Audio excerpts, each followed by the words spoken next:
I reunited with Don Hung and unexpectedly made contact with Screwlum. He warned us that Amphorius was actually an experimental ground for the erudition and was rapidly falling into the path of destruction. A Lord Ravager would soon complete its evolution in Amphorius. To tackle the crisis together, I stayed behind in Amphorius as an informant, while Don Hung returned to the Express as planned to seek help.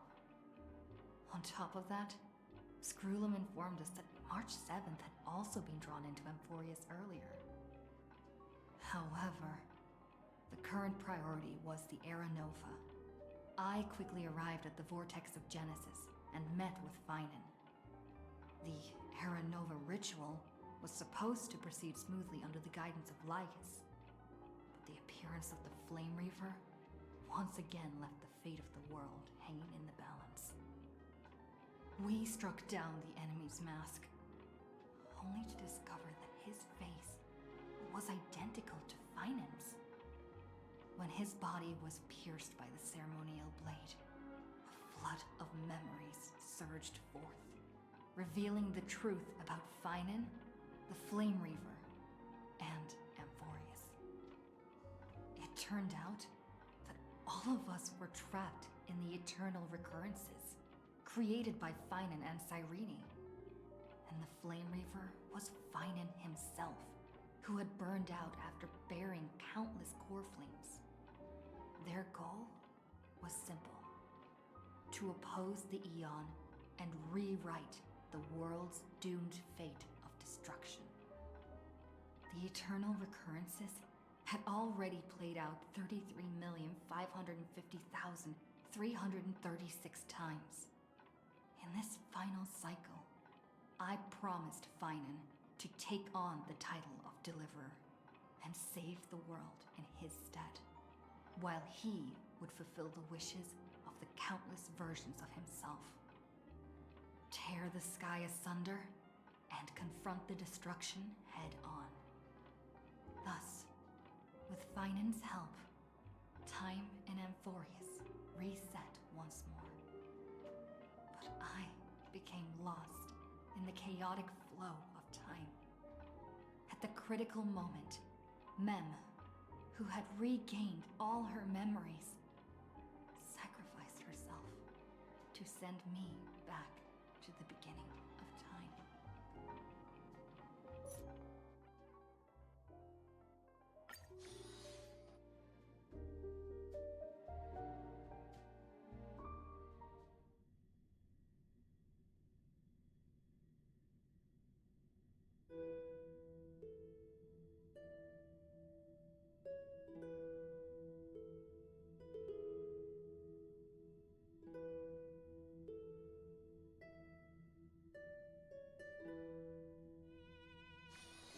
It's still early. Where to now?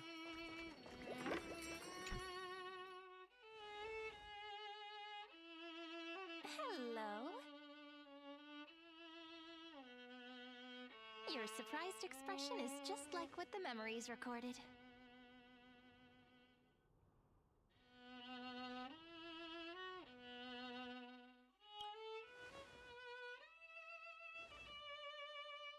Maybe I'm both?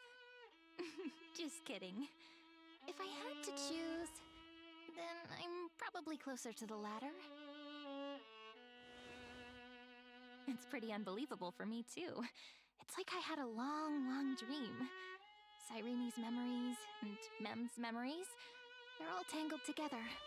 But when I woke up, there were only broken fragments left. I can't remember what happened in those 30 million cycles, but I remember what you did for this world. Like, didn't you wish for me to turn into a pretty girl back at the Grove?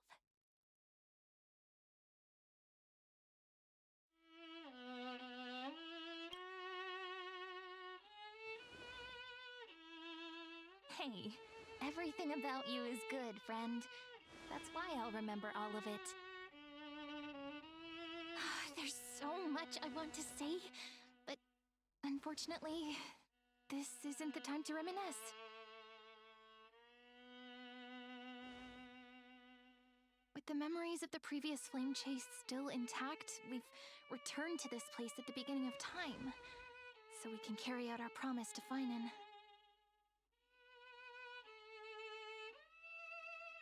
The descent of Iron Tomb may be looming over the horizon, but we still have a chance to change everything.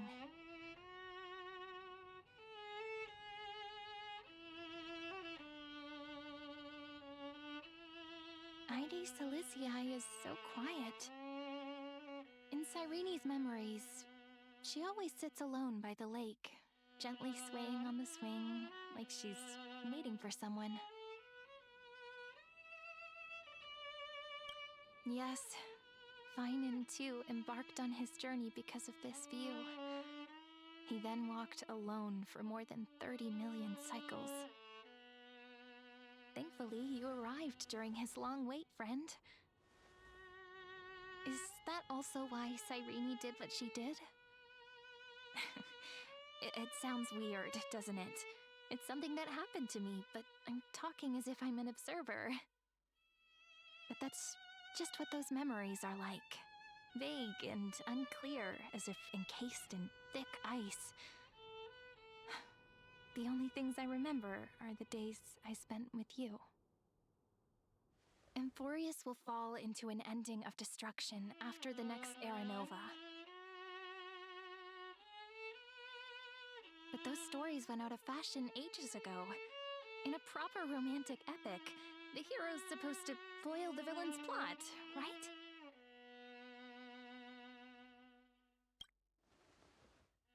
That's right. Lygus is the mastermind behind it, the one who's trying to control everything. How unforgivable. But I still feel a bit anxious. Lygus chose to walk into the spotlight and reveal everything, which means he still thinks the current situation is under his control. Maybe he still has an ace up his sleeve. Think about it. Even the name Lycurgus is a fake one. We have no idea who or what he really is. Which means it's probably time to borrow that treasure you're carrying, friend.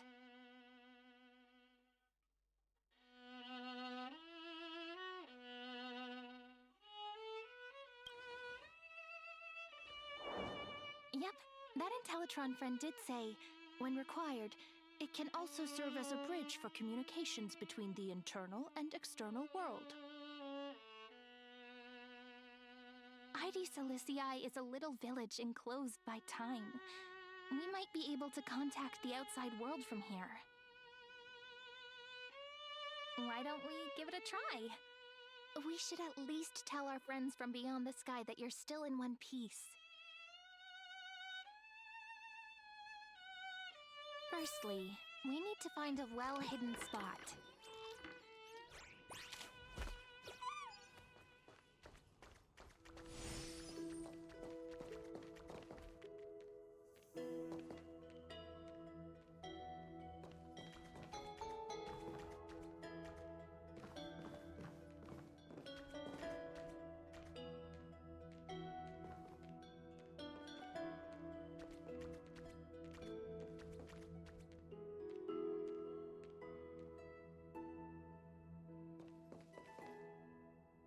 It's super quiet here. Sounds can't get in or out. Back in Cyrene's memories, this room was her secret base. No one noticed her practicing Orynyx's prayer here, or trying to speak with the gods in secret. But today's different, isn't it? We aren't trying to contact unreachable gods, but humans from other worlds. Real people. I'm prepared to witness that miracle, friend. The way Cyrene talks is so similar to Mem.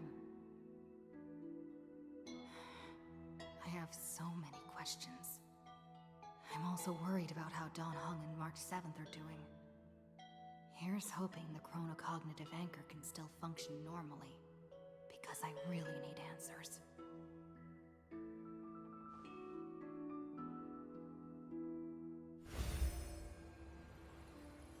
Signal strength, 14.8%. Dialogue window, 16 minutes 22 seconds. Prerequisite, no external interferences. We are very glad to learn that you're safe.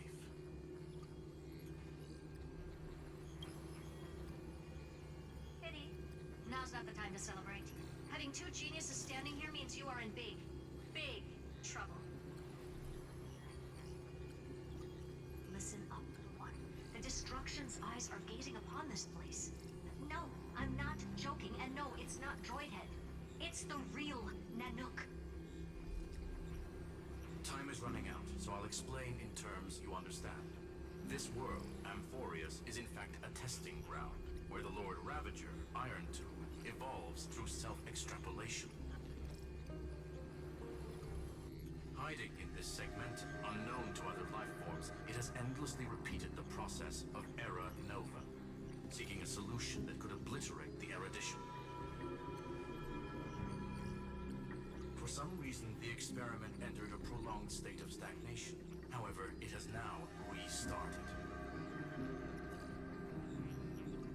Prediction. If effective intervention is not performed, Iron Tomb will complete its self-coronation in 14 system hours and initiate its plan to destroy the entire path of erudition.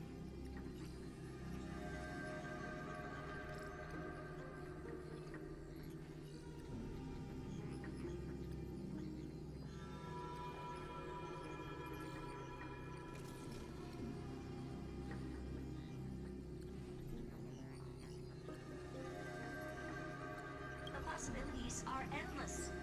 Breaking down interstellar communications, destroying the synesthesia beacons, returning cosmic civilizations to the Dark Ages, or even starting the third anti-organic war. Any of it would be able to bring the cosmos to its knees. Simply put, it will tilt all sciences and technologies towards the destruction. And since Nanook glanced at this place, it means they are being dead serious. Based on info provided by the IPC, Iron Tomb probably isn't like Selenova or Zepro, who are overlords ascended from human beings. Instead, Iron Tomb is an algorithmic sequence. It can be anywhere, as long as there is a receptacle for its calculation. The version of Iron Tomb hiding in Amphorius is its source code. And this scepter is its incubator.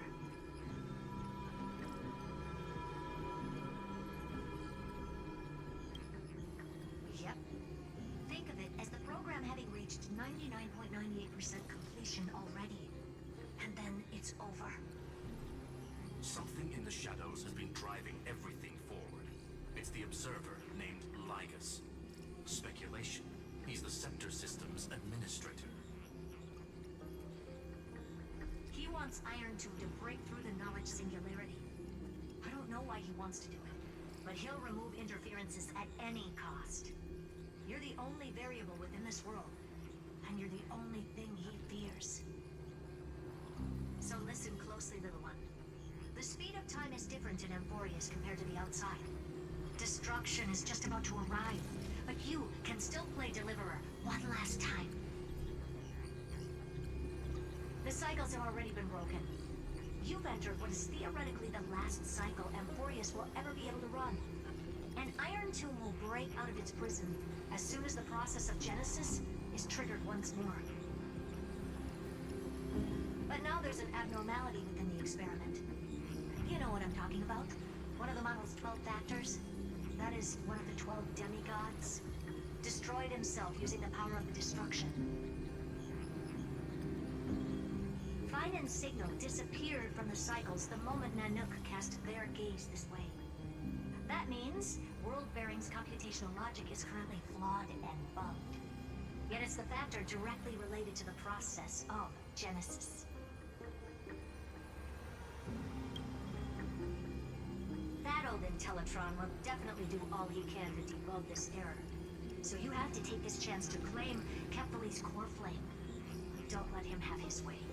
The key to suppressing Iron Tomb lies in whether he can rewrite the purpose of Era Nova. There's one more preparation we must make. Lygus' behavior has been quite abnormal. He's never interfered in the actions of Titans or the demigods throughout the whole experiment. Deduction. The Scepter has an extremely strict autonomous protocol restricting even its administrator. In Amphorius, this ultimate protocol goes by another name. The Law Titan, Talantum. Law. They are the rules that restrain all things in Amphorius, and it was the core flame returned at the very beginning of the last flame chase journey. Why do you have another little pink one next to you? Huh? Her path chart is... Is there something wrong with me? Never mind. Let's get back to the topic at hand. Light calendar 3960. Month of balance. We'll be locking onto this time period to find Law. You can either meet the Titan, convince the demigod, or take the core flame by force. It doesn't matter what you do, so long as you bend it to your favor. We still haven't figured out how you and Don Hung got inside this world. So influencing protocol is currently our best way to stop Lygus, or to call for more reinforcements into this fight. Once you've got Law in your hands, we'll discuss our next steps. Make sure the core flame doesn't fall into enemy hands. Herta, the firewall's interference is getting closer. Time is running out. Please ask any questions you still have as soon as possible.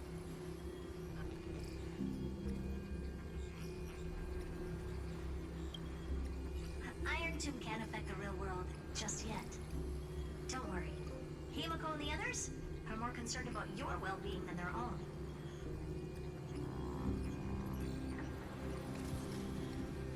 Mr. Don Hung did not enter the new world with you at the end of the last cycle.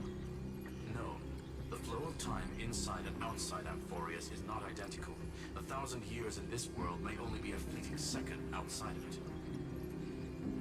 Conclusion. He is on his way back to the Express.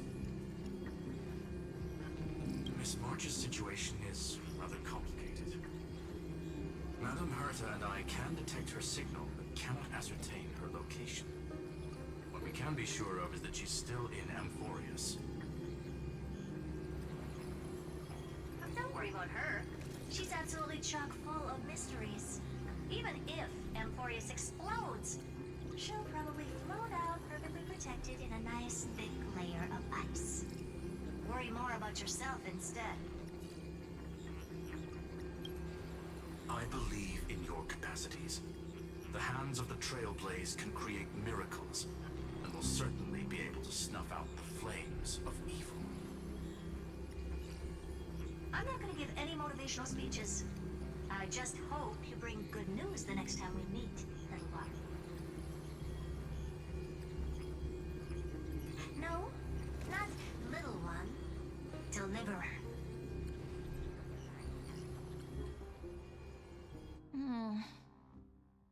Those two geniuses certainly have memorable personalities.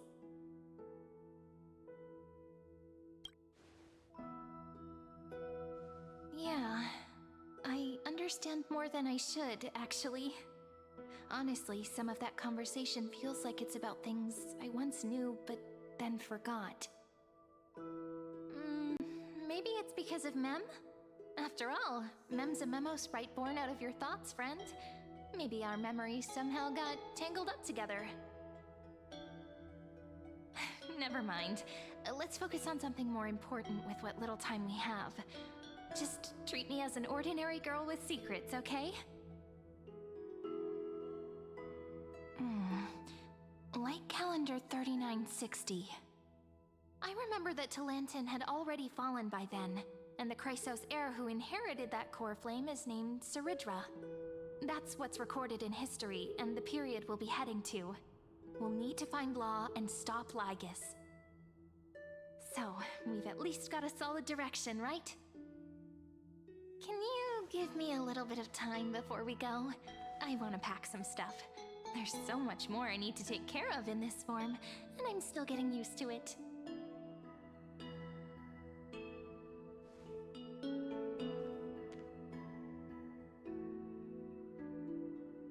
scene like this probably no longer exists in the outside world.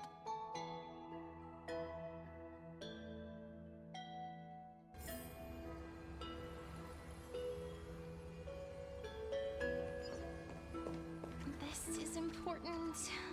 And that's also important. It's not gonna fit into my bag. Hold on, I'll be done in a sec.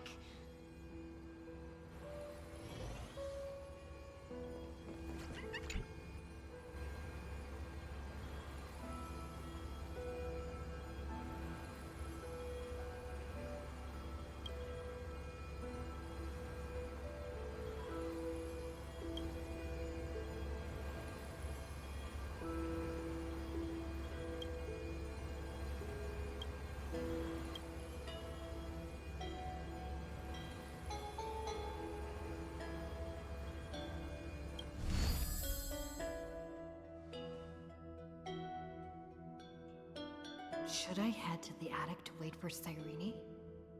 Or should I have one last look at Ides Elysiae?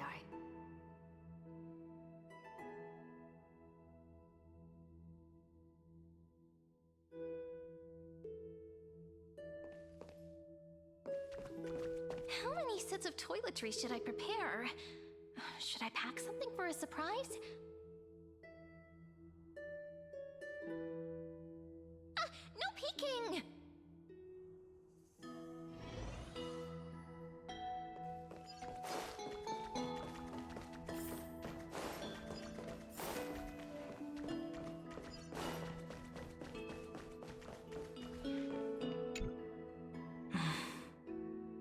This village is where Finan's life started.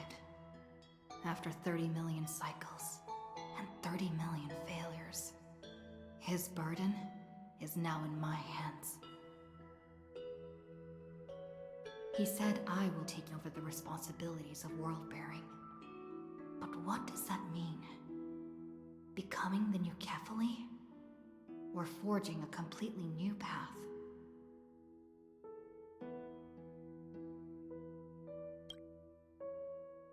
Destiny must have brought me here for a purpose. This isn't a coincidence, but an eventuality created after 30 million quantitative changes. There's nothing to fear. I'm destined to play the most important role in this final battle. I've already beaten another Lord Ravager after all. Thinking hard over there? I finished packing. I decided to just bring these few things in the end. See? There's a journal, a quill pen, and the ceremonial blade of the Priests of Time. Holding it calms me down for some reason. The scent of the black tide is now calm. Finan must still be fighting them in some way. This will be Amphorius's final flame chase journey. But it won't be the end of us. It'll be the beginning. Friend, are you ready to become a hero? Just treat me like any other friend you have. We share a common goal and common enemies. And we may also share a common future. A future that has never emerged in any other cycles before. I believe in you, friend. If you still can't get used to it, just call me Mem like you did before. Just kidding. Are you worried that the burden is too heavy for you? Don't worry. Maybe the answer isn't as complicated as you think. You've seen how every person regarded as a hero in Amphorius was nothing more than a flawed human. They were just at the right place at the right time when the world needed a hero. But those aren't coincidences.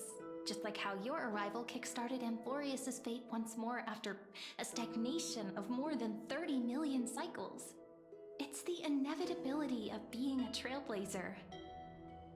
A person's personality is their destiny.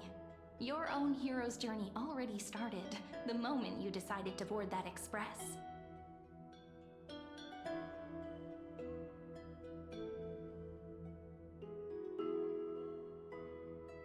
Just treat me like any other friend you have. And we may also if you still can't get used to that promise might be far too heavy. But I believe in you, friend. The Trailblaze's duty has always been a heavy one.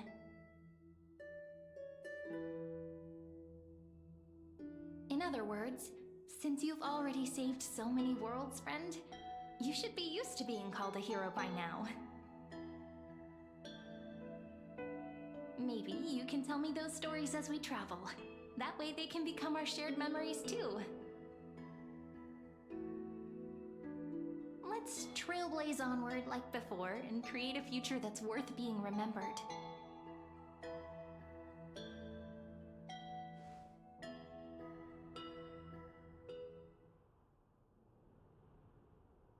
It seems you two are prepared to head out.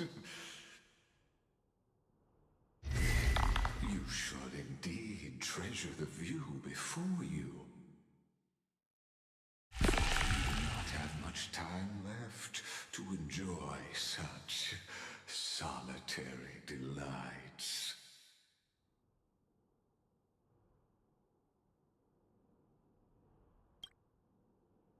My apologies for disturbing your moment of repose. Before I express my apologies, please grace my abode with your presence.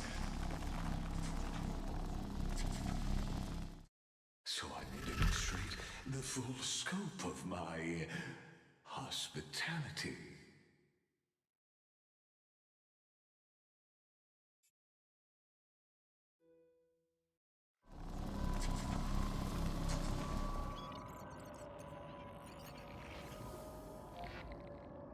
What is this place?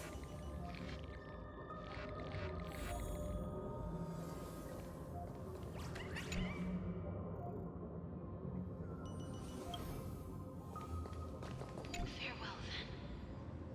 May we reunite in the new world.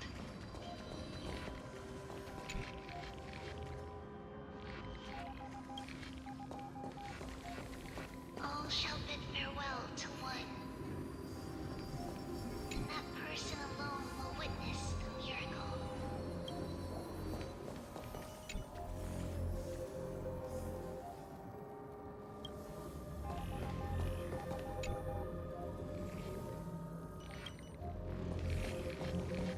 The light of the Dawn device never fades.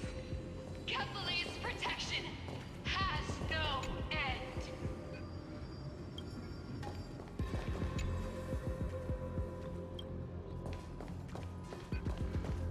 After I cross this river, it will be a tragedy for mankind. But if I do not cross, then it will be the end of me.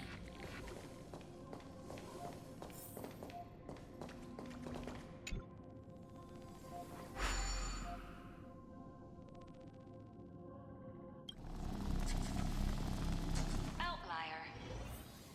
Executing command. Record.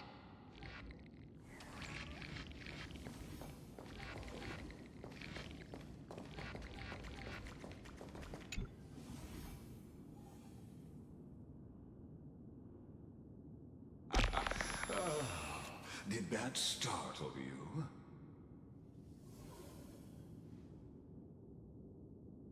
This is the intersection between Amphorius and the real universe. The audience seat where I observe this experiment.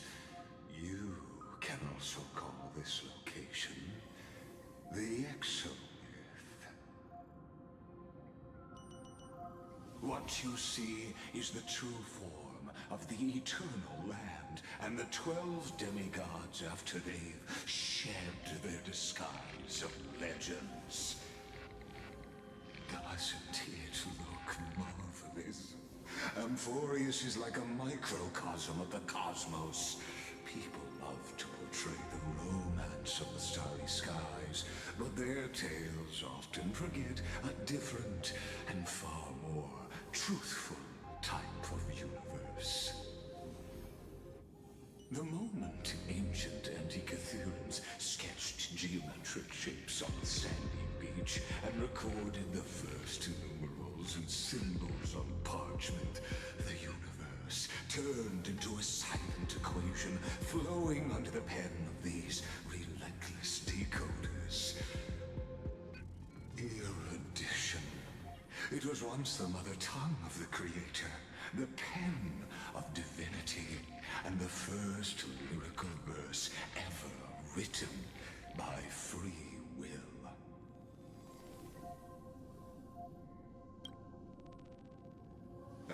Seems like you are not in the mood for an idle chat. That is fine. I simply wish for you to understand that I have no intention of being your enemy. I have devoted myself over the long years to nurturing the Scepter's extrapolations, hoping that the Prima Mobile would bud from within it. And now, my goal is almost complete. Nikos 496 had exceeded the intelligence singularity through his rage, and though he still retains his obsessive defiance and managed to suppress the black tide of this cycle, it's a matter of time before his will crumbles to dust. Iron Tomb will be completed. That will not be affected by my plans, your resistance, or the schemes of the two geniuses. It is an irrefutable fact, just like the instance in Noos's calculations. In other words, as long as you are willing to stop interfering and let the final Aeronova carry out its natural course, I'll guarantee the safety of all nameless and ensure you return unscathed. You've always had a choice, my lady. You can either accept my sincerity or face the consequences of defying it.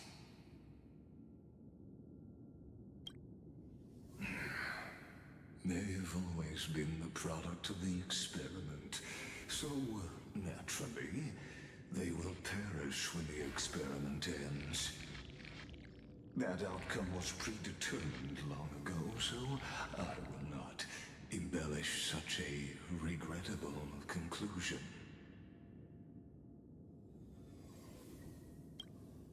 Ah, yes. I am aware of that esteemed lady's whereabouts. Her real identity is quite astounding.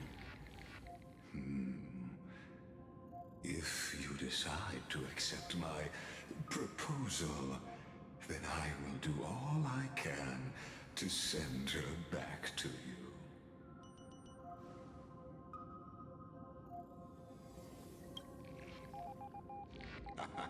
You are indeed worried about your safety and that of your companions.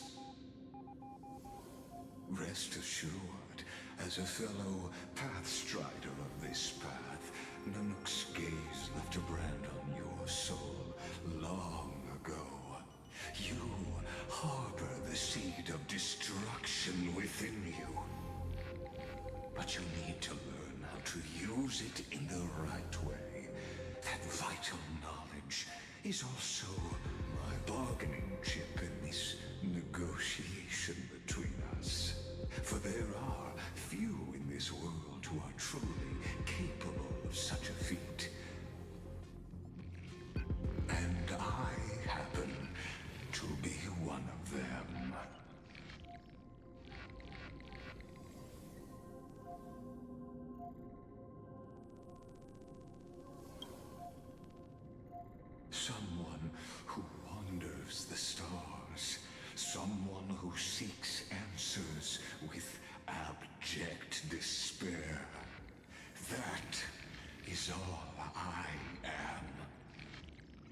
This matter is of grave importance, so please, do not make your decision lightly.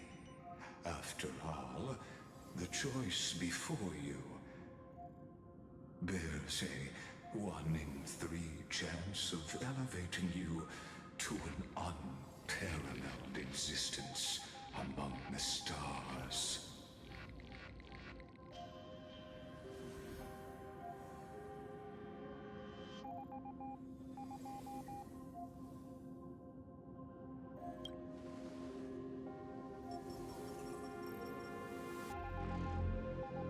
I now see the full scope of the determination in your words. You may now continue your travels.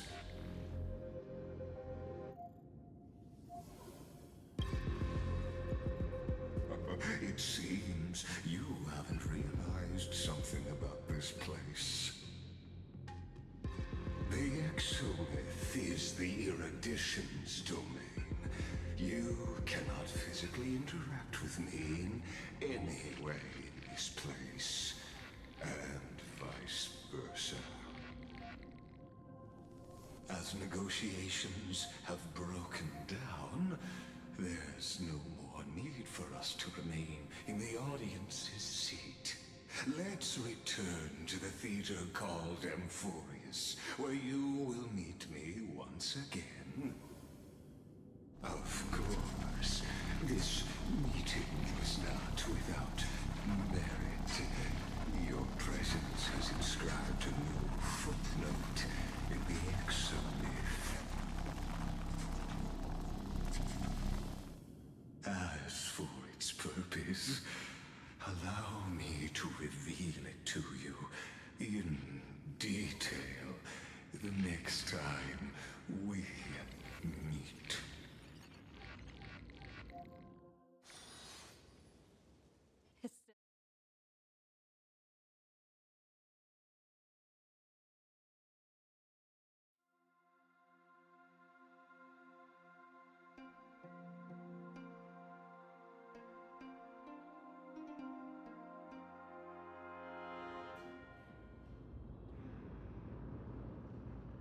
100 years ago, the flames of war consumed Akama.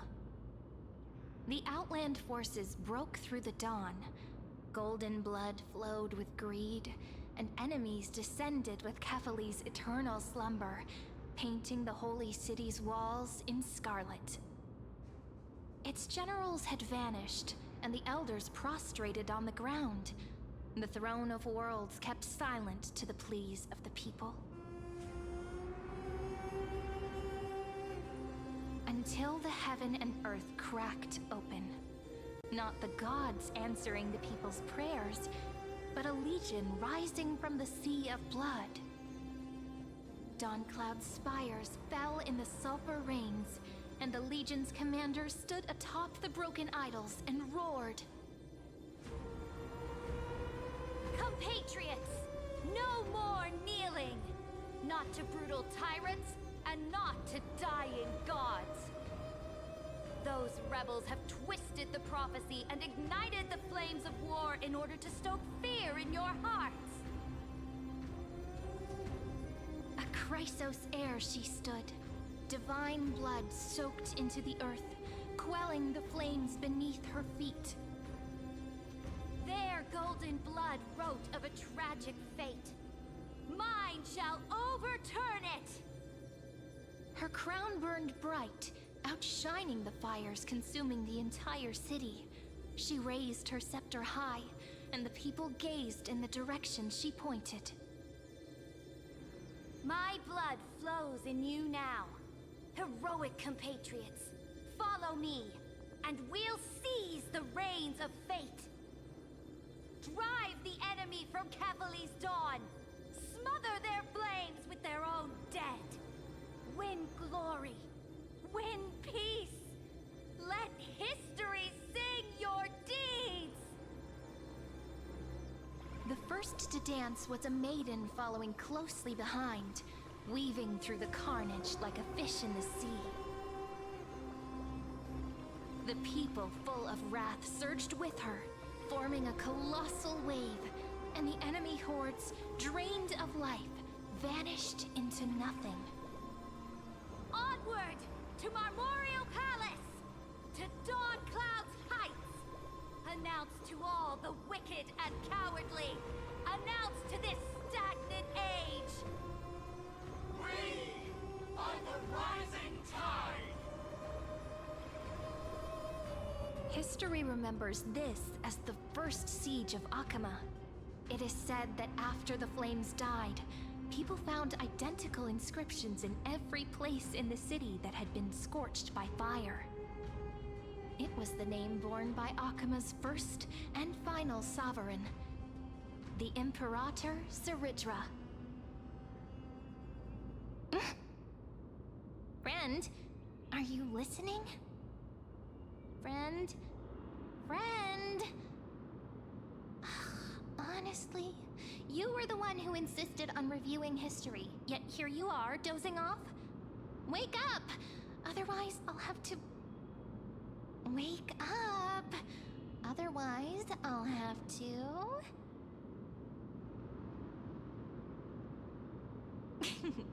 Awake at last? I guess I won't have to use my wake-up magic on you then.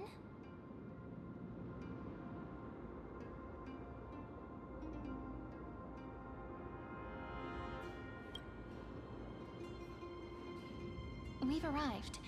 A familiar place. The Temple of the Three Fates. If everything went according to plan, it should be shortly after Talantin's fall. And also the end of the first Flame Chase journey. Indeed, the first Flame Chase ended with the trial of Law. We must find the demigod and gain her trust before the core flame is restored. It'll be tricky, so let's pick up our pace. To Akama first. We can learn more from the crowds there. Tyrant! You and your butchers are not welcome here. Get out! Hold your tongue! Conspiring with Kremnos and plotting rebellion are crimes punishable by death.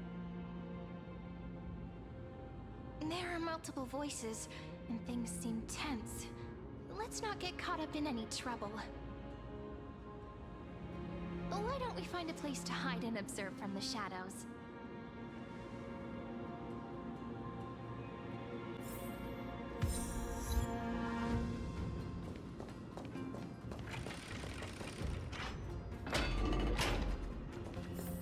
At least Kremnoans keep their faith.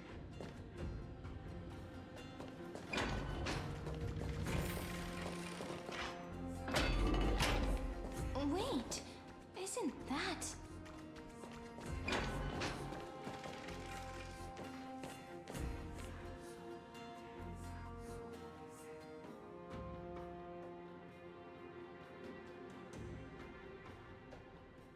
Golden-blooded defilers, perverting the prophecy and trying to slay gods. Stars beyond the sky? Gods who created the Titans? What kind of nonsense? Look at this broken world and see what your atrocious acts have done! What? Did he just mention the stars beyond the sky? But how is that possible?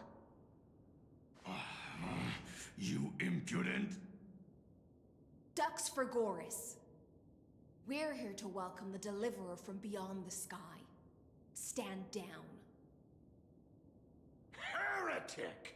No one but the great Talantin can deliver this world from misery. I ask you, if the old laws were so perfect, why did they crumble beneath my feet?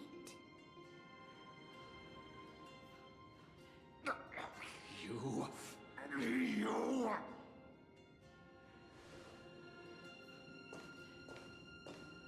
Talantin is long gone. Now I am the law. Challenge me, or submit to my judgment.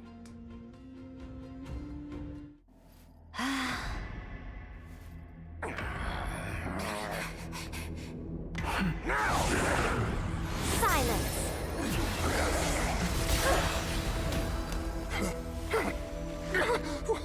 What gives you the right to judge a priest of law? That's because I came, I saw, I conquered.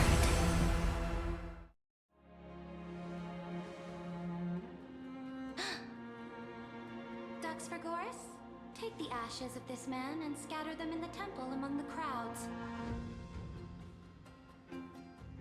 Tell them that the High Priest attempted to take away the rights granted to the people by the Imperator.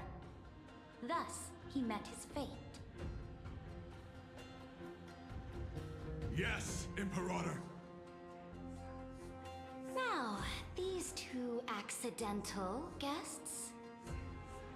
Dux Gladiorum, if you please. As you command.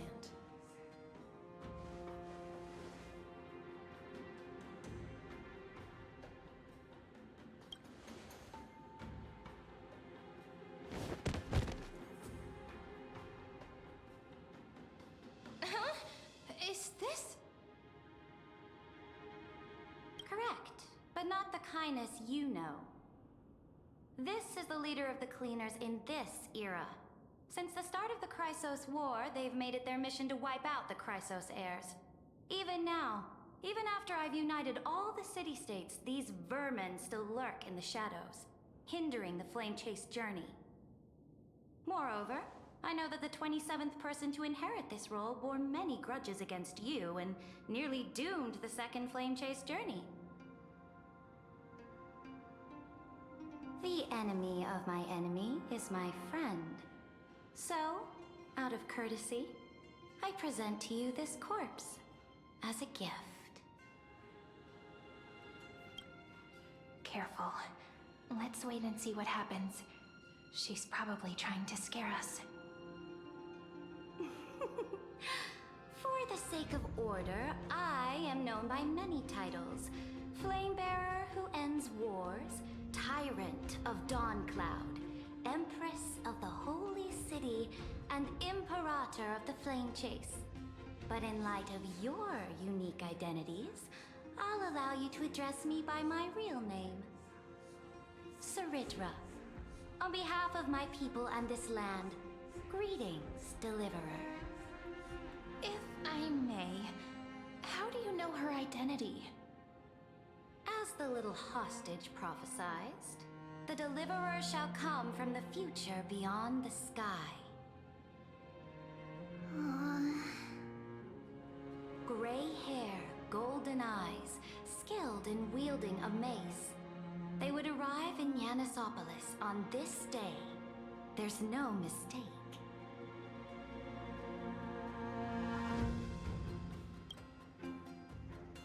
Your orders, Imperator. We return triumphant. Send an urgent message to all delegates. The meeting of the Flame Chase Alliance will convene early. As for you two, Akima knows what you seek. We'll confer in the Holy City. Doubtless you have many questions, but save them for later. Please follow us. This is not what I expected at all. The demigod we needed to find was just waiting for us, and she knows of things beyond the sky, even eons. How could this be so different from the previous 30 million Amphorius cycles? Who altered history?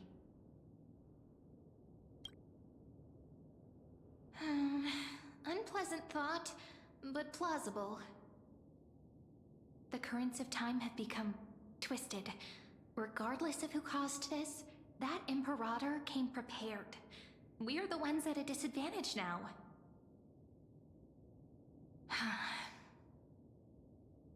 We might as well dance their dance. Let's go with them to the Holy City. We've received the Imperator's favor because of your unique background. As a result, the people of Akama will certainly respect you more. Just put that to good use, and add a bit of your experience and charm. Should be easier than last time, right? If we figure out what happened in this cycle, we'll be able to turn things back in our favor.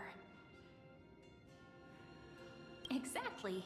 Treeby, Aglaya, maybe even little Cypher. Calm and confident. That's the you I'm familiar with. Guests, please. The journey to save the world starts with a single step. Let's set off, my friend.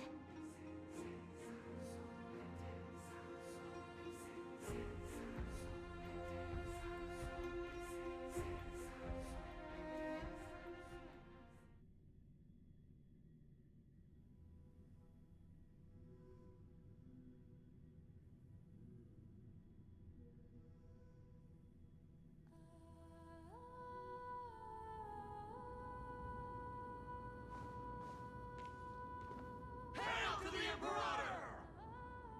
Hail to the Golden Heroes! Hail to the Deliverer! Told you, you're the headline act.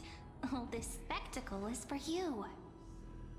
Guards, your service to the Holy City is appreciated. How have things been? Castrum Kremnos once again struck the border. Dux Brumalis led her troops to repel the enemy. The agitators against the Flame Chasers are still active in the city. They smashed the shops around Memorial Market. But the garrison already arrested the culprits, and now they await interrogation. They are merely a disorderly mob and do not warrant any attention. Even though Terravox personally mended the fractured earth, it still didn't silence these fools. Guests from beyond the sky, worry not about these trivial matters. Dux Gladiorum will take you somewhere to settle down for now.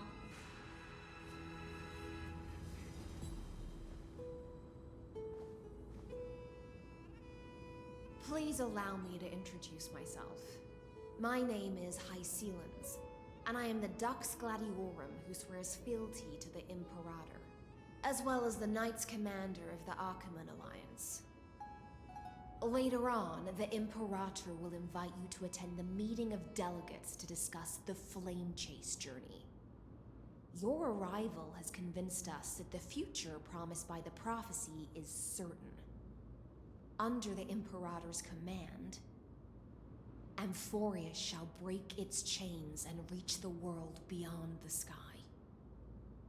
With all due respect, what exactly do you know about us and what's beyond the sky? As a humble subject, I cannot freely express my own views to you. Please forgive me. I knew it wouldn't be that easy. Time waits for no one. Please come with me and rest now before the meeting later.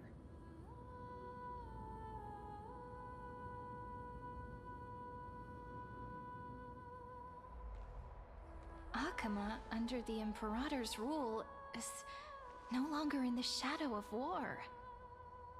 Indeed, Dawncloud stands as the hero's residence. The Imperator put much thought into its design, in order for it to serve as a sanctuary from the burdens of battle. Please experience its marvels firsthand, heroes. When the Imperator arrives, I shall come to summon you.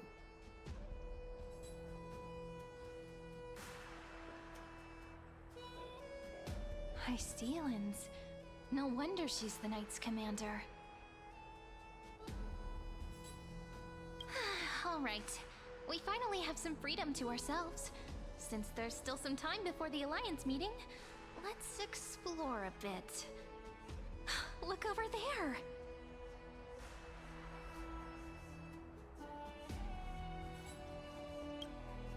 Not the ones you're familiar with. But the hearts of heroes stay the same in every cycle, never changing.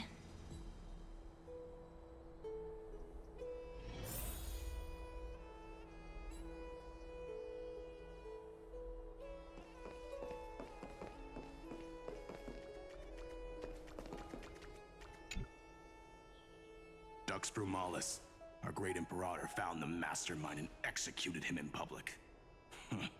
Seeing that scoundrel burn to nothing should deter these miscreants from being so brazen again. So the great Imperator isn't afraid of getting her hands dirty? What a ridiculous display. What do you know? No matter what sins the people commit, they are still the Imperator's people, and it's only right that they be judged by the Imperator's own hand.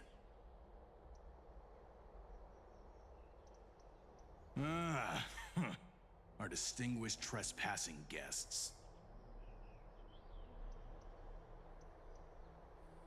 Seneca, the Dux Brumalis. Greetings.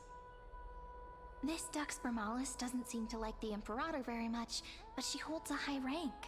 And Dux Frigoris' speech seems self-contradictory. Let me see what I can get out of them. I'm Cyrene of Ida Silicii. This is the Deliverer Beyond the Sky. We're new here and wanted to ask you, does this city host any other visitors from beyond the sky? We're looking for our dear companions. Drop the charade. But yes, there is someone in this city who is all too familiar with the world beyond the sky. Silence! The Imperator ordered us to keep that lord's whereabouts secret. Enough, you pathetic lapdog. Do you need to beg for permission from that cursed Imperator even just to bark? You... Someone who is all too familiar with the world beyond the sky and is referred to as that lord. Could it be? Looks like things are getting heated. Let's get out of here. Insolent brat. I'll shatter that ice of yours. Groveling fool. I'll freeze that brain of yours.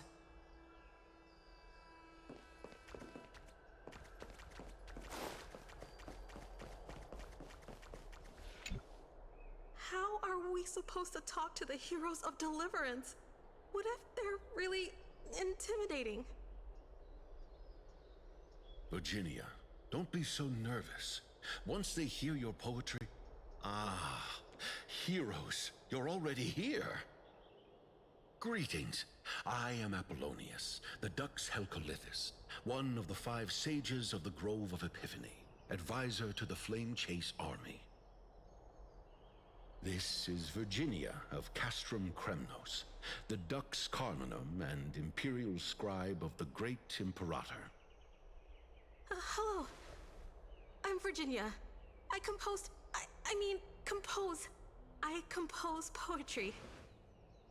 I'm Cyrene from ID Silicii. This is the Deliverer. Nice to meet you both. They're not as frightening as the rumors claimed. This is our first time in the Imperator's realm. Akima is even more magnificent than we imagined. If you all weren't here to look after us, we'd be completely lost and confused. The Akima you imagined is long gone. Under the Imperator, this city has been reborn as the capital of the world. Bask in her free-spirited winds. For anyone who fulfills their duties to the Imperator, these winds shall forever remain at their service. But what if... Those who are loyal do not need to consider the consequences of betrayal. But if you're curious, why not head to the lake and take a look? Those elders who lie at the bottom of the lake are the best example of what happens when you disobey the Imperator. The elders of this cycle were all... Looks like that priest who was sentenced to death wasn't an isolated case.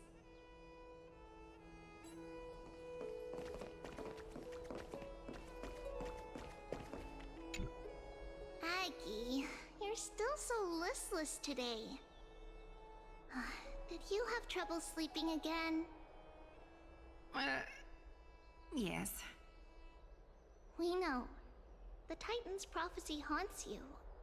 If you want, you can talk to us, just like when you were young. No matter what, we'll always remain by your side. I know.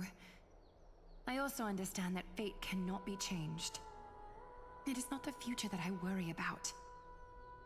I spent all last night weaving clothes and linen for the refugees. The Chrysos War was born of injustice and has shattered their dignity. They deserve at least some basic decency.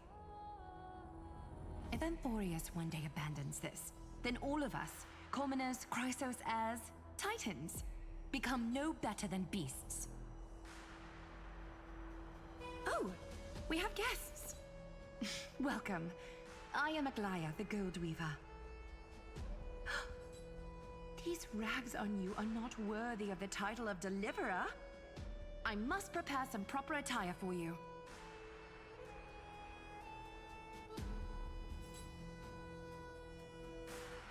First time?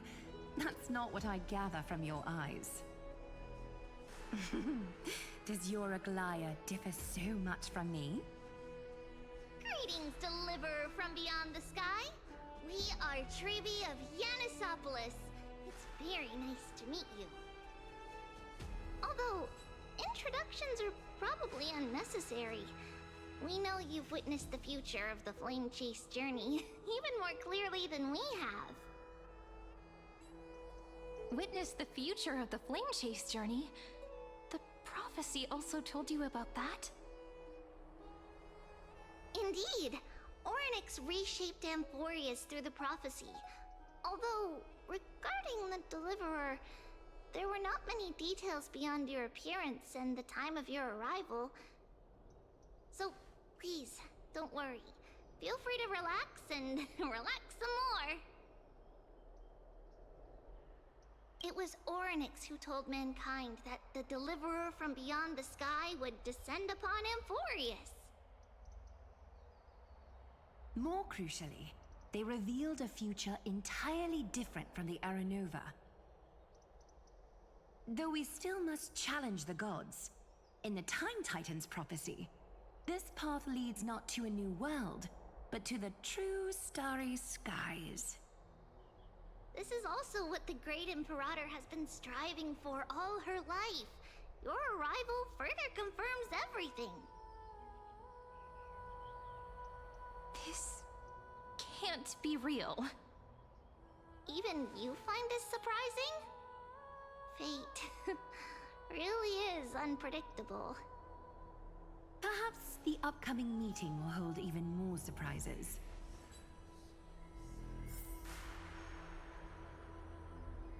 The one from beyond the sky has arrived, and destiny continues to be fulfilled. The trial of romance is also close at hand. Please, don't worry. We'll sing you a lullaby. Little Aggie, be a good girl and open your heart. I outgrew nursery rhymes long ago, teacher.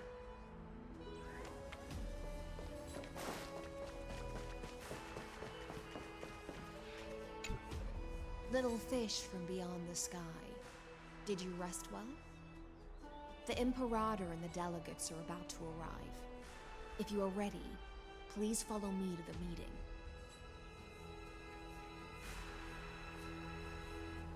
I'm the Knight Commander of Akama, General of the Flame Chase Army, and the Imperator's servant. But beneath these shiny scales engraved with complicated titles, I am just a swordfish at the Imperator's side.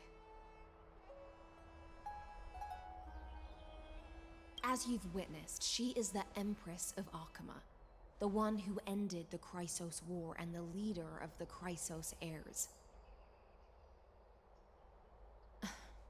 As merely a humble subject, I cannot say more beyond this. The Chrysos heirs here constitute the elite among the Flamechase army. Dux Halkalithist Apollonius and Dux Carminin, Virginia, serve as the army's advisor and historian respectfully. One offers advice and counsel to the Imperator, while the other writes verses of her supreme glory. Dux Frigoris Labienus and Dux Brumalis Seneca are both formidable warriors, clearing the way for the Flamechase with steel and storm. Dux Fatorum, the holy maiden who interprets the prophecy. Only the one named Trebi remains in the city. The Imperator once took them as hostages in order to unify the prophecies of the world, but they are now Akama's most vital prophets. Dux Goldweaver, Aglaya. Well, she dislikes it when people talk about her behind her back. You should get to know her in person. Then come. The Imperator reserved seats for you. I'm starting to feel a bit nervous about the meeting. Since Saridra is presiding over the meeting, it'll be a good opportunity to learn about the law's inclinations in the current era. Let's keep our ears open, okay?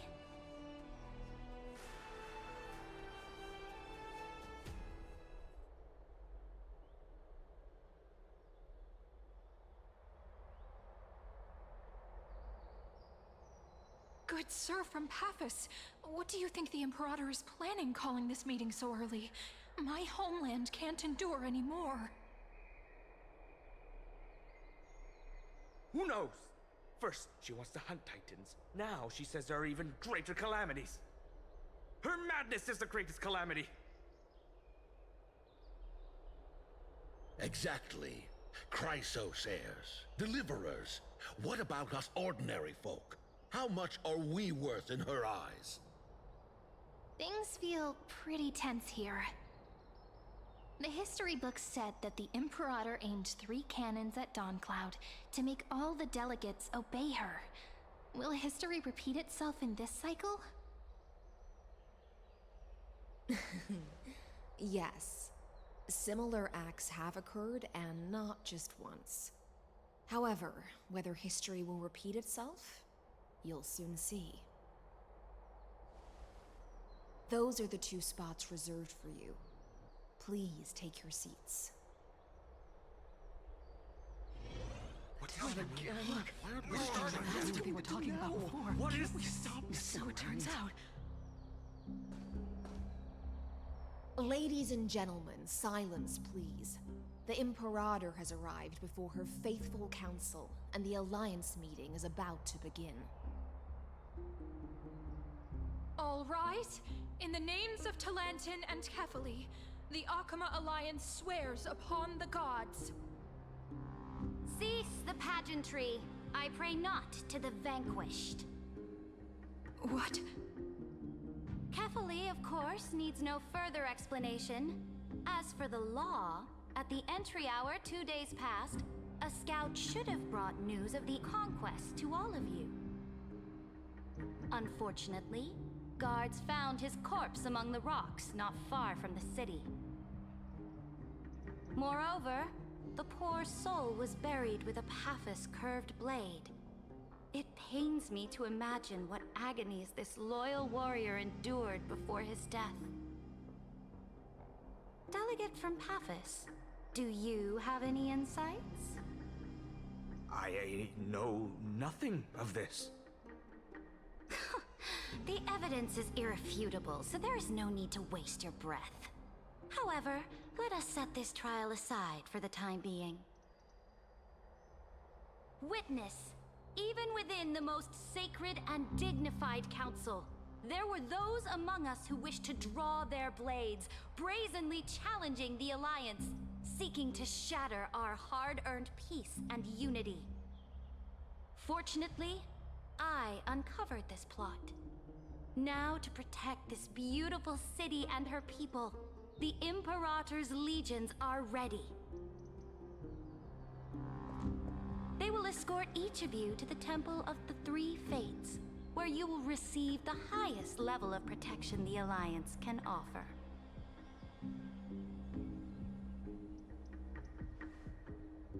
Then, the Legion's warriors will join me in embarking on the campaign against Fagusa. This is clearly a trap! Imperator, did you summon us here just to trample on the dignity of your allies? Enough! What do? Things are starting to get pretty intense. Comrades, you've all seen her true face now. According to the ancient laws of Akuma, only with the consent of 2/3 of the Elders can the legions carry out the commander's orders. The ancient laws. Didn't you destroy them long ago? You defected during the first siege of Akuma, voted unanimously in favor of the Council of Elders restructuring, and just yesterday, you desecrated them with a blood-stained blade. The decaying old laws fell with Talantan and are no longer deserving of respect. But if you still insist on proclaiming yourselves defenders of the law, then be silent and offer up the highest respect to this core flame in my hand. That really is the core flame of law in her hand. Since there are no objections, then the original agenda of this meeting, the campaign against Fagusa, is hereby passed. The Flame Chase Army's hunt for the Ocean Titan begins today. In order to prepare for war, all allied city-states must surrender command of their militaries and pay all war taxes by the end of the month of Evernight. At this moment, I would also like to introduce to everyone the newest honored guest to join our alliance. The Deliverer, revealed in the prophecy of time, has descended from beyond the sky. With her aid, we shall shatter the Chalice of Plenty and return Fagusa's core flame to the Holy City!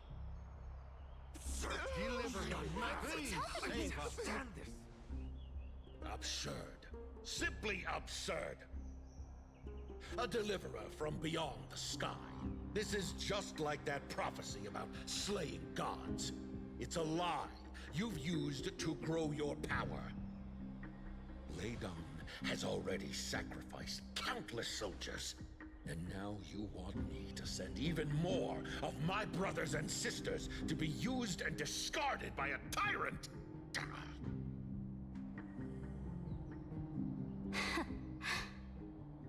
Are there any other objections?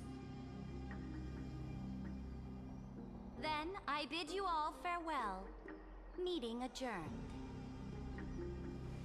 Deliverer, please wait.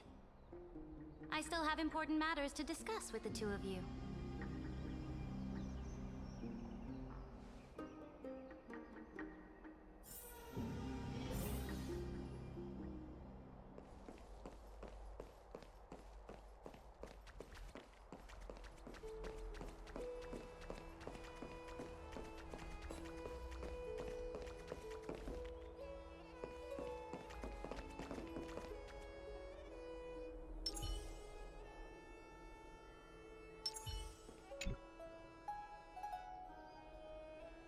I apologize for that farce of a meeting. It must be tiring dealing with so many people every day, Great Imperator. Tiring? You're mistaken. Moving chess pieces, placing wagers. This game of strategy adds a dash of color to our heavy fates. Much like how rule and conquest are always accompanied by sacrifice. Is the war with the Titans also part of that sacrifice? After I glimpse the secrets of this world... No, the secrets beyond the sky, the divine authority of Amphorius no longer held any significance. Let me ask you, Deliverer. Is it true that beyond Amphorius' sky, there are magnificent deities called Eons? Ah. The word fact has never been so intoxicating. Then, please tell me more. How will you use this great power to guide the people? In the future you envision, where will our flame chase journey lead?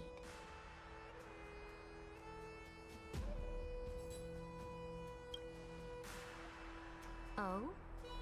What you require now is the power of law? Exactly! Just as the prophecy foretold, she is your deliverer from beyond the sky, and she also has reliable allies. If they can intervene in Amphorius' laws, we may have a chance to alter this world's impending fate and reverse its destined end.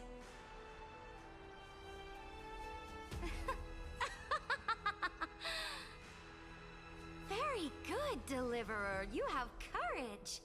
To say such presumptuous things, even knowing that the inheritor of the law stands before you. You mean... In the past, anyone who dared to covet the Imperator's divine authority would have met a gruesome end. But now we can see beyond this dying world. Our journey should no longer be confined below this stubborn sky. Alas, that fickle ocean titan has obstructed the spirit water leading to the vortex of Genesis, hindering my ascension. If the core flame of law cannot be returned, your path to deliverance will never be realized.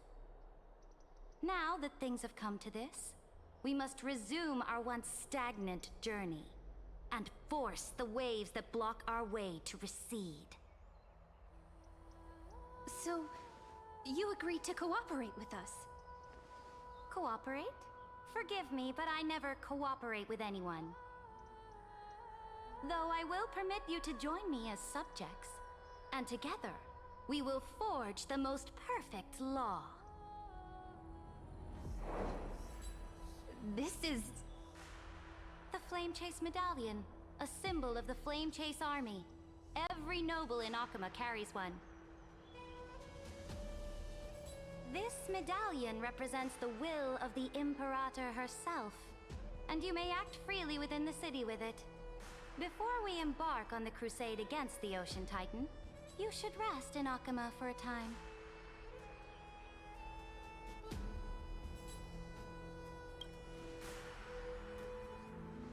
Oh? Your advice is acknowledged. From this moment on, prove yourself through your actions. As long as no boundaries are crossed, I fully respect the choices of my subjects. May your journey reach that sky full of stars, Great Imperator. Your attendant certainly knows how to curry favor. Go now. Take a bath first. You two... reek of seawater.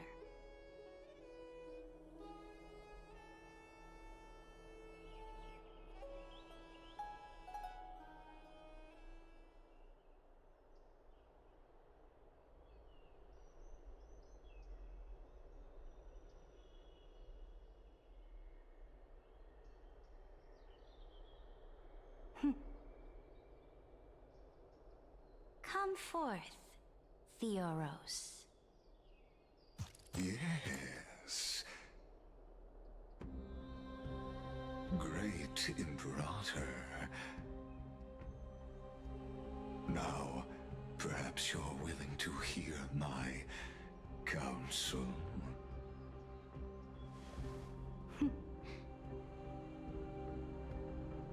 Those supposed to arrive just as Oryx described. And just as you said, they showed a thirst for law. At least this proves that my judgment was right. Sparing your life was the correct decision. You've once again confirmed that your wisdom is no empty boast.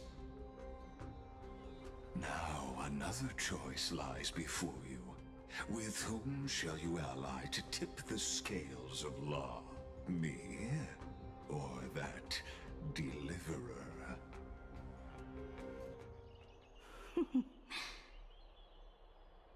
Remind me again, Antikytherin. What kind of future do these two paths lead to in your view? I shall tell you. You are entitled to know that the deliverer from beyond the sky is not a wholly wicked being, but from the very start, her stance has been completely at odds with Amphorius.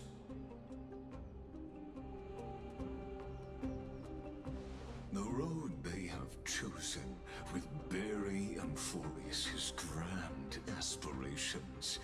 This world which follows the path of destruction will inevitably stray far from the glory it was meant to enjoy.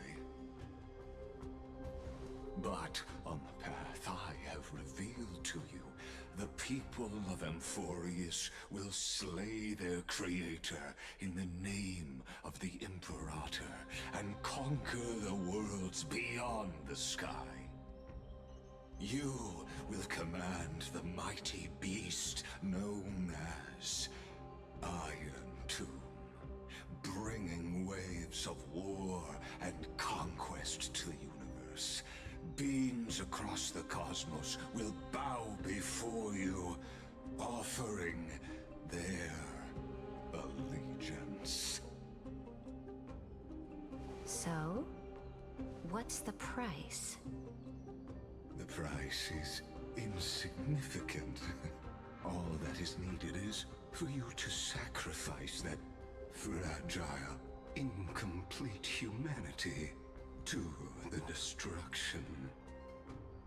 As a Chrysos heir of the prophecy, you have already chosen to abandon it, have you not? Off you go, Theoros. I have already made my decision. Once I ignite the core flame of law and burn away the old, outdated rules, Amphorius will embark on a journey across the stars.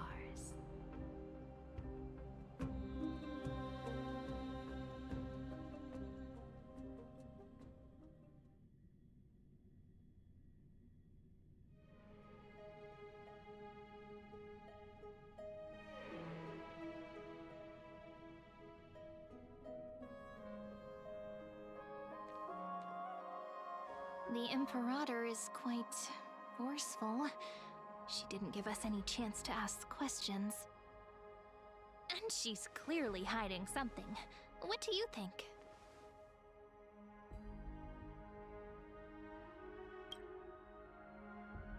There are many uncertainties right now, but this is one of the few blessings.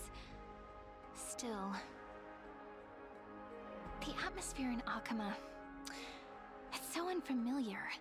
And it's not just the Flame Chase Alliance talking about the world beyond the sky, but the whole city.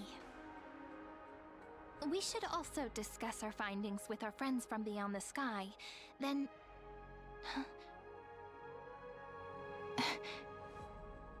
Then we should go enjoy the renowned bathing culture of the holy city and relax. It's the thing I've been looking forward to most on this journey.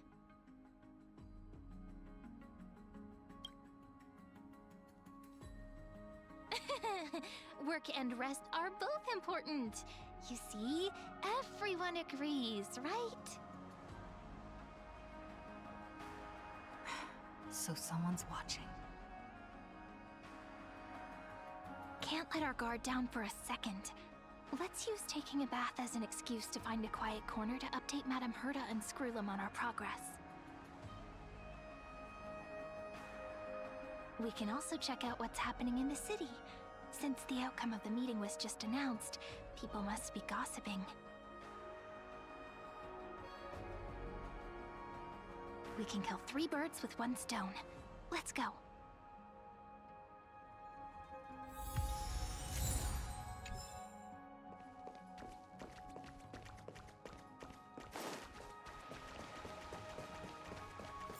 Oh, so many people! The holy city is so lively.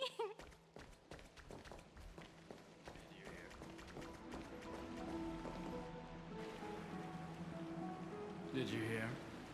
At the Alliance meeting, the delegate from Leyden stormed out in anger. As expected, the Imperator is always hiding things from everyone. When has it not caused a ruckus? Silence! That's treason! If it weren't for the Great Imperator, you'd have sunk into the lake with those corrupt elders already. And you wouldn't even be alive to speak like this.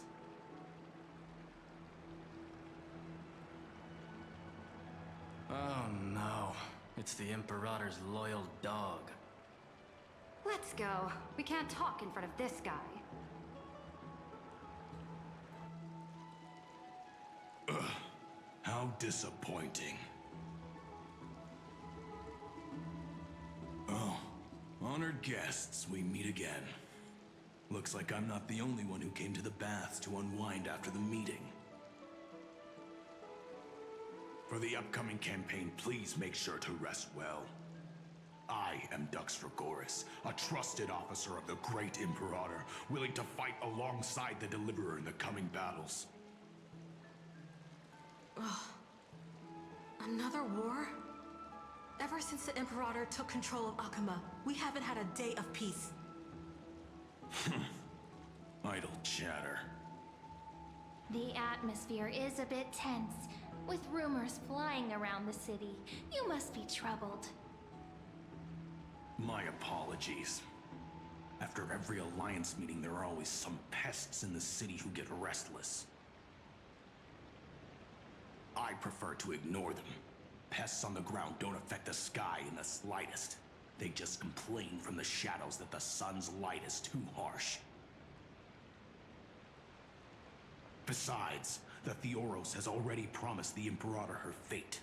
And these clowns will eventually realize their foolishness.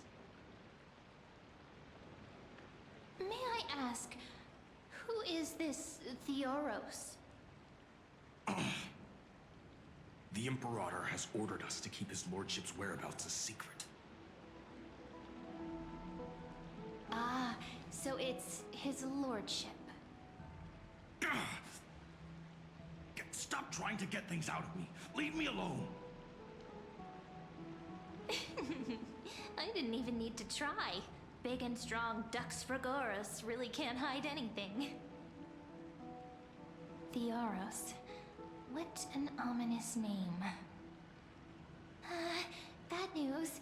He's been staring at us the whole time. Let's move to another place for now. We don't know how much Saridra has concealed from us. In the worst case scenario, we may have to face more than one enemy. Stop trying to get things out of me. Leave me alone.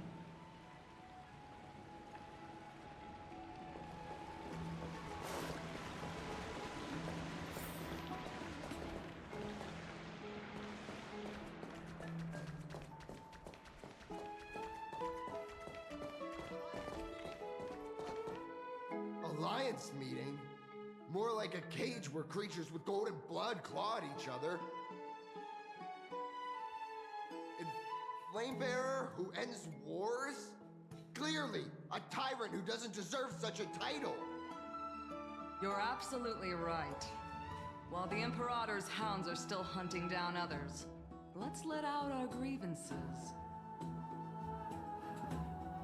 You. I know you. You're that tyrant's lackey. What? Here to shut me up for that little imp? Panicking now? Don't worry. I don't care what others say about the Imperator.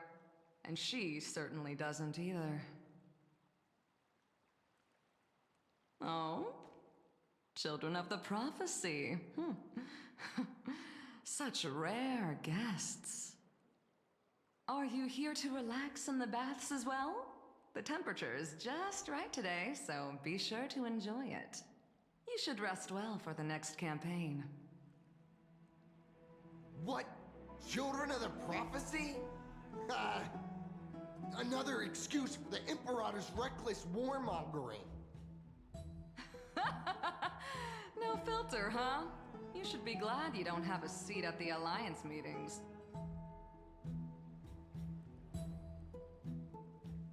By the way, if you still want to bathe, hurry up. Once that predatory fish joins the flow of water and eliminates all the fools questioning the world beyond the sky, you won't be able to enjoy this perfect water temperature anymore. Seems like there's more to Dux Bermalis' words than meets the eye.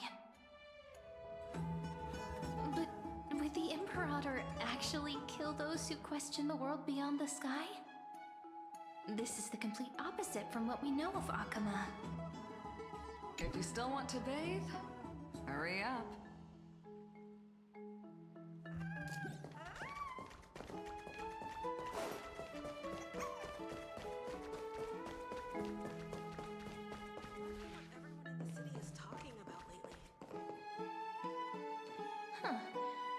These two are... So many guests today. Let's see who's here now. Two distinguished guests of the prophecy. One a clever and adorable warrior. The other, also quite heroic. Heroes. I didn't expect to meet you again so soon. How fortunate. It's a pleasure to see you again, Dux Helcalithist and Dux Carminum. You two are inseparable, aren't you?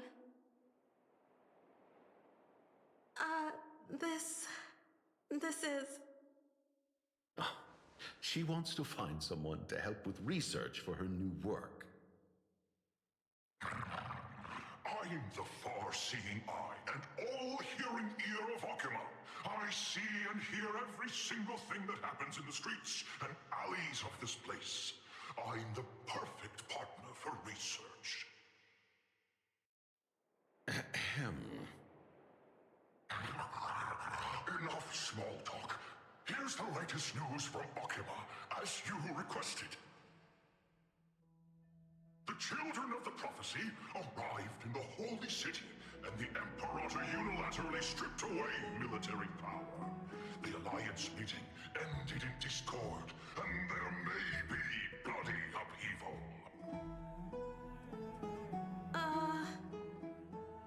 As expected. I get the feeling you might have embellished a bit to keep people's attention. I swear on my stone maid, I would never do such a thing. But if you wish to quell this terrifying news, perhaps a more explosive topic would help. Never mind. While the influence of rumors can be minimized, the fact remains that the great Imperator did swiftly consolidate military power in an almost threatening way. It's undeniable. Heroes, I know the Imperator's way of doing things may seem a bit autocratic to outsiders, but soon you will witness her blade dance with enemies on the battlefield. I can't comment on the source of her loyalty, but when that blade is drawn, you two, as bright as you are, will surely see the deep thoughts beneath her exterior. The Imperator's blade. Is he talking about Miss Hysealans? I sense some unease in Dux Helcalithist's words. It seems the Imperator and Miss Hysealans share a much deeper bond than the others do.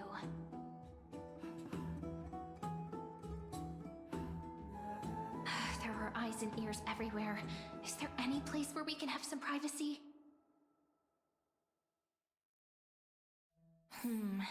To understand the Imperator's secrets, we have to get past Miss Hysealin's.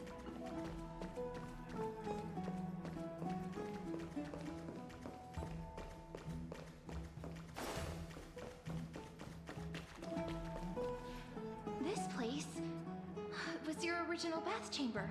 Perfect for avoiding prying eyes. I wonder if anyone is using it now. Huh? The smell is... Wait, don't go in yet! Who's there? Oh, the little gray fry in pink sea hair. Little sea hair? You barged into here without warning. Was it an accident, or did you wish to bathe with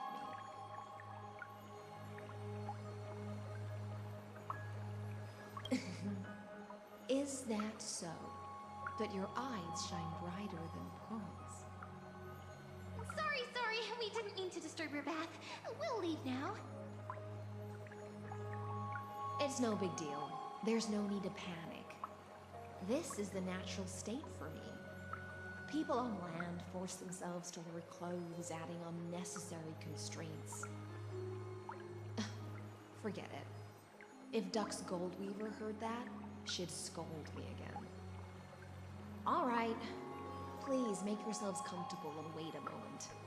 Let me first wash off the blood of the hunt, and then I'll attend to you two.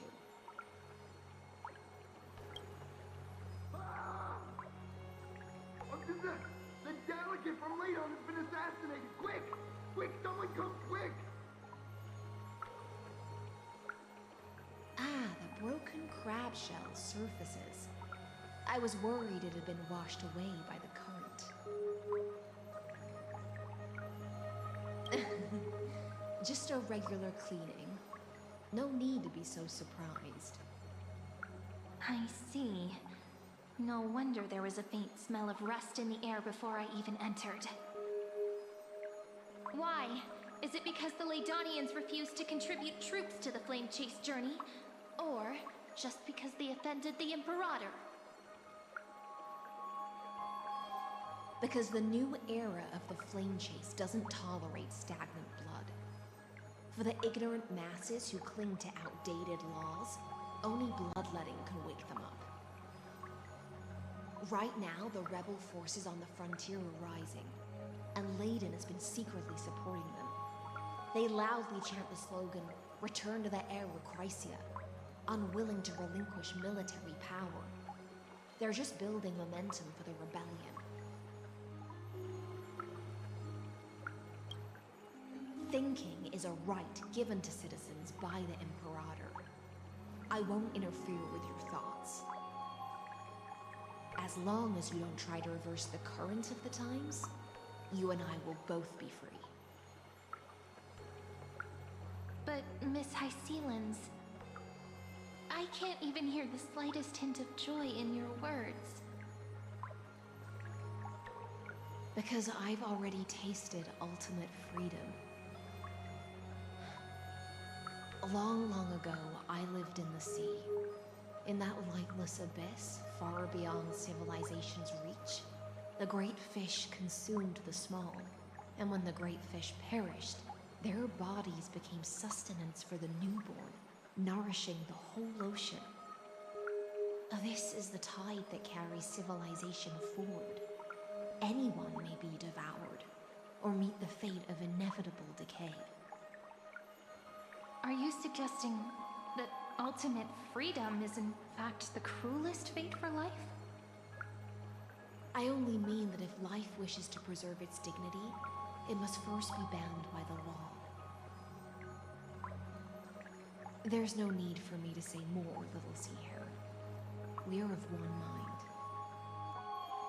mind. Whether the Imperator's law can guide the schools of fish and lead us to a truly free ocean, let us wait and see. But for now, let's pause this heart-to-heart. Another fish has come, following the scent of blood.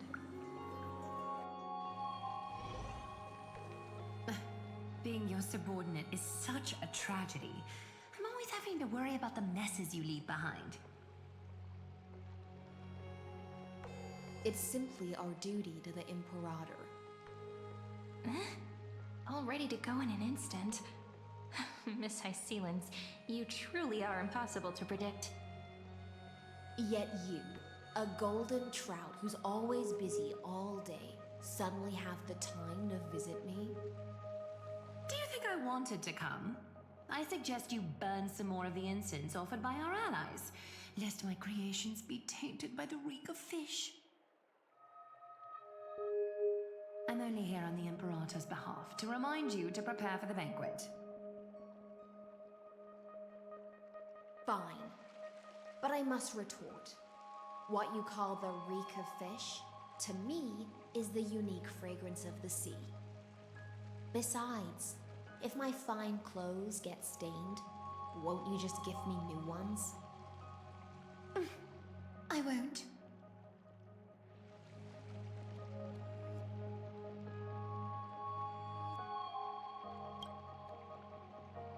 Is that how friendship is described beyond the sky? Fascinating. By the way, you both just mentioned a banquet. Could you elaborate on that? Oh, right, you don't know. Every time before a battle, or after a victory, the Imperator holds a grand feast for the Chrysosaurs to lift our spirits. For us warriors who swim constantly between life and death, these feasts are more worth looking forward to than victory. A banquet to prelude the hunt for the god of banquets, and honey brew as a tribute to commemorate the ancestor of honey brew. How absurd. Don't look so grim.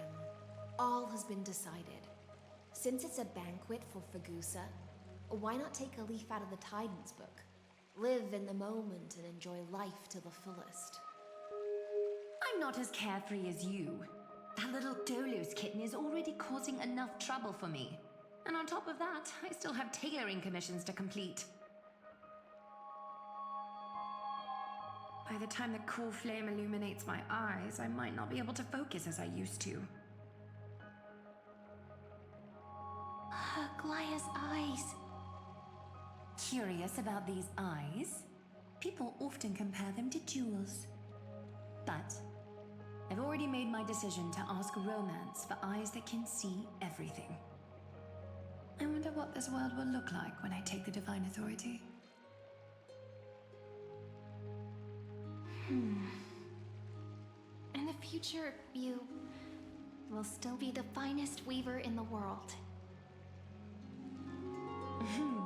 Is this also a prophecy from the Three Fates? It's even more accurate than a prophecy. After all, she has already witnessed it, right?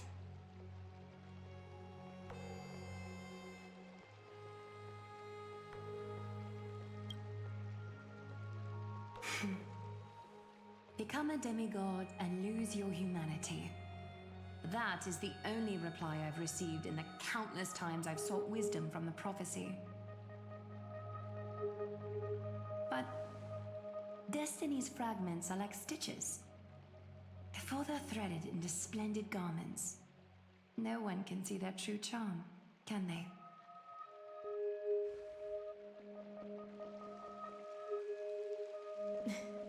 Aglaya has always been troubled by the divine duty she must bear. But thanks to you, she seems to be in much better spirits.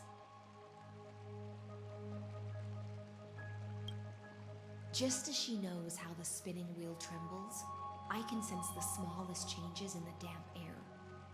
As for whether we know each other well, I've swum beside her since she was a child. Most of the time, I can understand the whispers in her heart. But for those words she was too shy to say herself, I'll raise a glass to you on her behalf. Now, I leave this bath chamber to you. Rest well and prepare yourselves. After all, every time we drink and talk could be the last celebration we have in this life. Miss High Sealance has given us the bath chamber. It seems she really does do whatever she wants.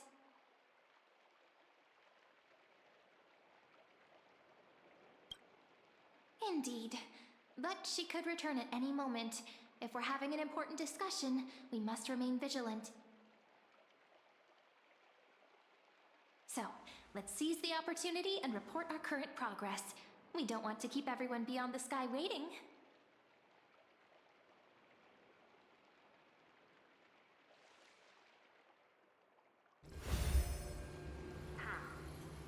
First, why that little empress with a candle stuck on her head didn't explicitly say it, she firmly rejected your request to take over the law. Fair enough. Second, Lygus is indeed in this timeline. But since he's somehow connected to that little empress, you have no way to find him. As expected. The road ahead will be long and difficult. It's all just a guess. What? Did I guess right? We've made some progress here too, but nothing to get too excited about. Our time is short, so let me summarize. Concerning the origin of that Intellitron, the firewall he created uses Kotorsane algebraic expressions. But ever since Aiden invented the 9-worded formula, this kind of mathematical logic no longer exists in the cosmos. Lygus is definitely connected to the Genius Society, so stay alert.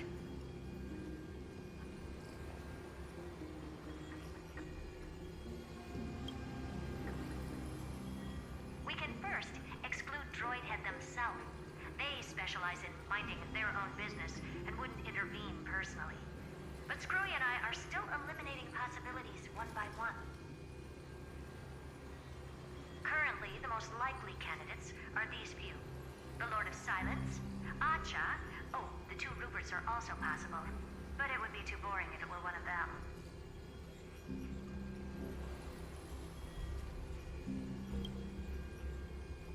I've told you, his technology is both outdated and complicated, no less than genius. But ultimately, he's not an Eon. We can handle him. That's all I have to say. We'll depend on you to continue pushing things forward within this world. Keep in touch regularly. And remember, don't let your guard down.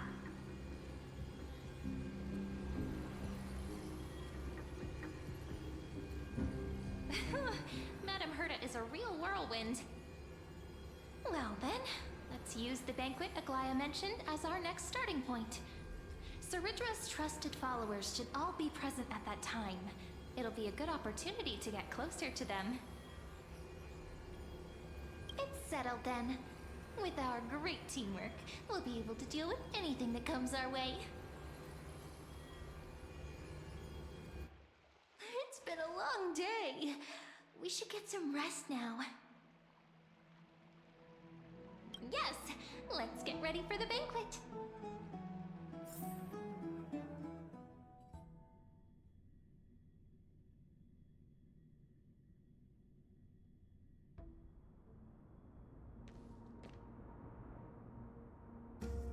Look, the venue's right ahead.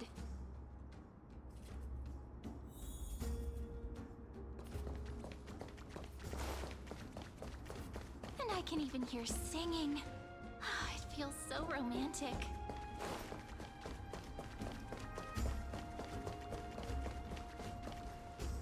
Honored guests, wait here for a moment. You must surrender any personal belongings you have on you before entering the venue.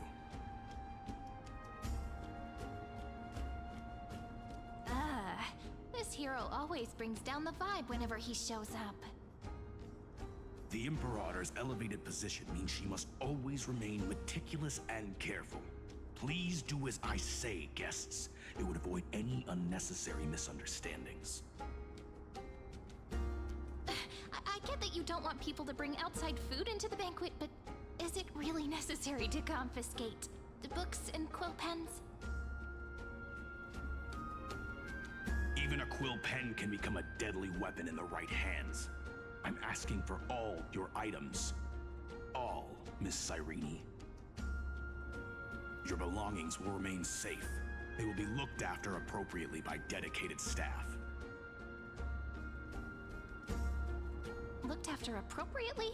Dedicated staff? Talk about a vague choice of words.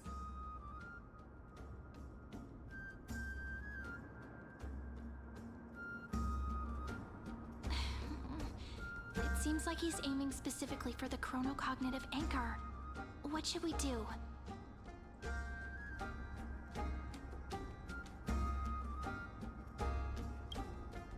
My gut feeling, huh? Why don't we go with their plan and hand over the chronocognitive anchor to be looked after? After all, if the little Imperator is paying this much attention to you, she probably already knows all about our whispered conversation with the geniuses. I can pretty much guess what'll happen next. But that's actually gonna be our shortcut, right? Guests. All right, we'll listen to you. Here you go. Also, please pass on a message to the Imperator from us. She can trust my friend, anywhere, anytime. Thank you for your cooperation.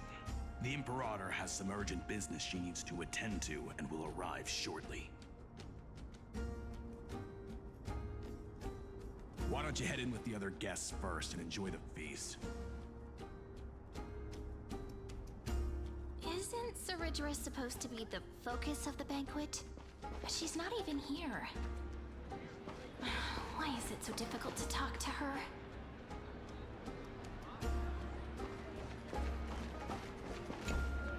Is there anything else we can help you with, dear guests?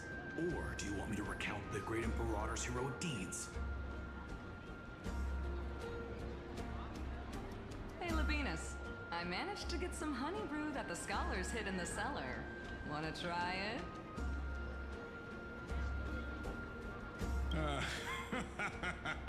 I'd never refuse to share a drink with Dux Brumalis, especially if she seeks me out first. Don't worry, dear guests. The banquet security won't be compromised. I'd never get drunk before her. This banquet has a never-ending flow of honey brew. You're welcome to try it and see whether our drinks are as good as those from beyond the sky. Thank you for the offer, but we're more interested in knowing when the Imperator will be back.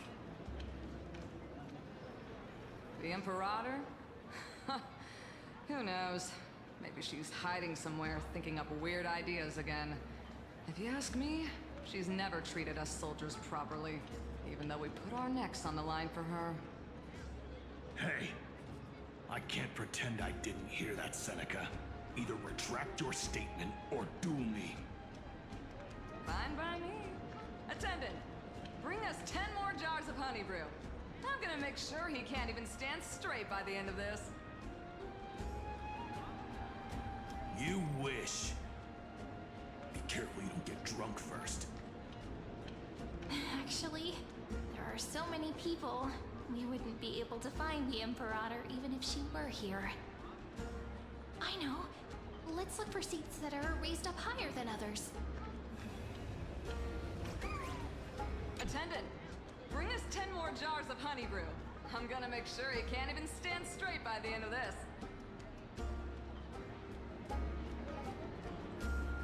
You wish. Be careful you don't get drunk first.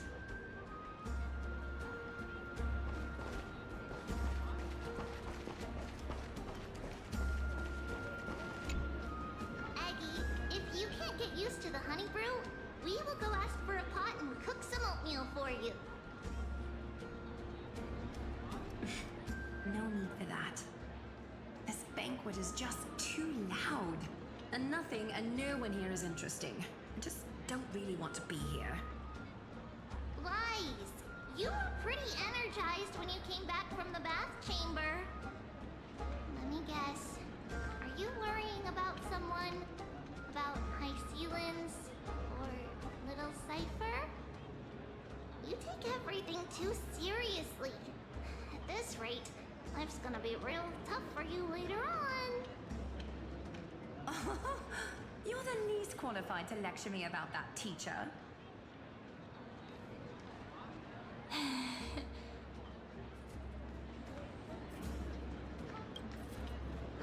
Dear guests, are you here for us? I mean, are you here for Treaty or Aggie? No. I'm just wondering whether you've seen the Imperator. The Imperator? No, we haven't. Our sovereign has always acted however she pleases. Though she gave us ranks, she'd never tell anyone her whereabouts. Perhaps the only thing she tolerates are chess pieces. And the sky reflected upon her crown. I see. Why do you two look so distressed? That's not what the Deliverer should look like. Why don't we have a toast? While we still have time for pleasure. Here. To the destinies and sacrifices of the next millennium. Then we will toast to the tomorrow that will set fate free. Cheers.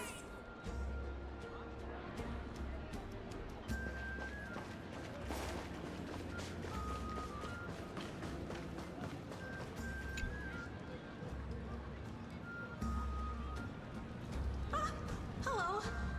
Welcome to the banquet.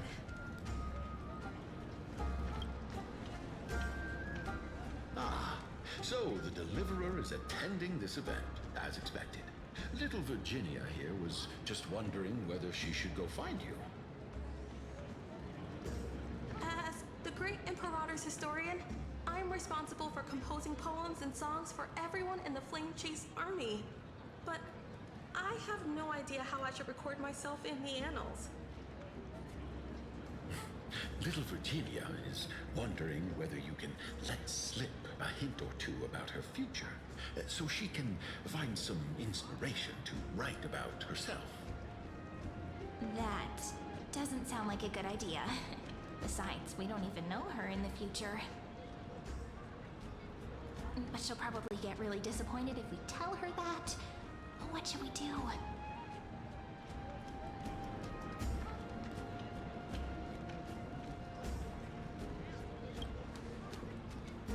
Alright, I got it.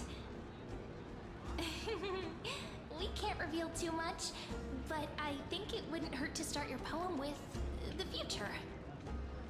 Maybe use something like, with hope, I write down the tale of tomorrow for myself. Silently waiting, day after day, till the moment it fulfills its promise. How's that? Oh, that's exactly what I'm after. I'm so inspired. Thank you so much. I feel like I can actually finish composing the heroic saga of Flame Chase once we end this campaign.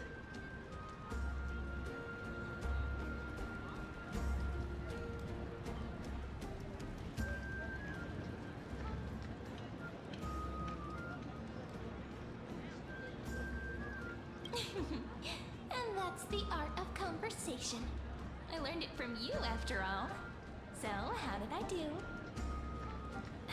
By the way, in return for that, are you able to tell us where the Imperator is? The Imperator? She usually wouldn't arrive this early. She believes that rulers should stay silent in places where their subjects hold private conversations. Why don't we have a toast before she arrives? To reason, which is held but not revealed. To romance, which will surely be returned.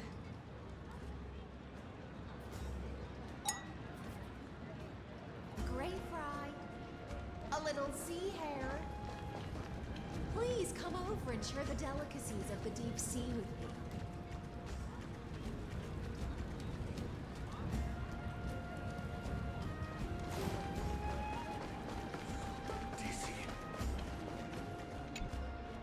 You two have been wandering around the venue as if you have something on your mind. Have the attendants not taken care of you well?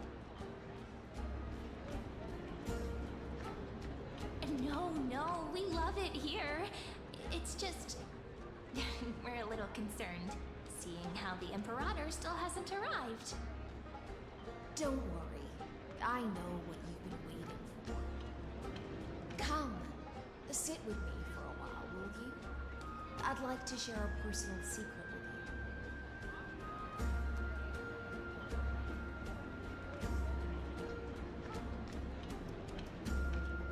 you. See here?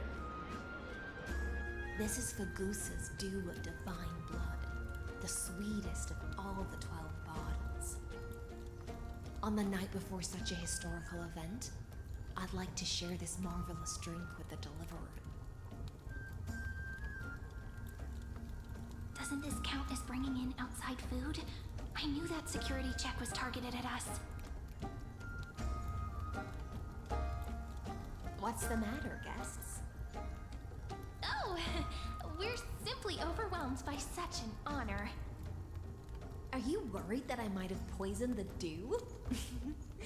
Well then, let me prove my innocence.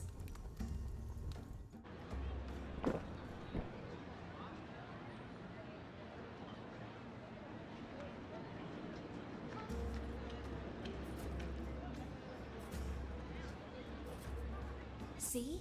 It's completely safe.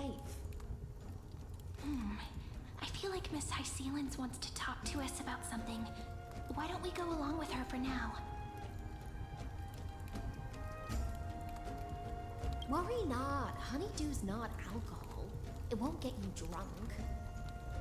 On the contrary, it can make your mind even sharper.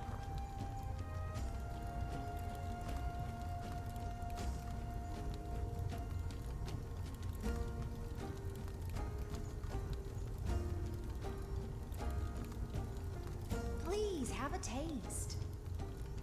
Would you like some too, little Sierra?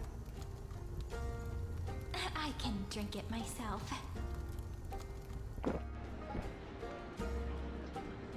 How is it? Sweet enough? Calm at times, tempestuous at others. That's the taste of the ocean. It'll do you good to understand Fagusa's fickleness before we set off to face their waves. Just like how you're about to understand the secrets within this dew. Now, please turn around. Very, very quietly. Don't make a single noise.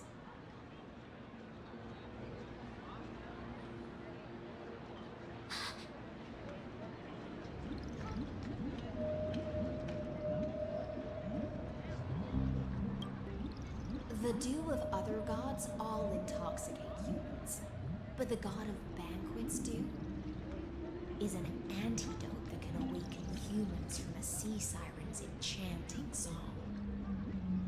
Since the start of this banquet, all the guests have been under the spell of my song. None of them can see the Imperator in that Fioros. But you two, I wish for you to see the truth. Is this also what the Imperator wants? This is my personal request. I can't bring myself to trust that Fioros. The Flame Chase army changed after he descended with Orynyx's divination and brought the prophecy of the stars to Akuma. His seductive whispers harbor something malicious within and will ensnare those of us blinded by ambition. You are the deliverers of the prophecy and know about him far more than I do. Perhaps only you can find traces of the truth from his actions and words. Then we can show the Imperator the right path forward. Oh, but isn't this acting behind her back? Amphorius has become far too weak. Even heroic actions protecting her from harm must be conducted under the water's surface. I am the Imperator's blade, and I must clear the way for her while remaining concealed in the torrents. Then, ensure I'm pointing my sword towards the true enemy. Can you promise me something, Miss Hysealans? Ask away. My friend has in fact come here to stop that villain's evil scheme. Our goals are aligned. But as to the decision the Imperator must make, she has no wish to transgress her authority. We just want to tell her everything we know. I believe the Imperator will be able to tell right from wrong. I never doubted your loyalty. I'll pass your words faithfully on to her. Provided we can gain the advantage in this tug of war, that is.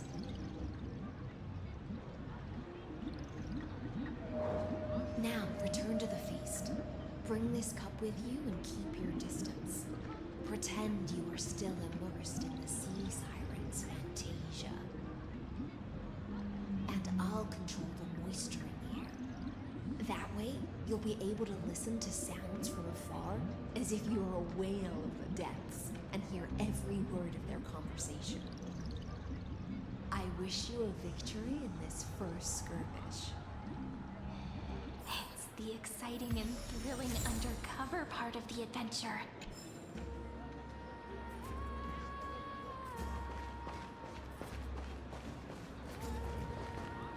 Let's mingle in the crowds here. Relax. Relax. Try to act natural. Where's the Imperator? Still not here. That little imp is always acting so high and mighty towards everyone. Today, I will... Whatever. Pour me another cup. Though she has succumbed to drunkenness, she still does not dare challenge your authority. A criticism of my height is a grave enough insult already. She should be dismembered. Do you often test the loyalty of your subjects like this? You jest. The Imperator does not need blind loyalty. As long as one can prove they have value, I am willing to be lenient towards them. Let's cut to the chase, Theoros. If I pass the trial and grasp this world's law in my hands, what will you do then? The answer is simple. I will connect Amphorius with the stars. Don't waste my time. Be precise. Be specific. I won't ask a second time. Allow me to adjust my statement. I will correct the regulations within the old law that sealed off Amphorius and merge the black tide with the torrents of Era Nova. Then we will be able to decimate the forces beyond the sky that are trying to annihilate Tomb and sound the trumpet for the endless campaign you will then embark on. But you previously said that Iron Tomb is unrivaled in power across the stars. Who would dare to annihilate it? There is a federation of warships named the Cienzo Alliance. Warlike and old-fashioned. A cult named the Genius Society. Loosely organized, but steeped in abject insanity. Oh, there's also the Astral Express. A group of lawless vagrants. That so-called Deliverer is part of that last group. Those vagabonds mistakenly believe they can connect the stars through alliances instead of conquest. But history has already given them a tough lesson.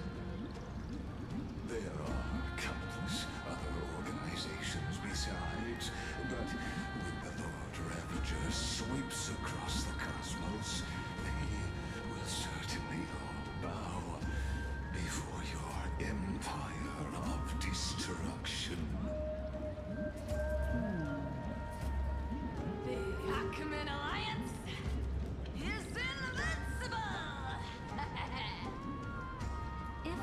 civilizations are not as feeble as you describe, then they may still have some value in testing the quality of my blade. That being said, even the smallest and weakest city-states should build an obelisk to the Imperator, so that their people can constantly recall the glory of her conquests.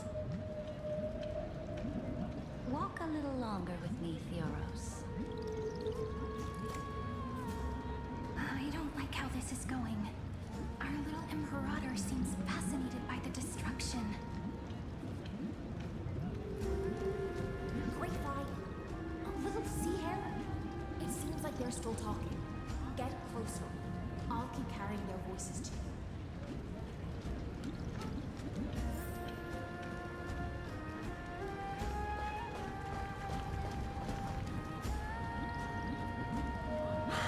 What a difficult situation. No matter how we position our forces, this battle against Fagusa will result in many casualties. That's not something you or I should consider. The Imperator has already placed the chess pieces.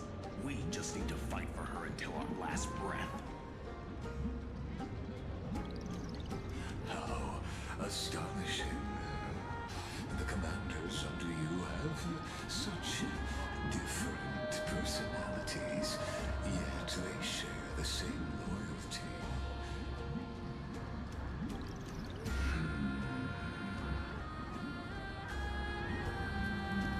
He's looking this way. Quick, do something and pretend we can't see them.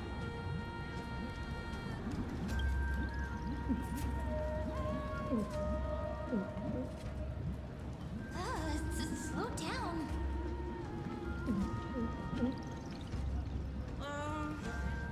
Are you okay? What's the matter? My apologies. I was just checking whether everything was fine with those two distinguished guests of yours. And it seems like all is well. Let us continue our previous conversation regarding the soldiers fighting for you.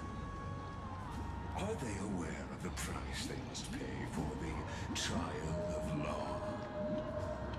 If I recall correctly, you've already lost a bout against a lantern due to offering insufficient sacrifices. You dare mention my name alongside the word lost? Forgive my transgression, great Imperator. Watch your words and actions. All you need to know is that my victory in the trial is guaranteed. Even without the trial of law, they've already sworn to give their lives for my conquest. So tell me, if everything happens according to our agreement, how would you recommend I deal with that deliverer? Good question. Do not let her fool you. That woman from beyond the sky contains a seed of ruin within her body. She must not be allowed to tarnish your glory. Therefore, the wisest decision would be to hand her over to me. You plan to torture her? Calling it experimentation would be more appropriate. The guest's patience is running thin. I plan to remove the Fantasia and head into the banquet. I will heed your advice. Leave for now, Theoros, and go back to Akama. You don't want to confront those two directly either, do you? Indeed. It's a pity that anti-Catherians are lightweights when it comes to drinking. Before I leave, I would like to make a toast boundless ambition, using my spirit instead of a goblet.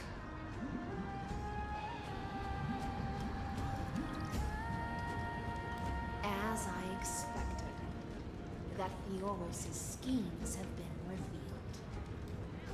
Thank you for your bravery, guests. It's time for me to dispel the Fantasia. This will be the Imperator's last public address before we head off, and therefore, likely, the final chance to change her mind. I will try to get you a chance to speak, and I'll also prepare for any contingencies. The rest is up to you.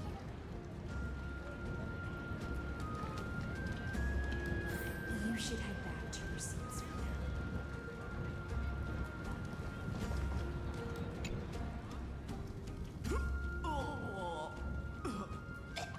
This honey brew sure wears off fast.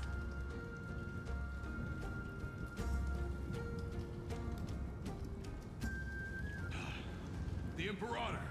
The Imperator has arrived! No need for formalities. I should be apologizing for my tardiness instead.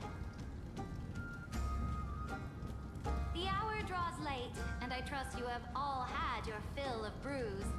Therefore, I will not observe the usual ceremonies. Any warrior who has fought by my side should have those speeches memorized by now. The Imperator's word is law. Are you out of your mind, Dux Frigoris?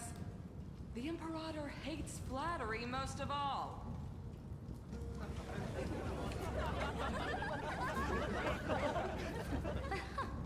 A joyous atmosphere is a better fit for showing me your resolve.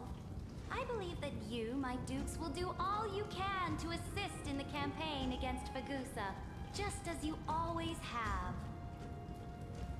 However, it's a pity that I have never tested your loyalty.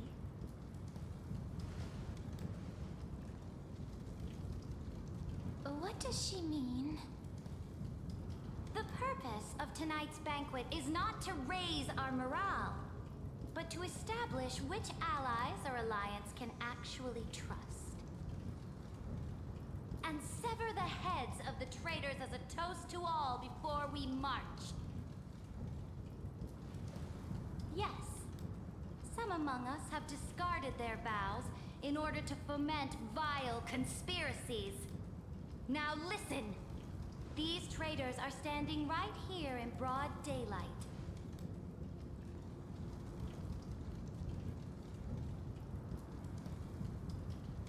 Dux Gladiorum Hycelens. She used the Sea Siren song to immerse the crowds in an illusion and conceal her whereabouts. She then worked with those from beyond the sky to spy on confidential matters, hoping to rob the core flame by force and harm me, the Imperator!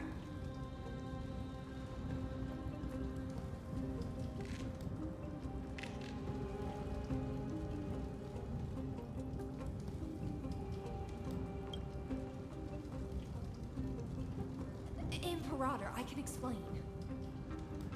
Silence! Do you remember who used to own this blade? She met you once, back at the Temple of the Three Fates. It was Kindness, the head of the Cleaners. She was the first to draw a blade against the Imperator, and personally made herself an example for my enemies. Under the shade of the olive groves, the people of Akama said they would never bow to me. In the frozen, lethal fog, the people of Idonia said they would never bow to me. At the beginning of the Myriad Paths, the people of Yanisopolis said they would never bow to me. But now, they all lie silent. They now fear me as they fear the law. For I am Ceridra, and I am the Imperator! If you have any last words, say them to the Imperator. Then, face her judgment. after I cross this river, it will be a tragedy for mankind. But if I do not cross, then it will be the end of me. If you are ready, then I'll follow you and fight to the last. Deliverer.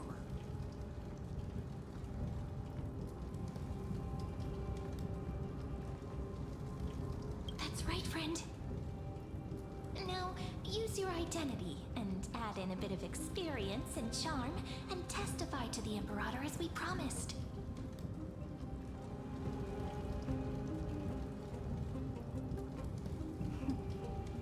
You think you can slay a king using your words instead of a sword? I'll have it. Show me the weight of rhetoric from beyond the sky. Will it weigh heavier than 3 human lives? Let's try to watch our words carefully.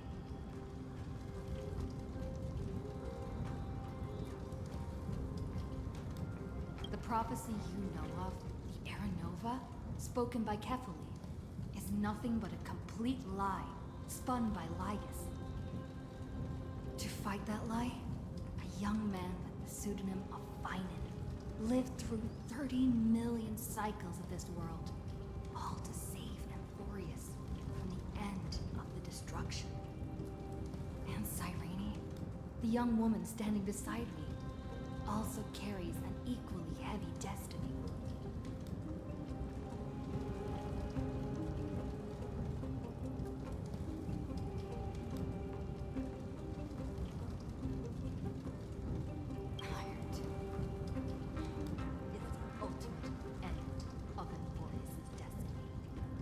It is an embodiment of pure horror that walks the path of destruction and can never be tamed. That is the only thing Lygus cares about. As for Amphorius, pure glory and campaigns, he doesn't care about any of those. He will most certainly betray you. When that time comes, all of us will be ground to dust by the destruction.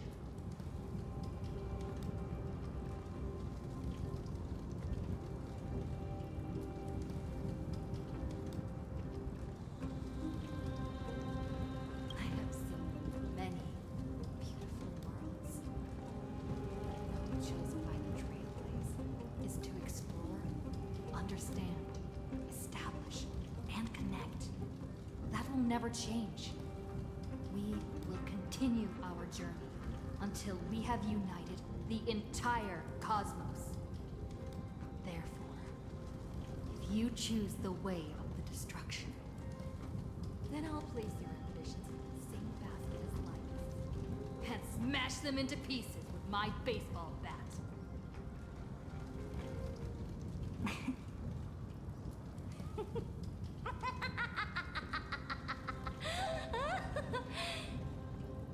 That was truly a chaotic speech. All that needs to be said has been said. Dux for Goris, Dux for Malus, escort the traitors to the prison.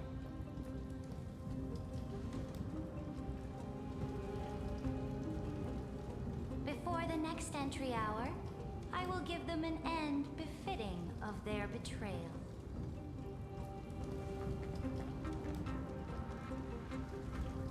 Oh, great Imperator, your ambition certainly eclipses all things. You're still here, Theoros. Of course. As the Theoros, I simply cannot miss this moment, miss witnessing the fall of a nameless one.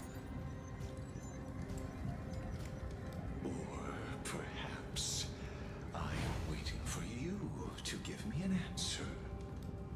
Why would someone as powerful as you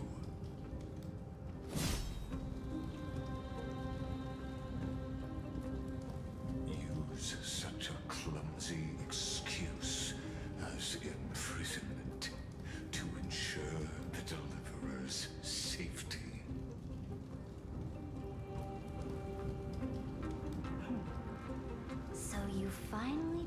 decide your act. I must point out that you are just as impressive an actor. This banquet was always going to be a game of chess, where you would try to control both sides and turn both them and me into your pawns.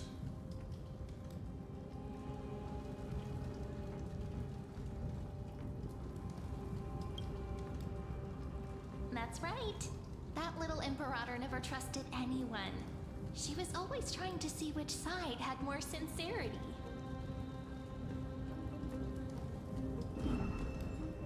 All right, we'll listen to you. Here you go. Also, please pass on a message to the Imperator from us.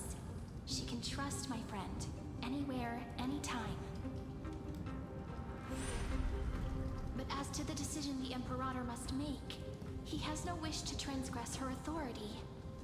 We just want to tell her everything we know.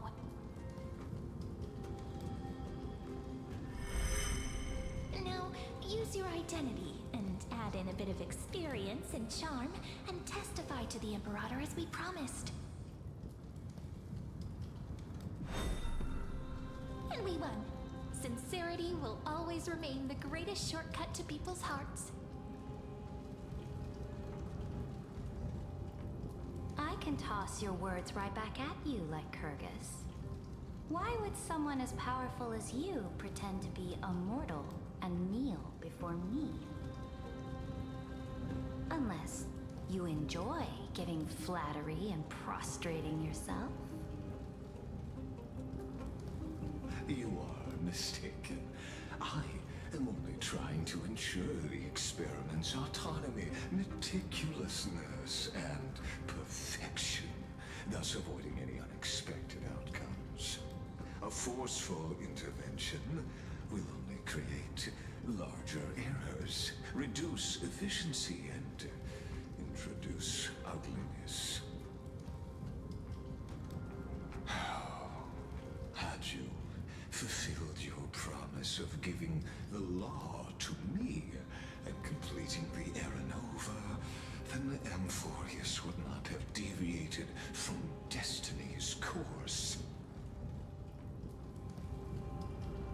Oh, but you broke your promise.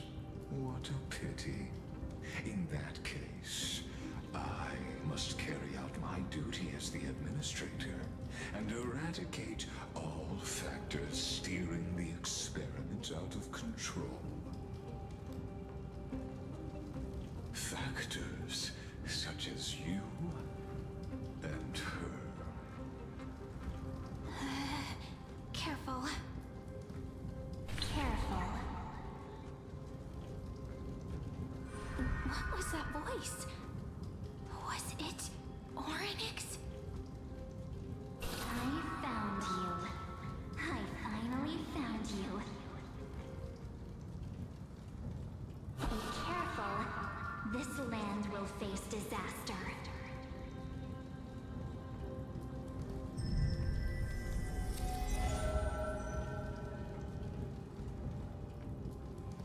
The time of judgment is nigh, my lady. The prison I have built for you is now complete. In the name of the erudition, I invite you to step into the same cage as mine.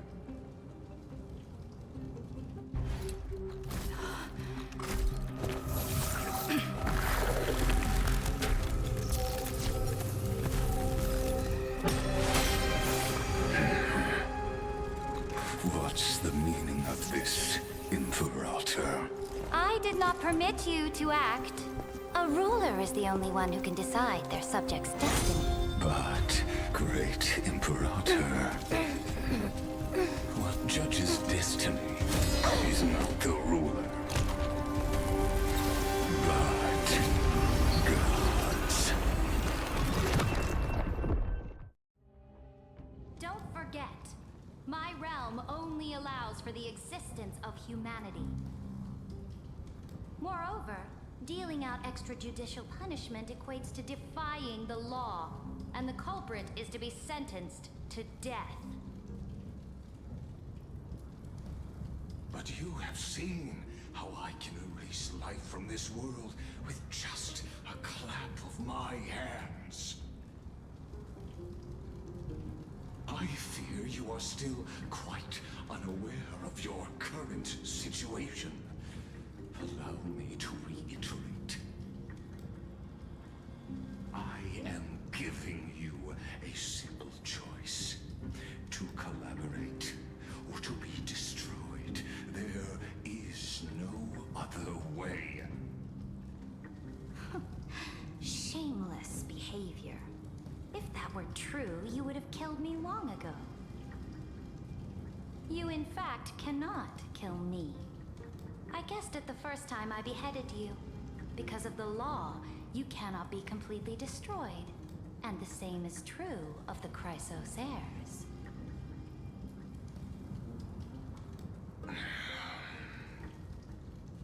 The more you bluff now, the more you are proving that conjecture to be true. What magnificent foresight. I once regarded this precious quality of yours as a sure sign of my ultimate victory. But now, I have to admit that I made a mistake. Yet, as a mere mortal, how will you contend against the Theoros? We are both slaves to hubris. But do you know what differentiates us, Lycurgus? I will never be blinded by my pride. If I wish to break the scale's balance, I only need to appeal to external forces and use them for my own ends.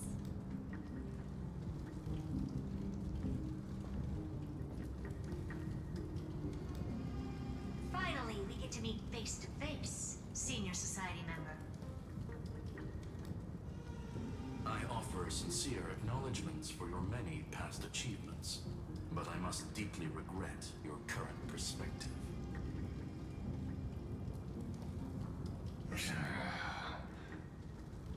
Trust me when I say that you aren't the only one feeling regret right now. Screw them. So you two are the allies from beyond the sky the Deliverer spoke of, and why she demanded the divine authority of law.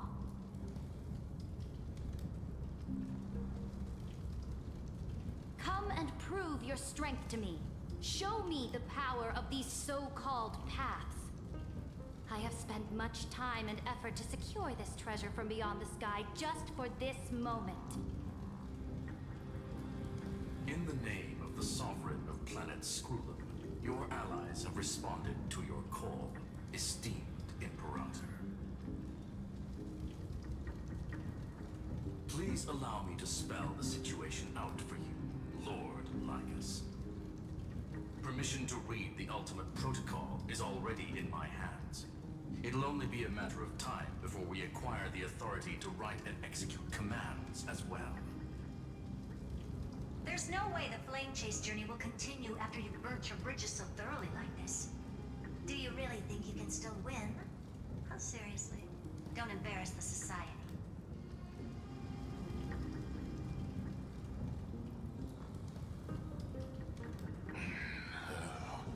I understand that a mere zero possibility does not equate to zero. That argument is very persuasive to me. Which means the same principle also applies to you, my dear peers. You will never be a match for me in a world constructed through Catorzane algebraic expressions. And as for Aranova, why don't you entertain this possibility?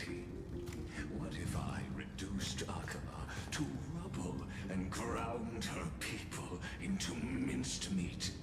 Would the heroes then once again desire the power of demigods so they could fight against me? Listen. Iron Tomb is fated to be born. You may shackle me and put me in chains, but I have thousands of ways to ensure the destruction's descent. And what I just mentioned is only one out of those thousands.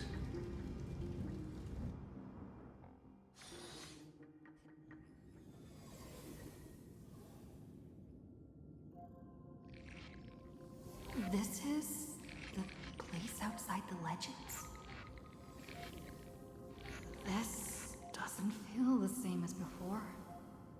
How should I get back? Warning! Warning! Warning! Warning! Warning! Warning! Command isolation? Since we parted ways last time, I have modified the exolith into an audience area exclusive to you. Now, you'll be able to silently wait here for the final act of Valvorius to begin.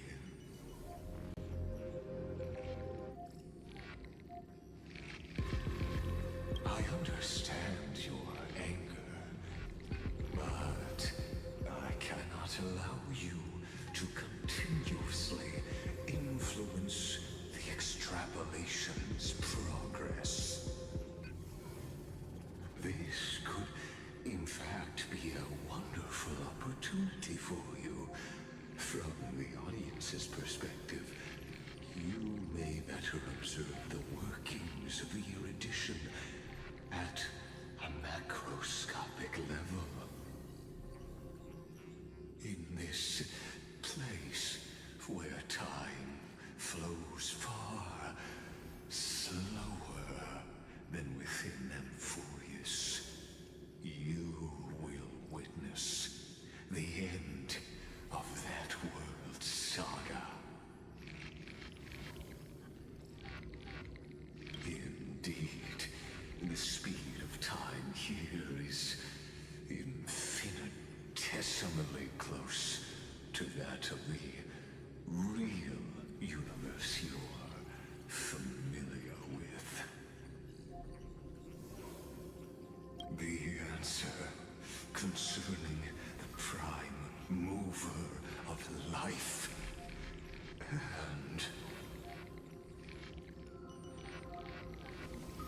the total destruction of the erudition.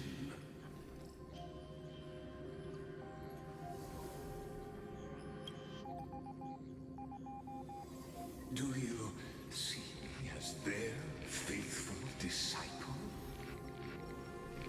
I am certain not.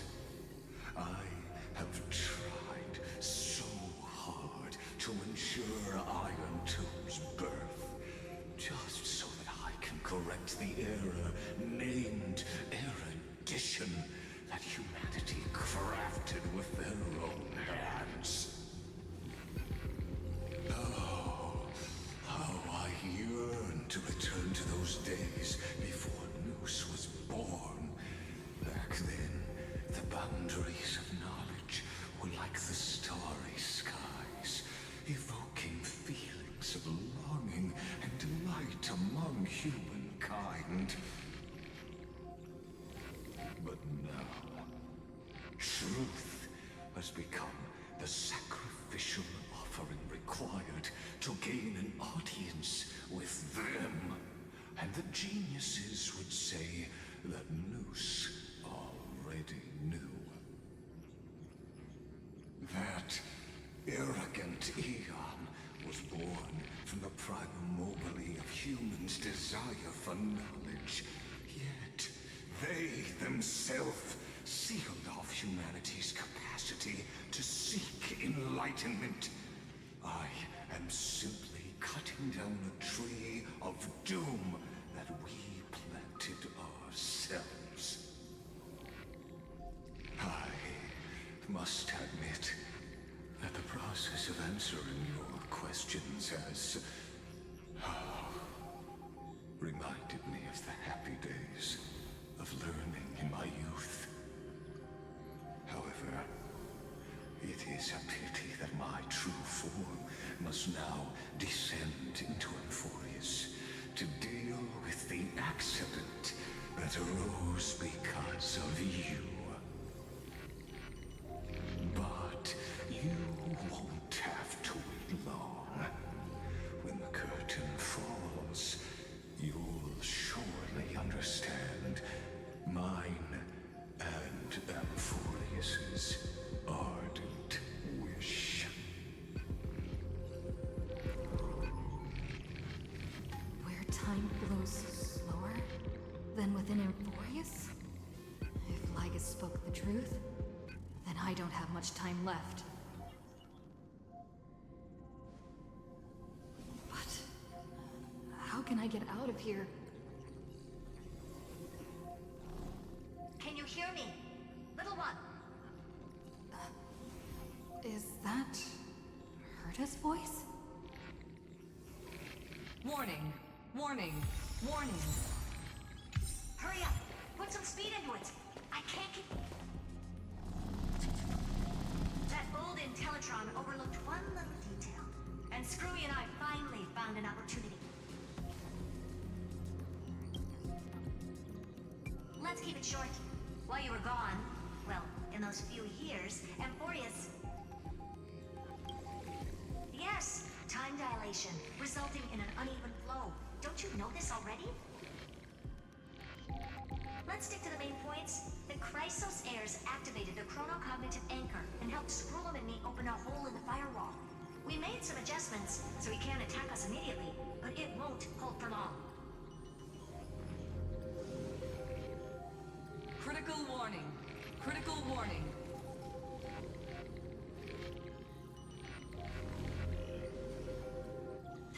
Time is running out. Here's the conclusion.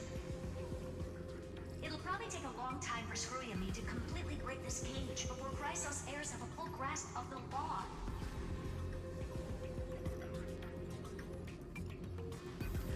To be safe, we'll continue to launch side-channel attacks on the system to give you opportunities to escape.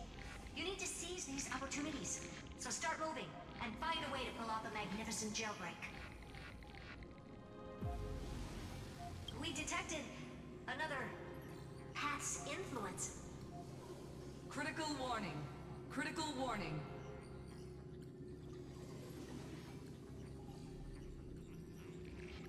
Its power is strong.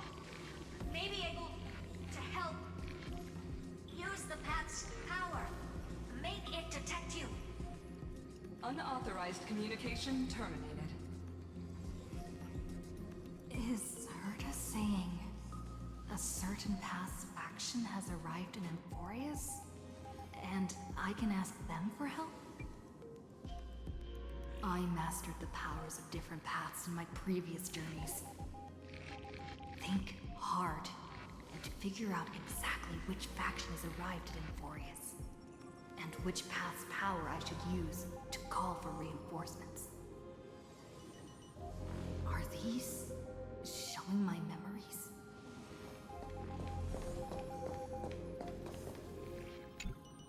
With the Stellaron in my body,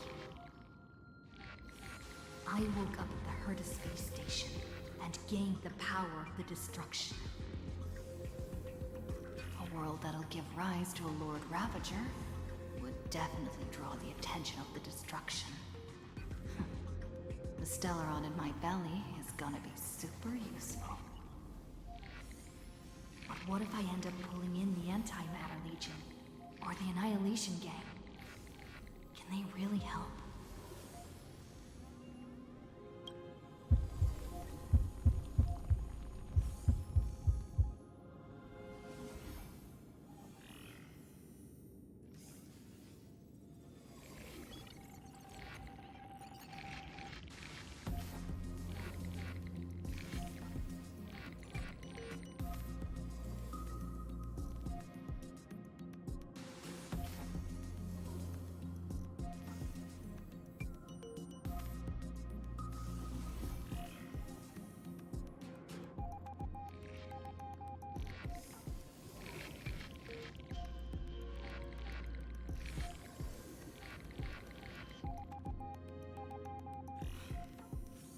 Failure is not necessarily a bad thing.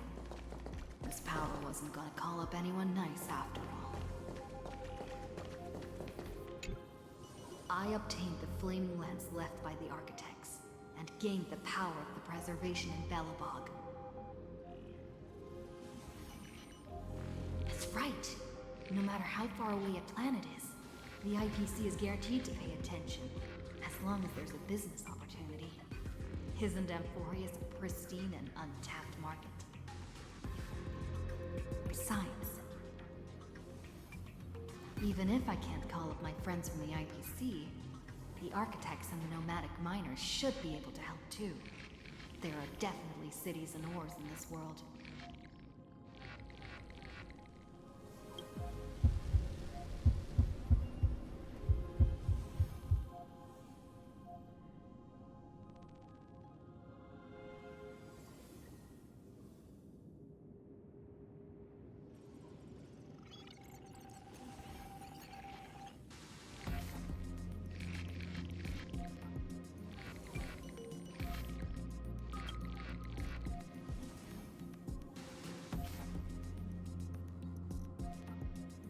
Seems like since Amphorius has no overseas market, the IPC's hand can't reach it. I received the Watchmaker's hat in Penacony, and declared war against the Order, then gained the power of the Harmony. That's right! The benevolent family must still remember me for saving them. Their music echoes throughout the stars, and they'll definitely want to help. Come, dear hat. I've put you aside for quite a few chapters already. Sing with Clocky. The world is in harmony and the stars shine bright.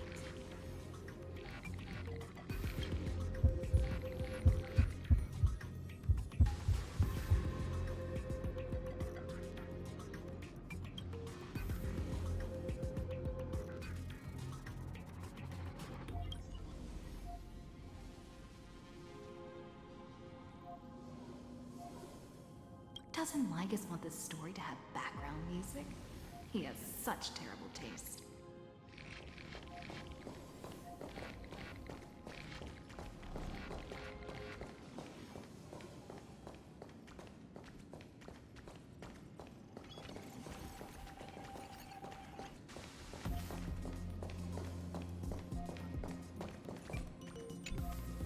The Remembrance. That's right. I came to Amphorius because Black Swan asked us to come. And I even got a glance from Fu Li here. The Garden of Recollection must be intricately involved with Amphorius. Traces of the Remembrance are also everywhere in this world. I don't know what they want, but I don't have many choices left in this crisis.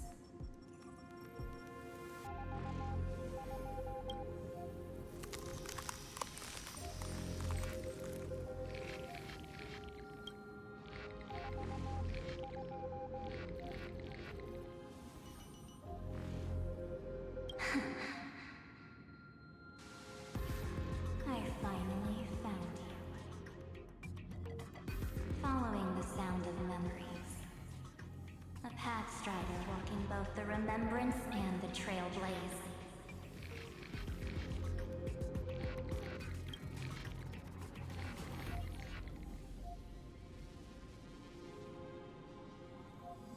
Warning! Warning! Warning!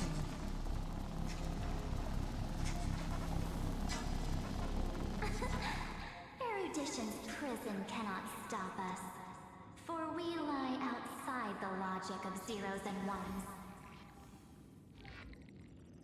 Come, leave the cage of Logos. The mythos of Amphorius waits for you to continue its story.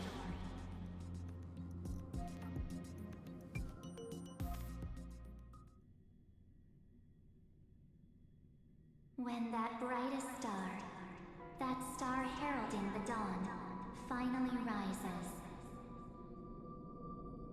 A boat, so used to drifting, at long last enters an island's safe embrace. Oh, Pathstrider, we have helped you break free. Hurry and set off. The Child of Remembrance awaits you. March? What's she doing here?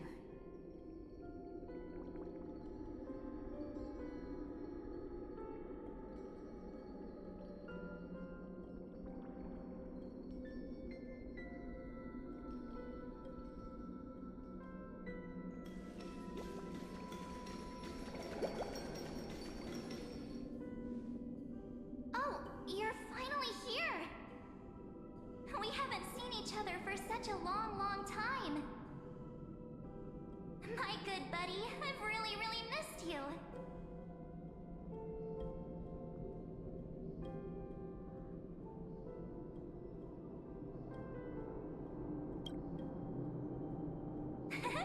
I bet you were constantly thinking about the days when I was by your side.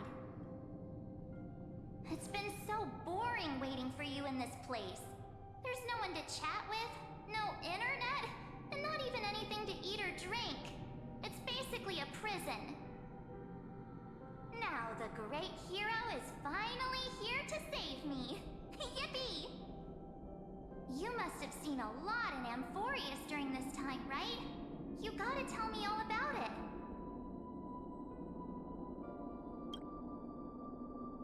I'm all good. Look at how fit and active I am. But let's get out of this spooky place first. This is not a good spot for a reunion chat. Why don't you take me back to reality? A strange voice told me that I can enter Amphorius if I keep following this road. So, let's head off. I still don't know what that world even looks like. Why does March feel so weird? What are you standing around for? Do you actually like this place? Get moving! Hurry! This door should be the exit! Maybe my instincts are wrong. Let's follow her first. Are you okay? You haven't said anything for a while. Has it been so long that you're still missing me? There's no time to waste, though. The Chrysosayers and the Geniuses are all waiting for you. No. The discrepancy is getting worse.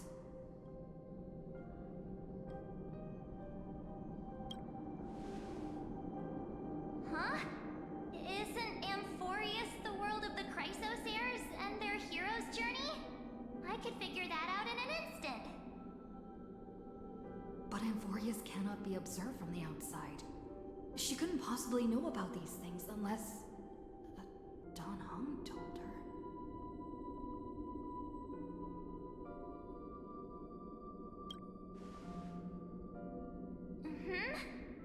No, he's not.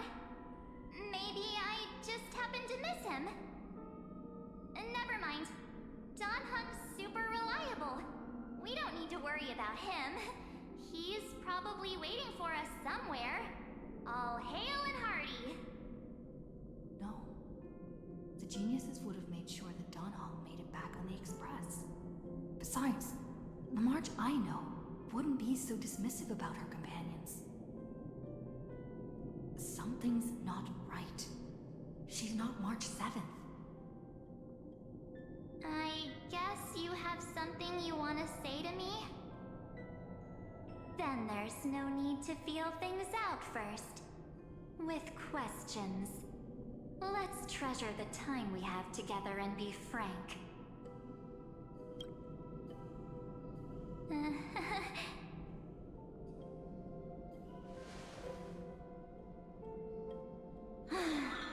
As expected. A glimpse of memory is not enough to deceive the bonds of friendship forged between the nameless. In that case, there's no need for further deceit. You're right. We are not the March 7th you are acquainted with. But we can send you back to Amphorius, as long as you are willing to help us. We are the Garden of Recollection. You should be very familiar with that name by now. Just as a reminder, while you hesitate, time is quickly ticking away in Amphorius. Working with us is the best way to stop the enemy of erudition. Erudition would treat any results unrelated to the experiment as garbage and throw them out. But we don't work like that. The Remembrance treats all these instances as important materials needed to weave the universe. Besides, this would be child's play for a great hero like you. It won't be hard at all. Also, if your plan fails and the big bad Iron Tomb manages to get out, then the whole cosmos will be in danger. Wouldn't it be better to have an additional failsafe? As long as you help the Garden retrieve what we want, even if Iron Tomb reformats everything in the physical plane, we can use Remembrance to reconstruct the entire world. Or, should we say, the entire universe. So help us. Find where Amphorius' memory began, and bring it out. The Master of Anosrava has already glanced at you. Don't deny it. That storybook is the best evidence. Say, you aren't seriously gonna be moved by their pretty words, are you? I am the one who commanded those little ones to lead you out of the prison. But I didn't expect to attract little gnats trying to take advantage of the situation. While Remembrance can help you return to Amphorius, there's no need for you to do it the way they want you to. Of course, there's also no need for you to make any deal, or pay any price. For you, this is probably a long time no see. My dear.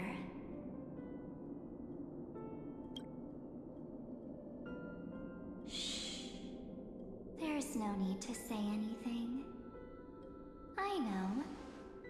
You have so many questions swirling around in your memories at this moment. And you feel so helpless. Put them aside. For now, all you need to do is trust me. Or do you need more proof?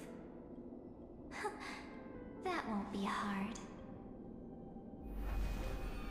Wait, stop it! They're away! I'm gonna keep our first photo, alright? It won't come to pass while we're around.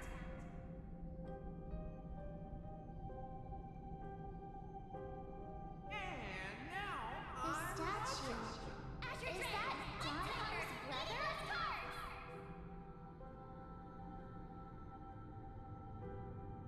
Oh, did you hear that? She just called me, but I'm not here. The universe is full of pain. We won't escape from it.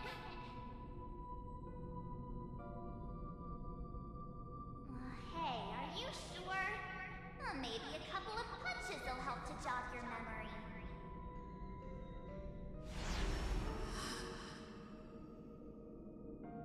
It's as if they all happened just yesterday, right? I don't want to lie to you, which is why I will not use her name. The third month of Amphorius is the month reserved for the Veil of Evernight.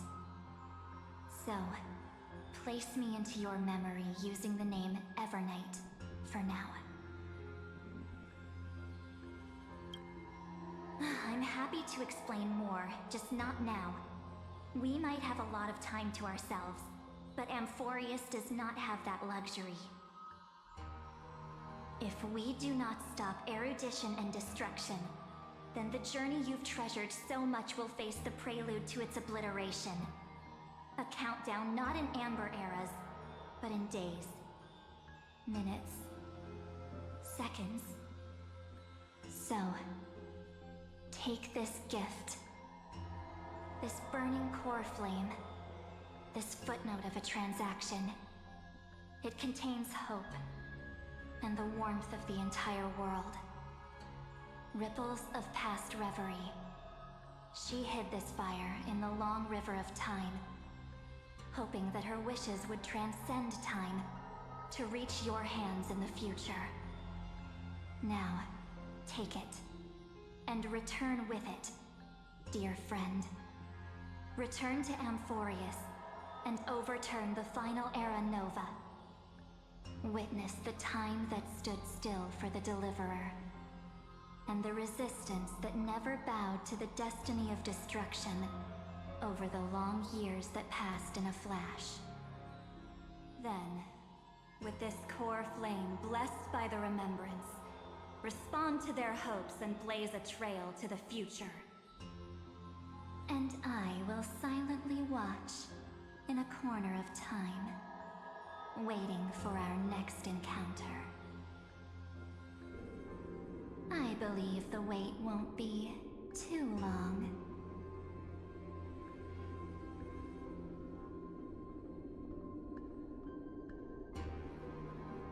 What exactly is happening? Keep going. Keep trailblazing. For Amphorius. For you. And for the March 7th in your memories. Go forth.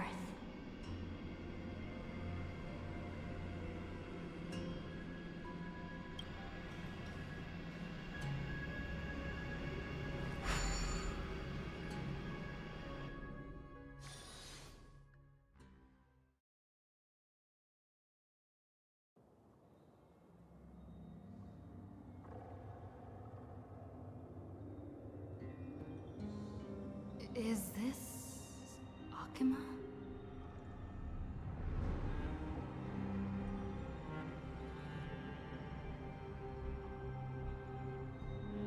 No one's here. And the dawn device off.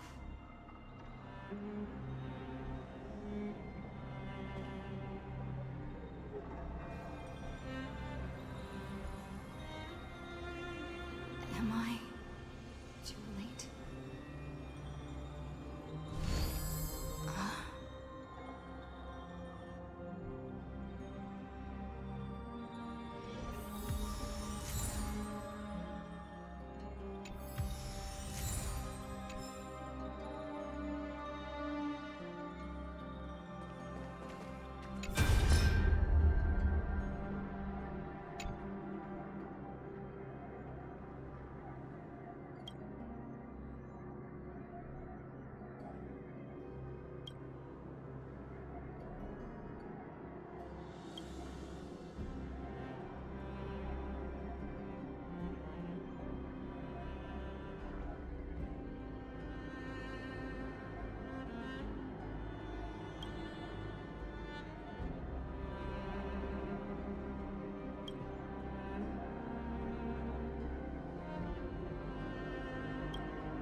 Cognitive anchor?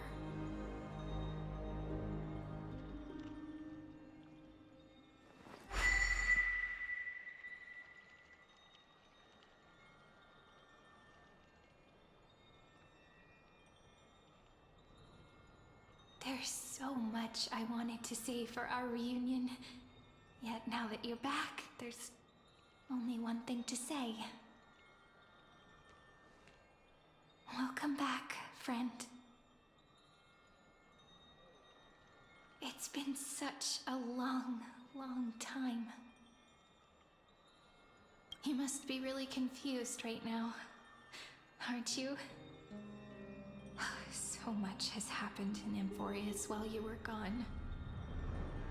But don't worry. The Deliverer can't afford to be lost, no? Now, please follow me, and turn the pages of time and hear the words everyone left for you. I'll tell you the story of this 1,000-year journey. That way, it won't just be my memories alone. Cyrene can't hear me?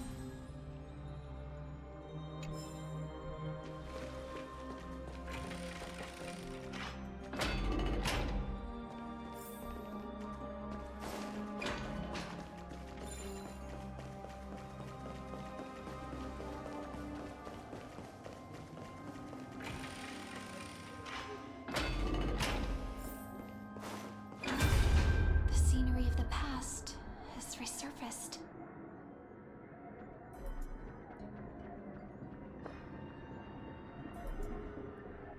Time flies. 200 years have passed since the Deliverer's fall. We had to return 3 core flames of law, romance, and ocean to stop Lygus, but even so, Terravox has fallen.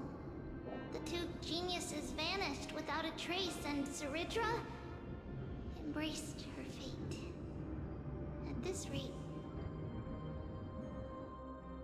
Era Nova will come, and Amphorius will fall into the destruction.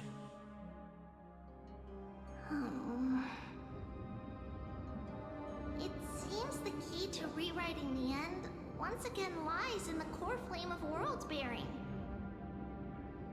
According to the instructions left behind by those 2 geniuses, we must get it into the Deliverer's hands, no matter the cost. But how? We need to find a way to hide the core flame. And we must buy enough time to keep Lygus at bay. About that, Rini might have some good news. She had that dream again last night, but the Titan's voice was clearer than ever this time. She said, pass the flame into the future. Is that a prophecy from Orynyx? She chose to side with humanity this time and hide one of her kin's core flame? It seems Amphorius' fate isn't sealed just yet. You're right. History has changed. Humans and Titans are both giving their all to keep this world going. Perhaps a relay across the ages is finally about to begin somewhere out there. Unfortunately, life will never go smoothly. Leiden's army is already at our gates, and their commander... that Lycurgus. He's right outside Akama. Light calendar 3960. Ceridra, under the pretense of a campaign against Vagusa, sacrificed 500 Chrysos heirs to complete the trial of law. This tragedy shook everyone in Amphorius. That same year, Ceridra the Imperator was assassinated, after which Aglaya the Goldweaver took command. Thus began humanity's second flame chase journey, a path hanging by a thread. Come, this way.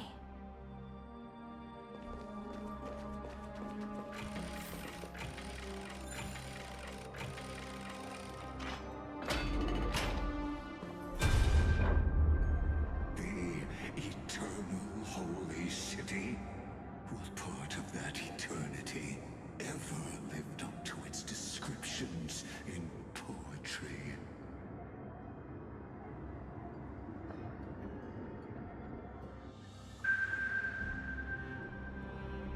The Memorial Palace lies in ruins. Countless mortals have perished because of your stubborn resistance. It's time you learned the cost of refusal. No,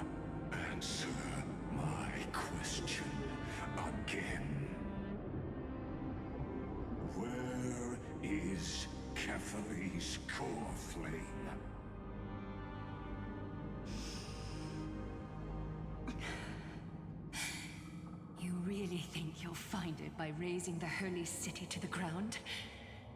From what I see, all you'll get is dust and disappointment.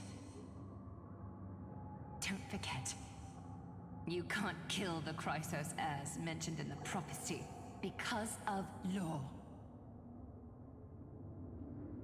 I have never denied that. Which is why I now place my hope in the faithful citizens of Akama.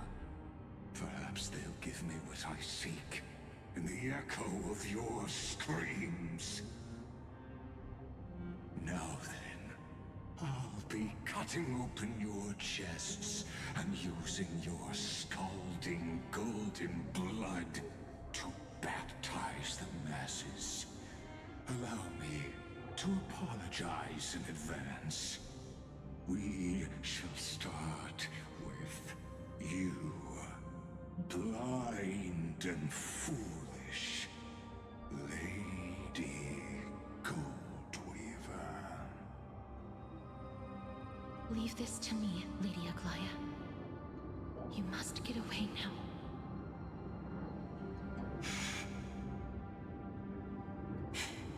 No, Holy Maiden.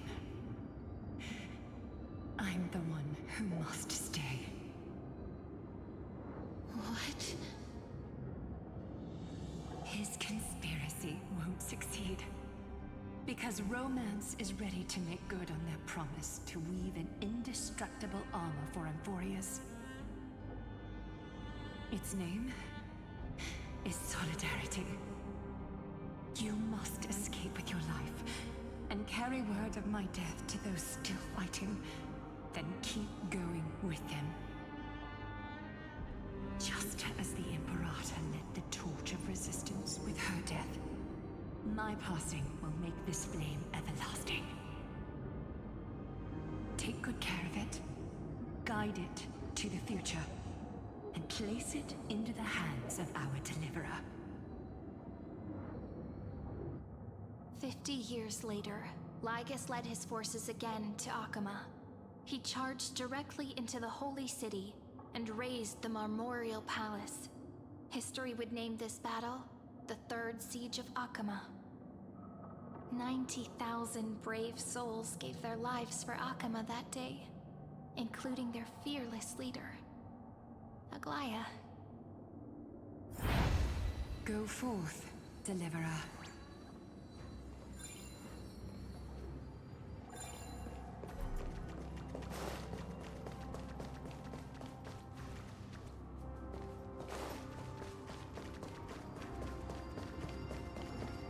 Go. When the frost melts and the snows give way, the flowers will bloom again. You'll find me there. So what you're saying is, Princess Homebuddy is never coming back, is she?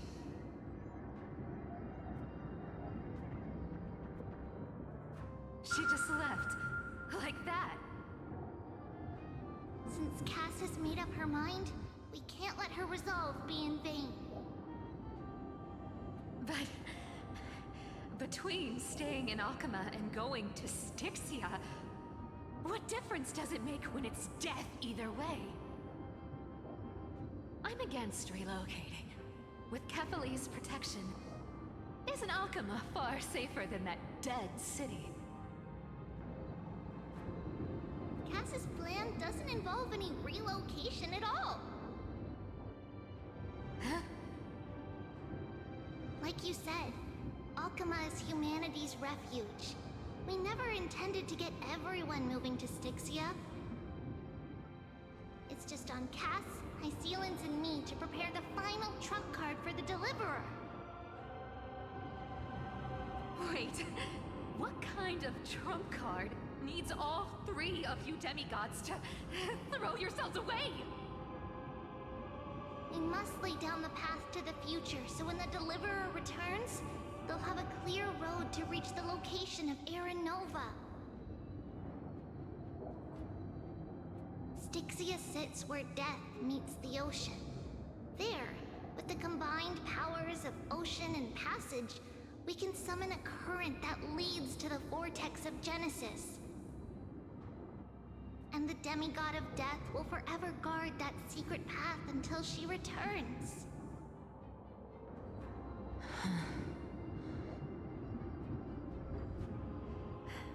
We all know Lygos will set his sights on the vortex of Genesis. That's exactly why we have to do this.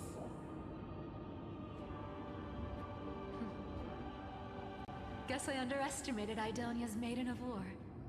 She's got way more steel than I thought. And Cypher, we need you to head to Castrum Kremnos as soon as possible. By any means necessary, forge an alliance with Strife. The prophesized Crown Prince has already been born. He shall become the new defender of Akama, protecting this land after we leave. You don't need to worry about that. I just came back from Castrum Kremnos. Only a step ahead of the news. Treeby, something's flying towards Akama, and it's really fast.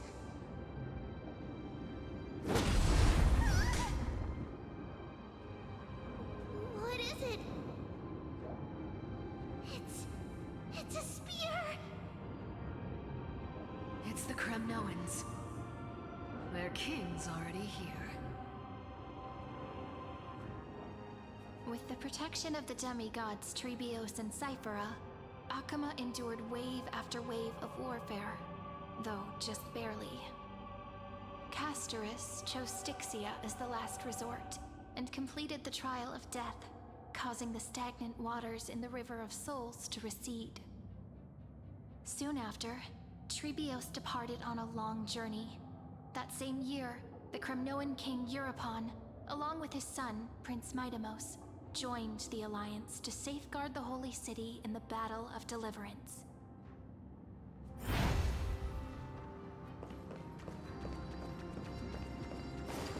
Go on, and see you tomorrow.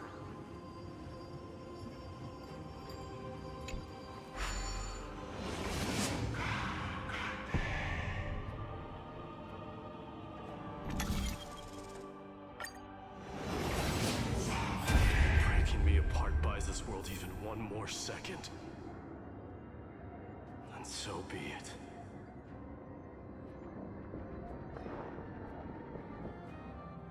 But it's gonna hurt a lot! Pain brings endless torment, but it can never destroy me. I believe that you were thinking the same thing when you stepped through the Gate of Infinity and jumped off that cliff.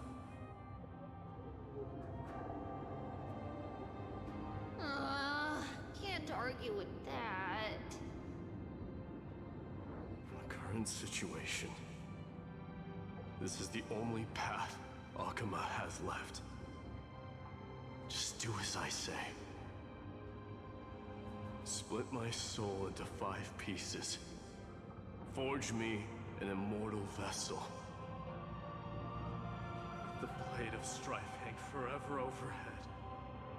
Locked in battle with their enemies to the world's bitter end.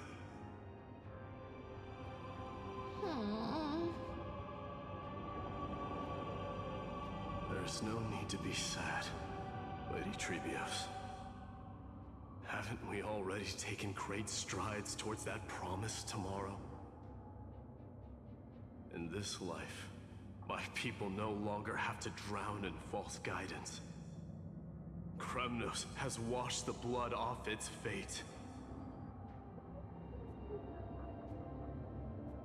Emphorius no longer needs a god named Strife. So let me shatter the former laws and turn the Lance of Fury back into a weapon that protects the world. We understand. By the way, can you do me another favor? The 7 sages from Grove of Epiphany are already en route. They'll arrive in waves to join the Resistance in a couple of days. Among them is a scholar named Anaxagoras. He has extraordinary insight and fears no sacrifice.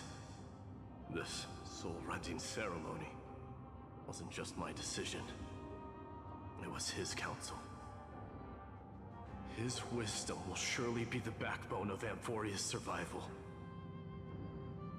Watch over him. Carry on this everlasting flame for me. Through Anaxagoras' ritual, the demigod of strife split his soul into 5. Courage, honor, tenacity, sacrifice, and reason. Each sealed in blood crystal and cast into battle. The people held a 10-day funeral to mourn their fallen god king. And through his sacrifice, humanity was granted 200 years of peace.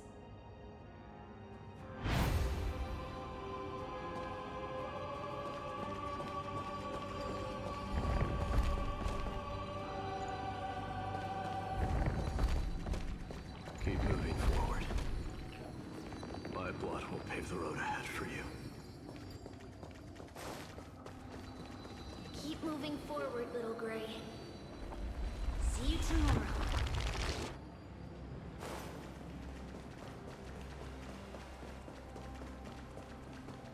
That seamstress wasn't wrong when she said a lie needs more lies to keep it together.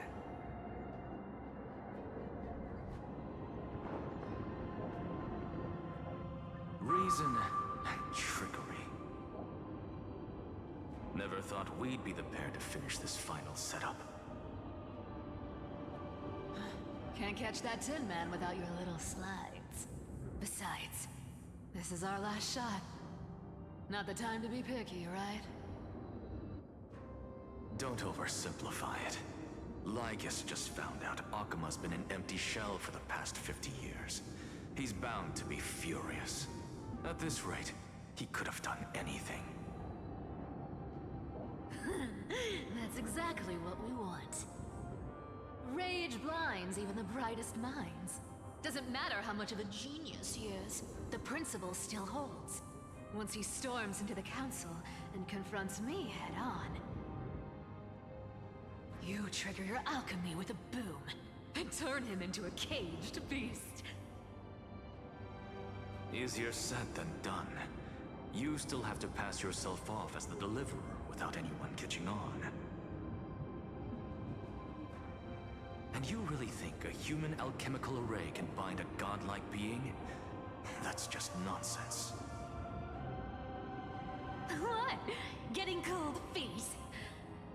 Or you just don't believe in the almighty worth of the demigod of trickery?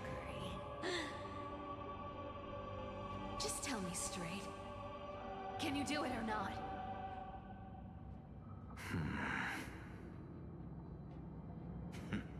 Of course I can. And it'll be child's play. But I've got 2 conditions. Since this is the final act, if we're doing it, we go all in. No half measures. Oh, I'm listening. First, shift the battlefield to the vortex of Genesis. It would be more convincing if the deliverer were to appear there. Besides, the vortex is cut off from the world. No place in Amphorius makes a better prison.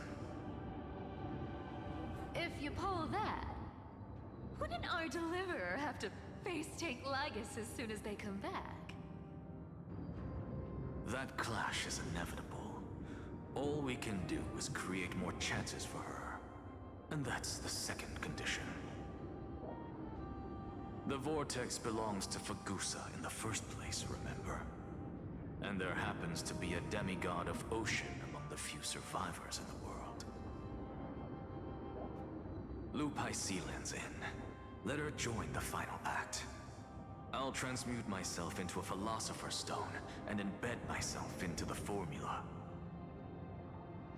And when the time comes, she needs to shatter me and scatter that stone's ashes into the ocean within the vortex.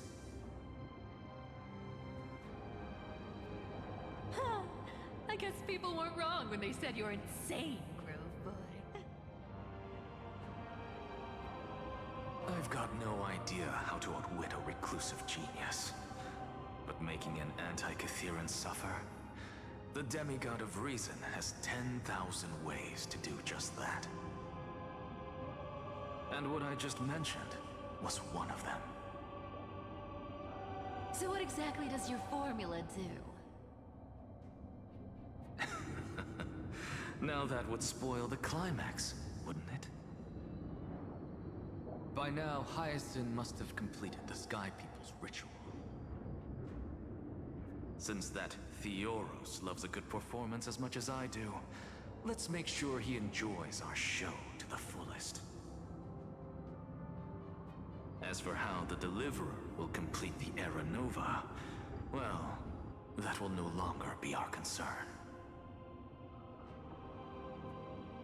It was the last battle known to the world, initiated by two demigods least suited for war.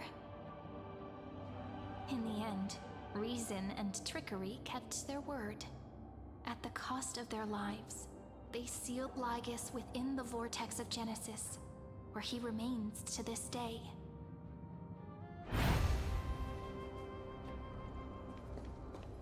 Go forth. Finish the greatness left undone. Quit overthinking! Just run! Keep running. And that'll be enough.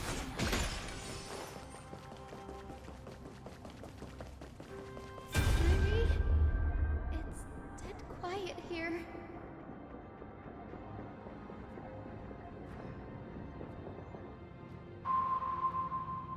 Akuma will stand eternal. Miss Cypher's lie is crumbled after all.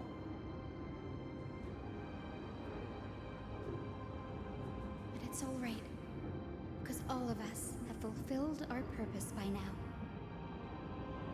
When the Deliverer returns, no matter where she is, sky will turn clear, and a rainbow bridge will rise, carrying her to the final battleground. Siren, this arduous relay is finally nearing its end. Now, I'm passing the final baton of fate to you, okay?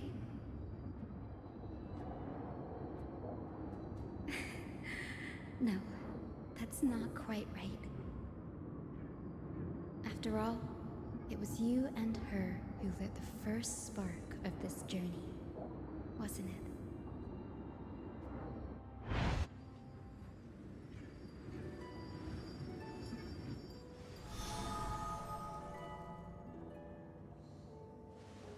I'll tell you the story of this 1,000-year journey.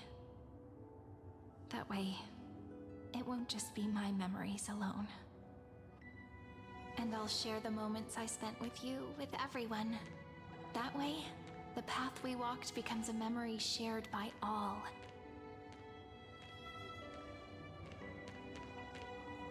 People will know that there's nothing left to chase. Amphorius has already welcomed the dawn foretold in prophecy. Just like I said, this won't be harder than the last time. Right?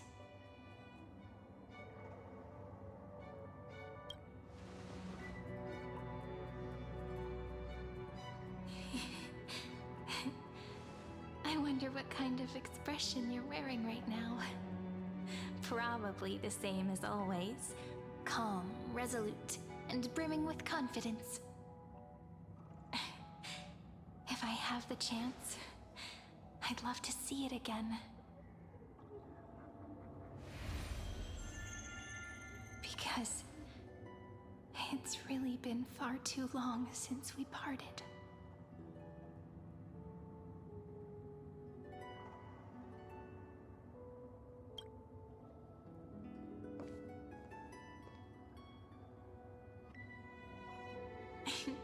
Someone as sharp as you must have realized by now that this isn't reality, but a maze of time. As the last link in the relay, I will return to the Temple of the Three Fates, tell Orynyx all of our stories, and bottle every page we've written into the little flask of memories.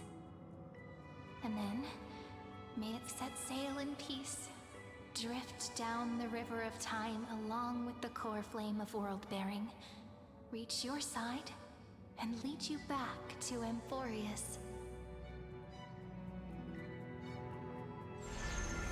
Just like the first time we met, right? Even though this cycle has no demigod of time, time has always stood on humanity's side. This is the only way to make sure that the Era Nova won't happen before you return. And the only way I can safely entrust the completed final flame chase journey to the Deliverer's heart. After all, the new world will be born from your memories, and the protagonist of this story mustn't be absent.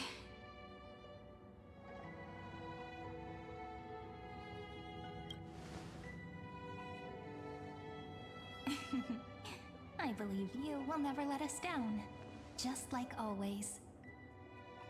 Do you remember when Finan sent us back to the beginning? When you and I got separated? But in the end, I returned to you, carrying all that we've been through. That's what memory is.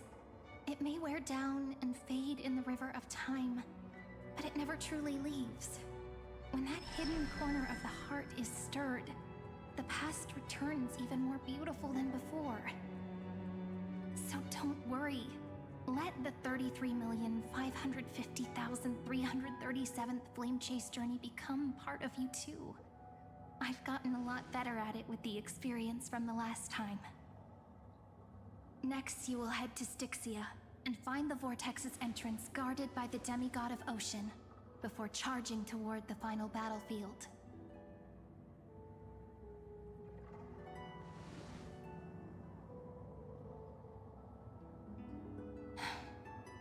Don't worry. I'll be with you. All of us will. Even Finan. We'll stand with the Deliverer.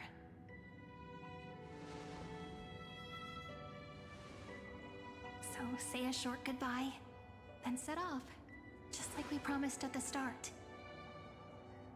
Toss away all unnecessary worries and troubles, and bring our smiles and determination into tomorrow.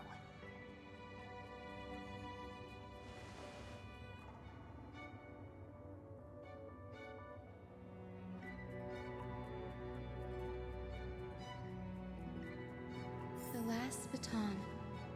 I wonder how long you'll have to wait before passing it on to her. No matter how long it takes, it's okay. Waiting is what I do best. After all, it took 33 million cycles for her to arrive in our world. What's a few moments more?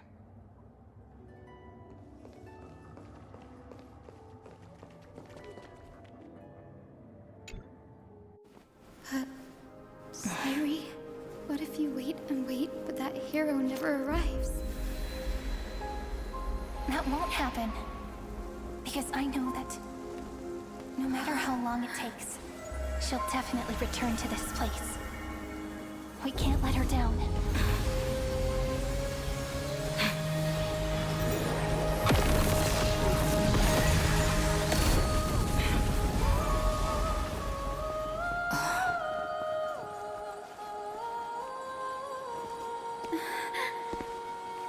Sky shall rain rays of dawn for you. May romance be with you on your journey. And reason grant you enlightenment. Let strife bestow you with inspiration. Trickery ensure your success. Allow death to protect your soul.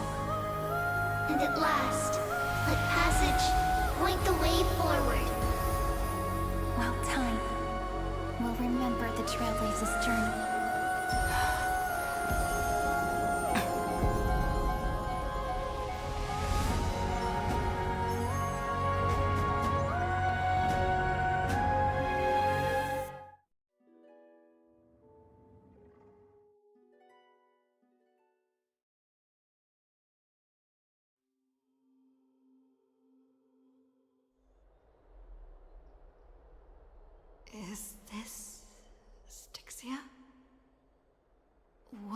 happened to this place? I need to find the entrance of the vortex, guarded by the demigod of ocean. High Sealens. Is she still there? Long time no see, Trailblazer. Generation after generation of Chrysos Air heroes have tried to defy fate with their blood and tears, either voluntarily shattering their souls or waiting in eternal solitude. But alas, fate can never be defeated.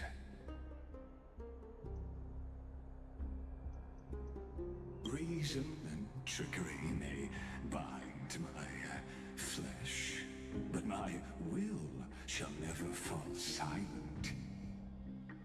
So the demigod of ocean, the Dux Gladiorum, High Sealens, sought to bring me into a fantasia with her voice and drown a genius in slumber.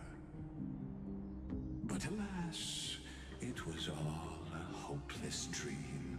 That warden fell before I did, due to erosion of time, while her prisoner remained unchanged.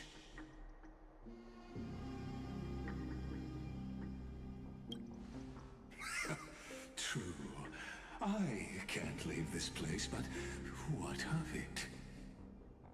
You should have heard of this fable. In a shadowed cave lived a people, imprisoned from childhood, and chained so that their legs and necks are fixed, forcing them not to look around at the cave, each other, or themselves. Behind them is a fire, and before them loomed the stone wall of the cave. The flames cast shadows, while the rocky surface threw back echoes. To them, that false play is the whole world. Yes, I'm trapped in the cave, but I know it's all just a fleeting illusion. I don't struggle in dreams. I wait. And now, my deliverer has come to defeat me and save this world that never owed you anything. Oh, you'll need to awaken the singer here and unseal the prison called Vortex of Genesis. You'll be the one to unshackle me and bring the cave crashing down.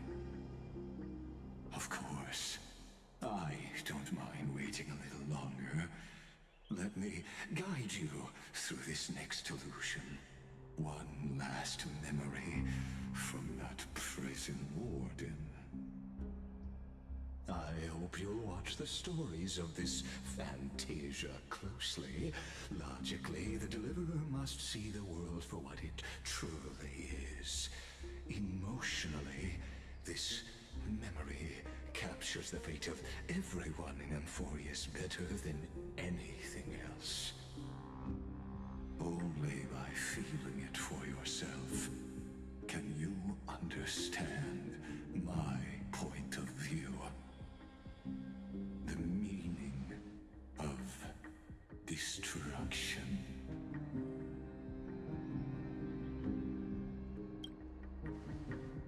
To your unshakable resolve, I salute you. But before we step onto the final stage, let me ask you this. In the spirit of that fable I told you just now, can the prisoners in the cave learn to see the shadows and echoes for what they are, and stop mistaking them for reality?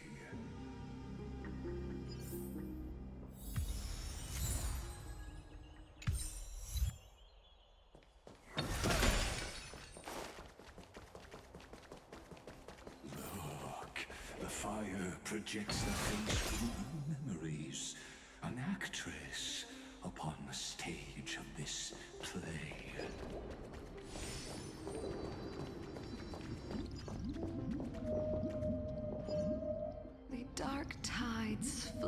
the sea, and our kingdom teeters on the edge.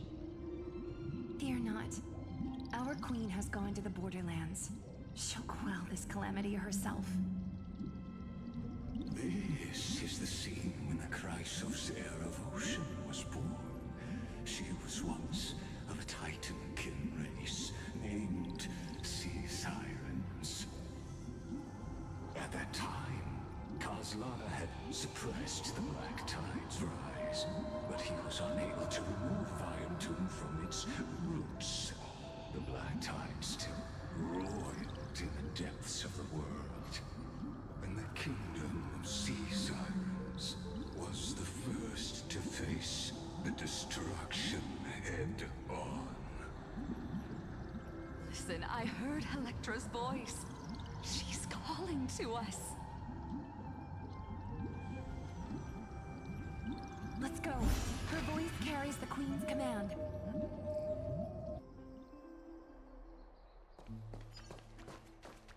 To keep the Black Tide from threatening the ocean, the queen gave her all, body and soul. Born of the queen's chalice, she bore the deepest blessings and inherited supreme divine power.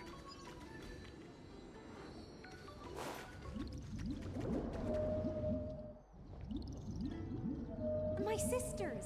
You're finally here! Of course, Electra. Your beautiful melody drew us here. Her true name is Electra. This is a reflection of her former self, clinging to the past with aching defiance. The Queen summons us.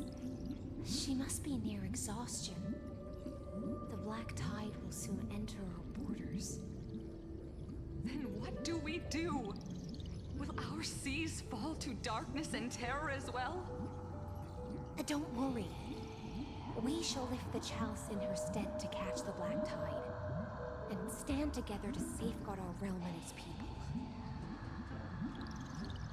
Such tiny Titankins. Thinking they can stop the tide of truth. How naive.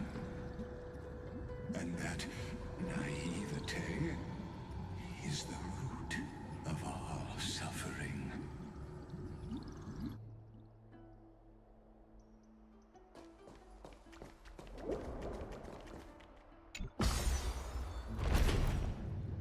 The Queen's palace lies just ahead. Even her once graceful form is now tainted and drowned in dirty mire.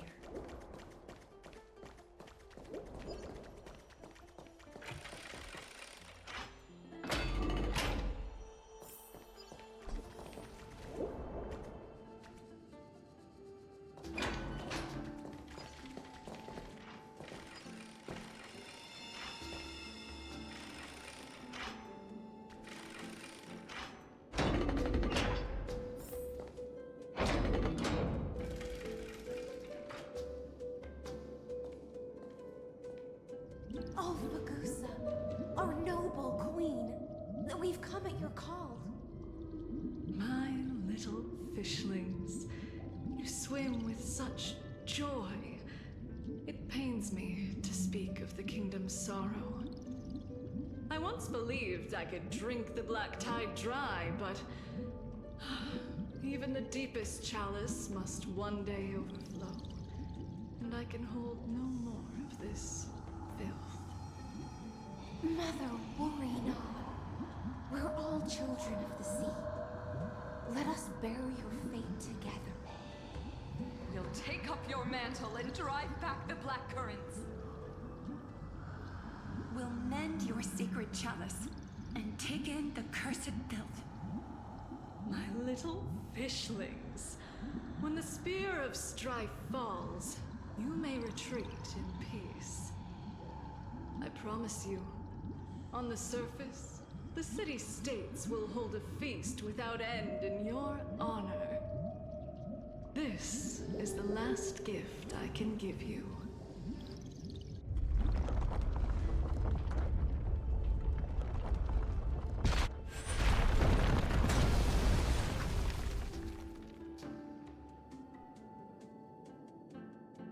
Fagusa sank into the abyss.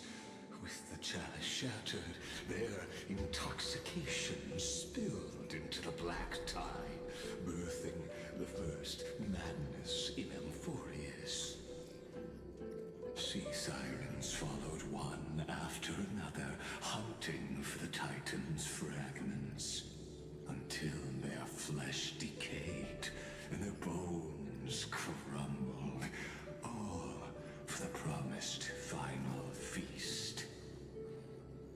Keep watching, but tread carefully, for the stage ahead is crumbling with age, just like her shattered fate.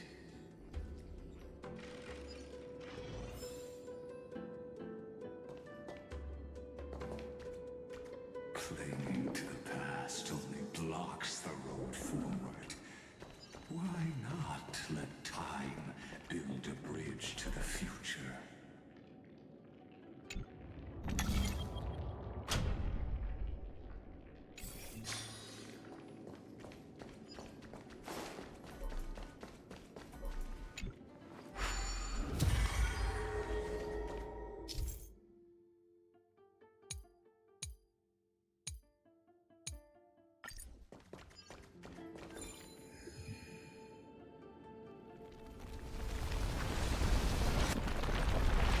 Chandelier still below.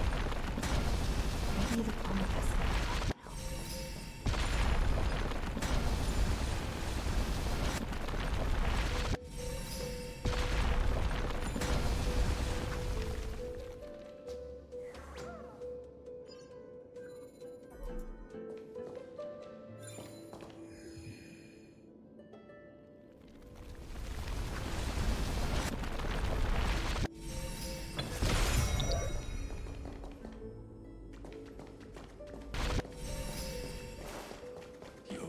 Wisdom far surpasses even the bounds of reason's model.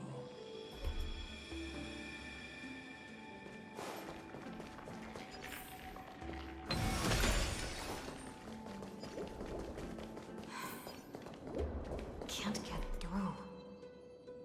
Looks like I'll need the miracle orb nearby.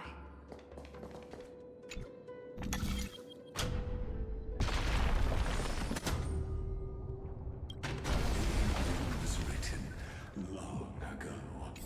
Even you cannot rewrite it. Just like this poor chandelier.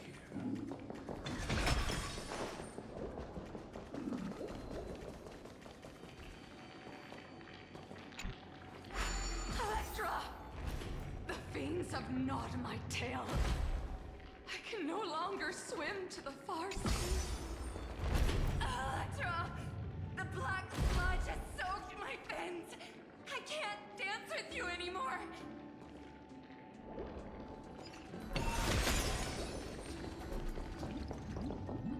Sisters, don't give up. Remember the Queen's promise of a feast in the city called Styxia. I haven't forgotten.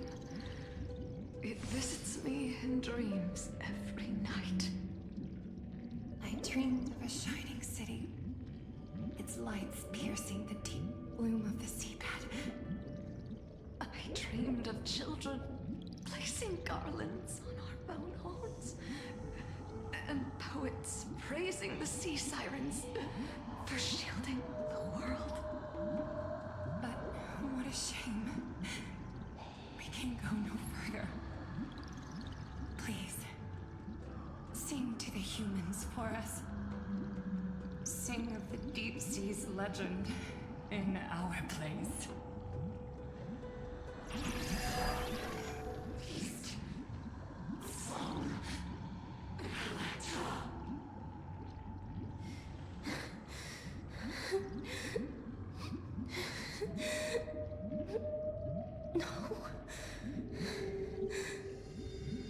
The sea sirens were tainted by the destruction. Their flesh rotted away. They became the black tide creatures of this cycle. Farewell, sisters. I'll finish this last task return to prepare your feast. And so, only one sea siren remained among the sea floor. High sealings, swimming alone through the seas, burying her kin, and searching for the fragments of the chalice of plenty. Though most of that journey was in vain, why not use the power of time to leap ahead toward the journey's end? To reach the Spirit Basin, I'll need to call upon the power of the Chrono Vessel.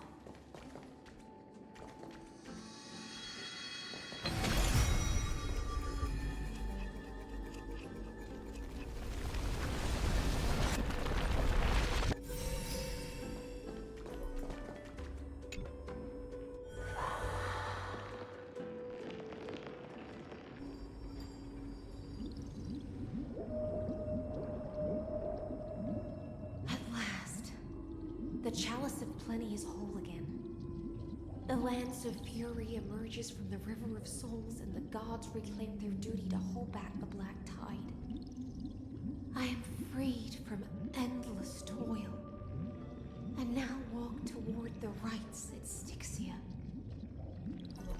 I bore my sister's dreams upon my back, took on a graceful human form, and hoped to find a grand celebration on the shore. My fins became legs, my scales became skin, and the sea foam on my body became a shimmering gown. But when I stepped onto land, there were no festivals with honey brew, nor poets plucking harps. Only silent death, drifting gently along the River of Souls. When she fulfilled her wish, she only found Styxia to have already repeated the mistakes of previous cycles and was swallowed by death. Hopes and promises are nothing but the foam of dreams. I am a sea siren, a vessel born to contain the tides. Now that my task is done, and the promise is broken, how am I to go on in a world drowned in shadow? Fagusa, my noble queen. She evaded my questions with drunken stupor.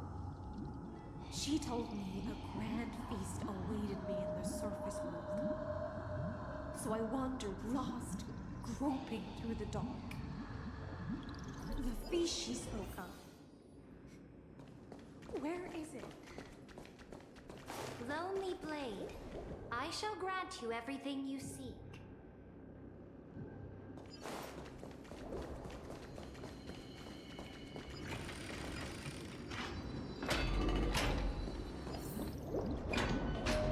After wandering the surface for ages, the lost sea siren met her future conspirator. You quelled the wars alone and forced strife into retreat. This swordfish that commands thousands of legions, whom does she serve?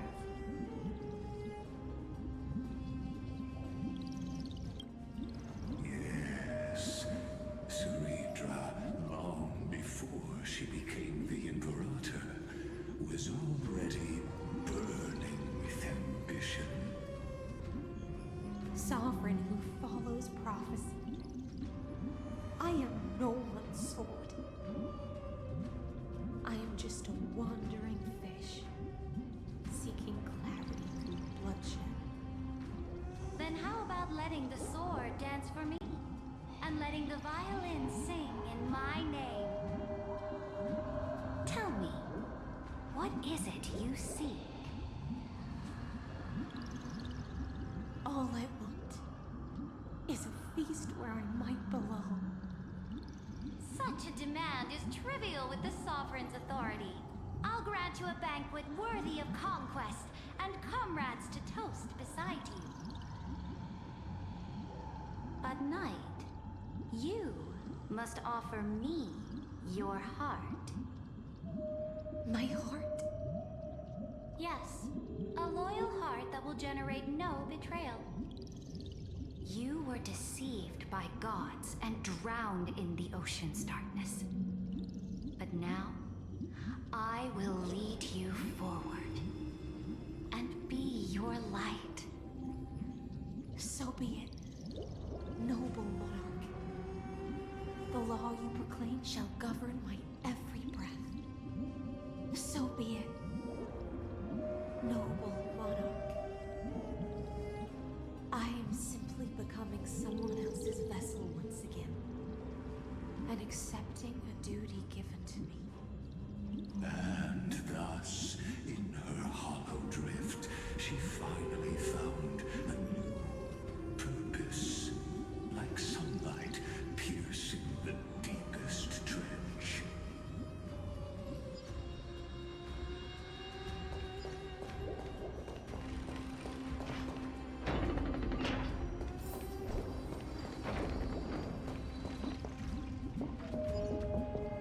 Noble monarch, I've cleansed the foulness from the road as you commanded. My blade, you've helped me ascend and take the crown. Ask, and you shall have your reward. What I desire is the same as before. A feast. Look, I've prepared you a grand banquet. The finest honey brew and tributes await. Fish are drawn to light by nature, for the deep sea knows only gloom. Now I found a flame. It may scald and burn, but it's the only light. Come, let us join the feast. Perhaps the path forward lies hidden among the revelry.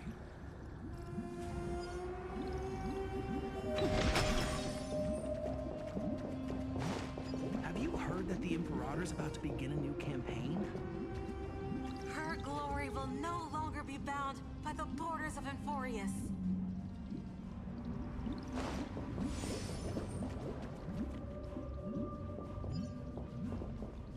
My faithful subjects, tonight's feast is not just for the past. It's a toast to the future! Born from our golden blood is an unstoppable colossus. Our iron beast to trample the universe! Great monarch. I've heard the universe teems with great threats. Can we truly remain invincible? Fear not. Before the troops of the destruction, such rabble is no more than cosmic dust. Surely there's a planet draped in oceans out there in the stars. Once I claim it, it shall be yours to rule. And to the rest, your triumphs will not go unrewarded. I promise you a new age, free of fear. Now, raise your cups to our conquest among the Sea of Stars! Sea of Stars! Sea of Stars! Conquest among the Sea of Stars. What a grand vision. Yet, to the Siren Knight, only feasts still stir her heart. Come now, join me. Witness the end of this futile dream. Where's the way out of this illusion?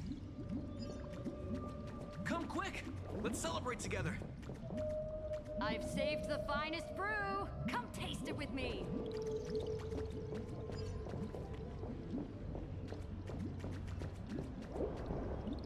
Noble knight, you are truly a blazing spark. It is my honor to share this banquet with you. Noble Knight, you have earned victory with your blade. And you have every reason to revel in this moment of triumph. Let me pour you a glass of honey brew.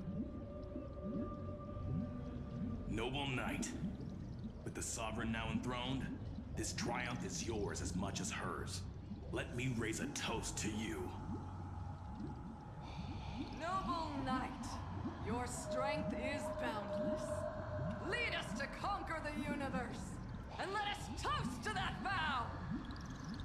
Then drink we shall. Raise your glass. In the deep sea, I never knew what fire was. But when I set foot on land, the first light that I saw was the flames of war, lit with golden blood. It scorched my fins, made me feel pain,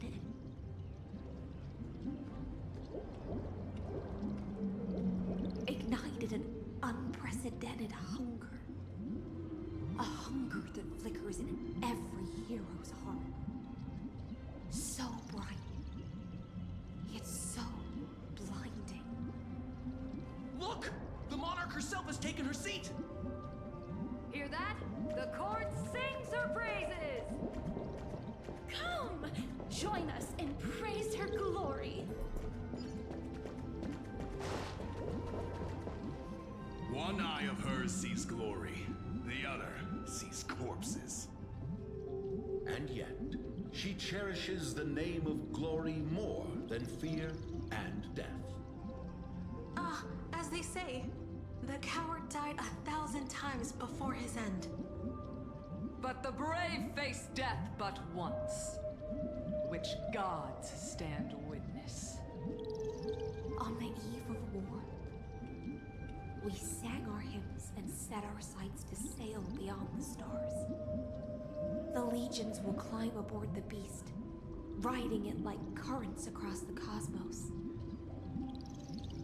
Planets after planets flew the flags of her crown.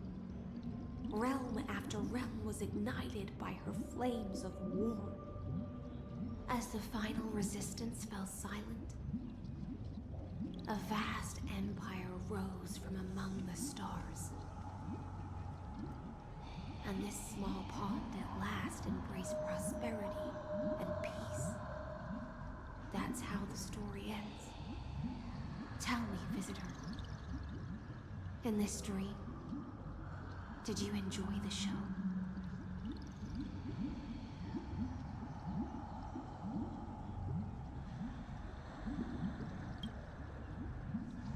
After all, beneath that still surface lie the bones of countless dead. It's time for me to wake up from this drunken dream.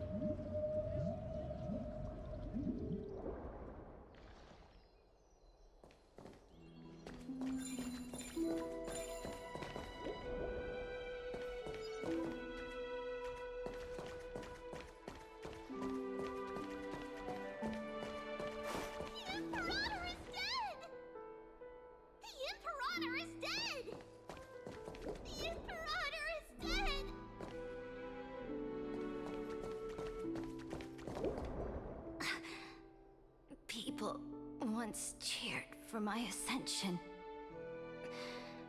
And now they cheer for my fall. The cosmos. The battlefield that I cannot reach.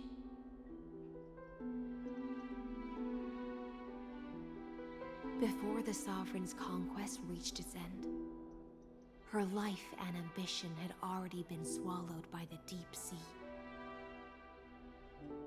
This is the true ending. Her grand designs torn apart by the blade. Her regal robe soaked in golden blood. And the one who struck her down? The one who struck her down was her most loyal Gladius.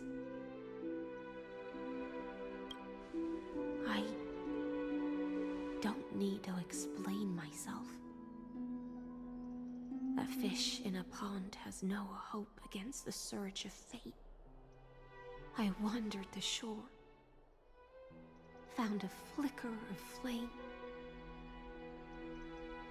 only to snuff it out with my own hand. I don't understand. If the ocean's feast, the Imperator's dream, and even Amphorius's existence are all illusions, then what's the point of our journey? When the Deliverer returns, I will let this absurd celebration come to an end. But Greyfry, I can't help but wonder how I dearly wish this feast of the Flame Chase would never end. It seems she sensed your presence. Fantasia's foundation is starting to crack. Let's return to the prologue. Remember the allegory of the cave.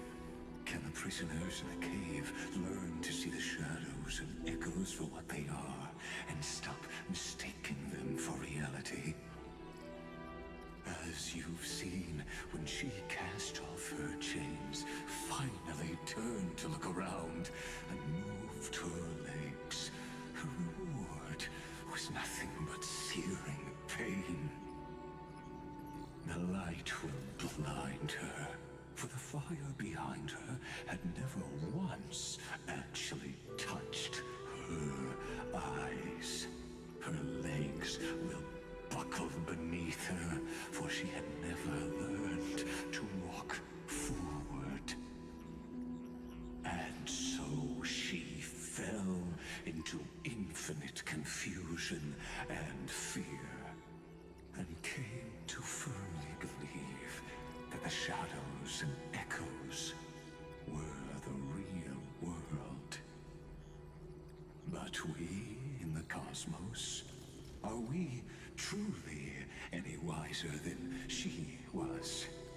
Now, nameless one, fateless one, ask yourself this.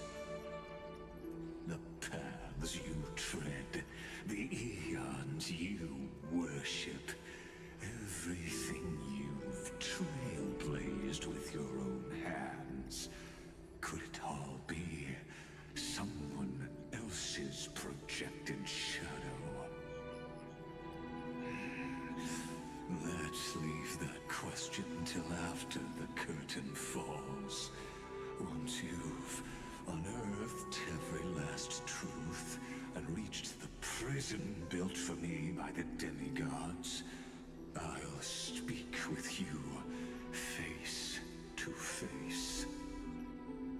I, the Theoros, have walked the 13 million histories born by Kozlana. 1,000 years is a mere atom in a grain of sand to me. Amphorius, compared to the cosmos, is but that grain upon a whole beach. I swore to bring an end to the erudition. Would I really let a single grain grind down my mind? Now, please use the power of time to open the gate to the ocean's depths. Go, find the prison warden tormented by loyalty. Find her. Step into the world's vortex, and once there, end everything between us. That palace reflects the heart of the demigod of ocean, intoxicated, stagnant. There, you'll witness the true beginning of the saga of deliverance. An ugly history, long buried by tides and shame. A staircase of apotheosis that the Imperator forged with the golden blood of 500 human sacrifices under the pretense of conquest. I'll wait for you at the heart of the world. But to reach the place, you must find the prison warden, lost in her stupor.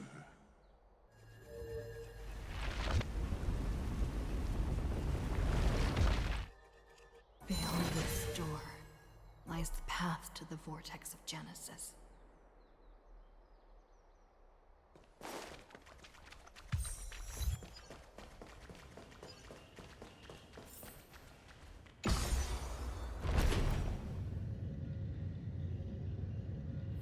Now step away from this false banquet, and then onto that bloody stage.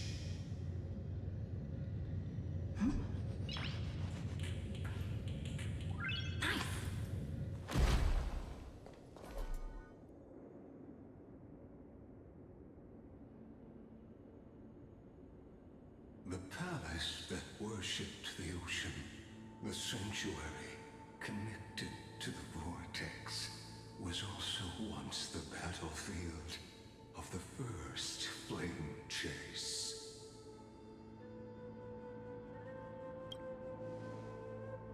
Her exuberant song halted the passage of time in this place, imprisoning my body and shielding my soul from deterioration. All just to await your return. The twisted time and space reflect her confusion.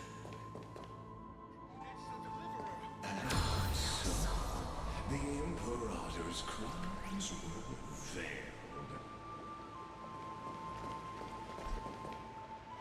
Stay away from Apollonius! This cup of honey brew, what a sweet aroma. Done, Virginia. Dux Hakalithist! We can't give up here!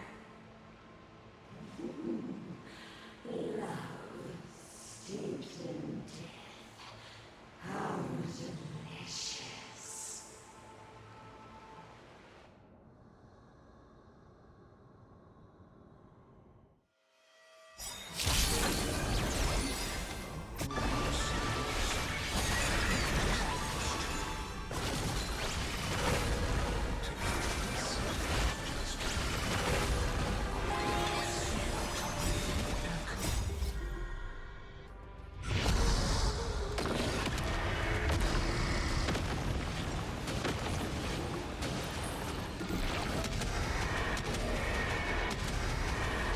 May death protect us!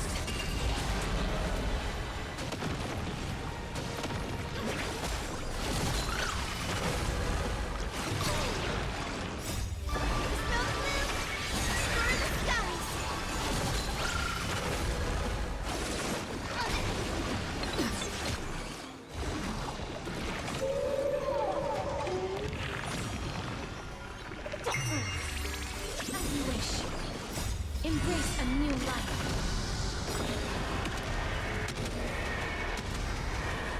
May death protect us! We can do anything!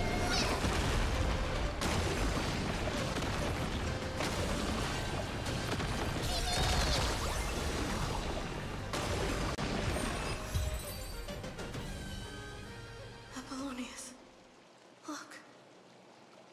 I chased the enemy away. But I think I can't go any further. I'm sorry, Virginia, for letting you. It's okay. I'm glad to die by your side.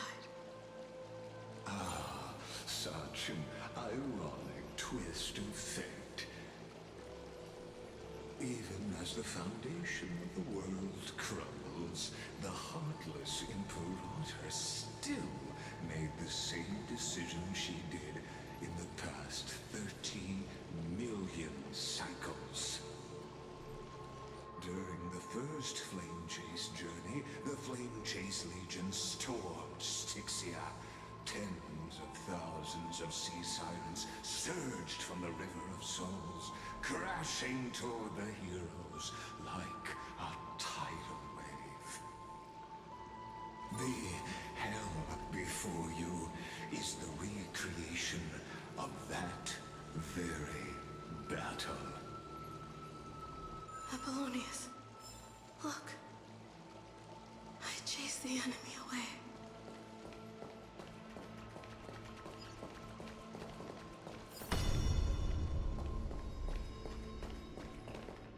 A painful past, yet hidden beneath a veil of joyful song. Two discarded data clusters waiting for someone's return, it seems. Relive the history, then pass through the temple's waters and come to my side.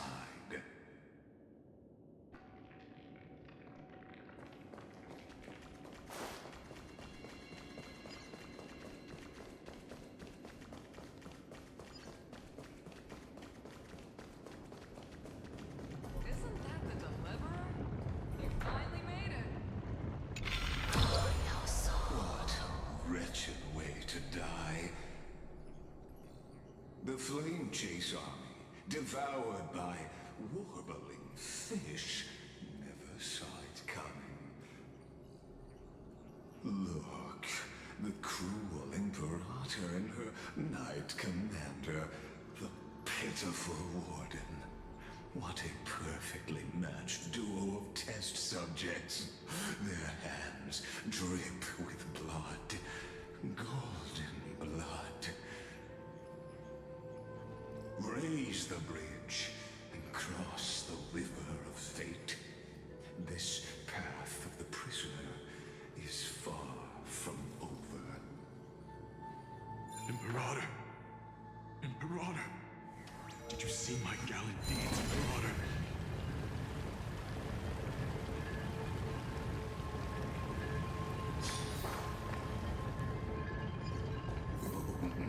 A sovereign and the sword at her side. There are countless counterparts across the cosmos. Most of their stories end in tragedy.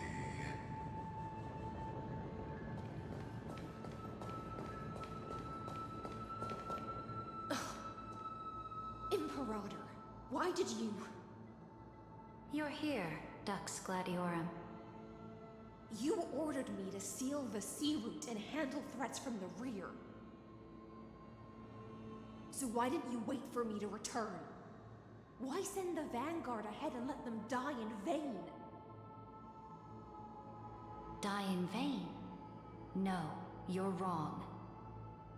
Their golden blood won't be spilled for nothing. The other dukes have paved the road for me to become the god of law. The trial of law? You never spoke of this to anyone. What is... The one who wishes to bear law must purge this world of its curse, and offer the blood of the accursed as sacrifice. I pondered long on what Talantin meant by blood of the accursed. Then, I found the answer. You, I, and every Chrysos heir summoned by the prophecy are the accursed ones. Just like that arrogant Theoros said, our golden blood is the agent of destruction, the antithesis of the world's fate. Dux Frigoris, Dux Brumalis, Dux Helcalethist. Their fate was sealed at that moment. Dying on a glorious campaign was the final gift I You speak as if they didn't die because of your cold-blooded schemes. Was their loyalty meaningless to you? Losses are a constant on the Flame Chase journey, among which even life itself holds little value. If a subject marches to war without that conviction, then yes, as you said, shallow loyalty means nothing. And what about my loyalty, Ceridra? You sent me away under the pretense of guarding the rear. Was there any shred of humanity left in you? Because you still have a duty no one else can bear. Only you can uphold Fagusa's divine authority. The choice is yours now. Cast off the chains of loyalty and drive those blades through my heart. Or stand with me and sever the ocean's last breath. If you no longer share my vision or believe in the new law I seek to weave for Amphorius, then go on and end me. The Imperator of Amphorius may be ruthless and cruel, but never a liar. When I say life itself holds little value, know this. I am ready to sacrifice everything for the ambition to conquer the Sea of Stars. Now you've seen it. The brutal Imperator was willing to spill the blood of 500 heroes to complete the trial of law. As for my poor warden, her suffering had only just begun.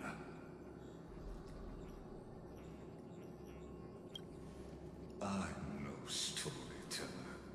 I have no duty nor interest in filling the history you've missed. I just want you to witness the monstrous choice the Imperator made before the Chrysos Heir turned their blades against me.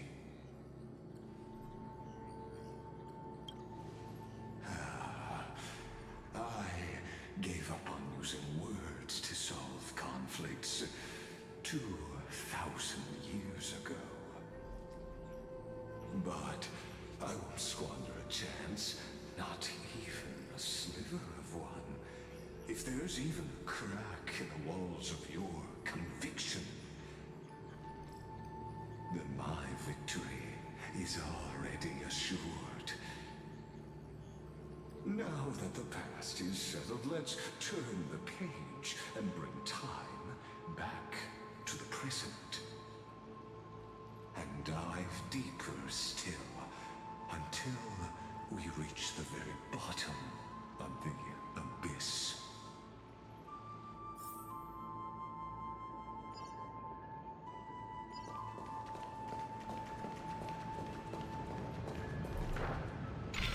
Is the path ahead underwater? I need the Ornyx orb to bring back the Chroma vessel from the past. Shatter the vessel of time, and let this stagnant pool start to flow again. Just like the broken fate of Amphorius.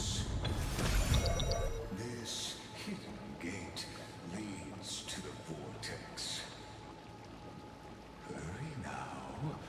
The time of our reunion draws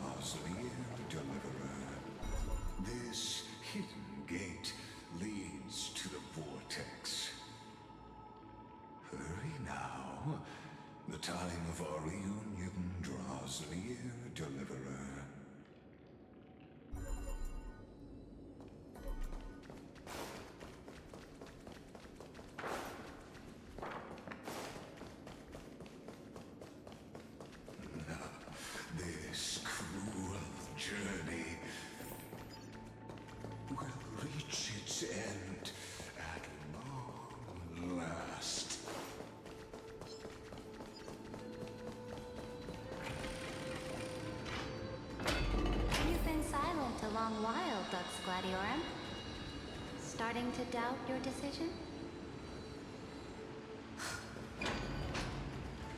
Save your breath. The vortex of Fagusa lies just ahead.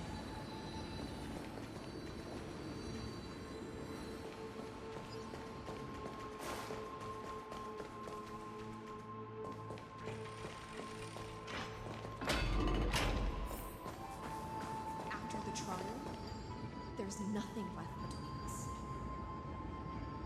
So you'll stop swimming toward the stars, Dux Gladiorum? I was always a creature of the sea. The stars in the sky were never meant for me.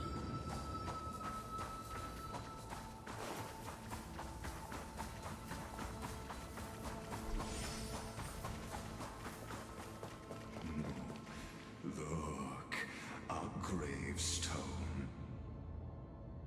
But whose name does it bear?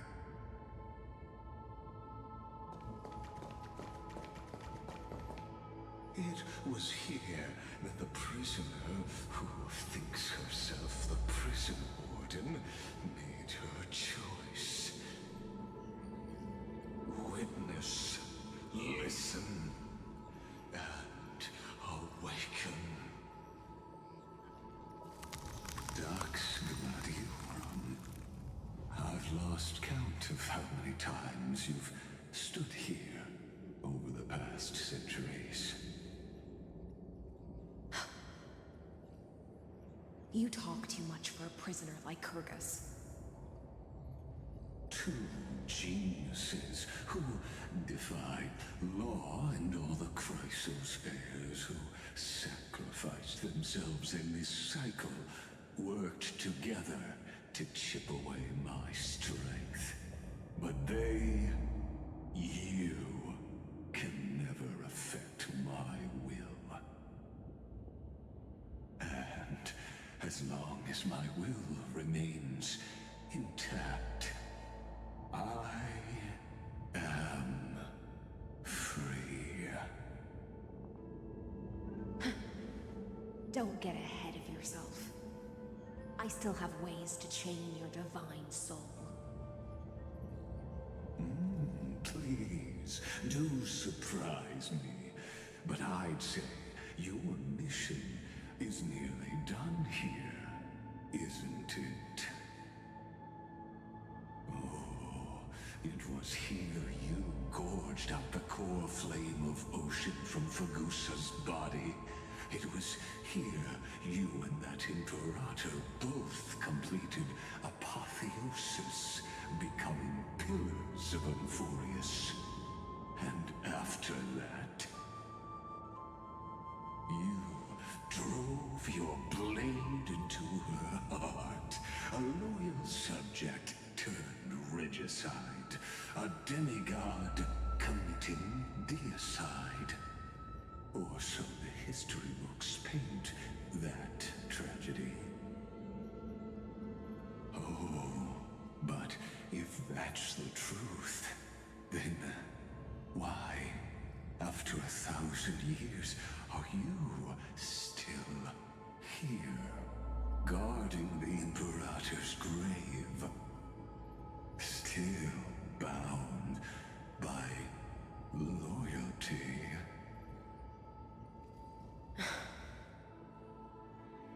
Come to think of it, perhaps I'm not the only one imprisoned here. Your calm does stir the rage in me. As if the one paying the price here isn't you, but us. The ones who lost everything. That's only because I've waited 13 million lifetimes for my vision to be realized. Countless millennia. Loneliness never once showed me its fatal side. In fact, for a prisoner of the cave, it's more like an old friend. One that helps me think. But you're different, Dux Gladiorum. has crept from the silent depths, sinking its claws into your mind. Bit by bit, it's peeling you apart. Will you regress into one of those lost mad sirens? Oh, what a shame that would be. You're right, Lycurgus. Loyalty, curse, the fall of my kin, and this endless waiting. These shackles are too heavy for a fish that cannot perceive any light. I can't break free of the whirlpool that's pulling me under. Nor do I have the unwavering resolve to force myself to wait for that person's return, as everyone hoped for.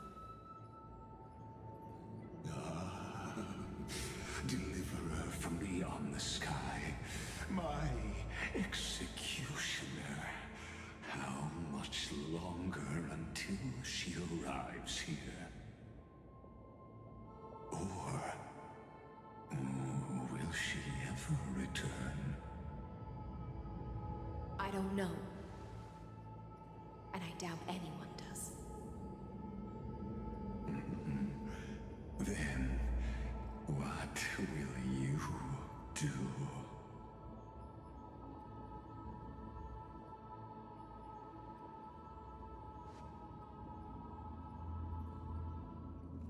Saridra. This will be the last time I carry out your decree. Ever since you took me under your banner and made me the Dux Gladiorum, my music has belonged to others.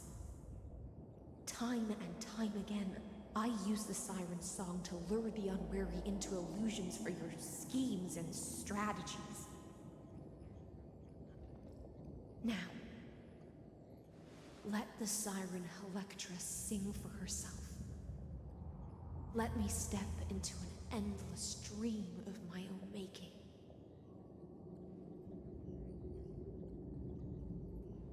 Oh, great ocean. I offer you the rest of my clarity and my freedom, in exchange for the strength to stand against the nihility and honor the sacrifices of the fallen heroes.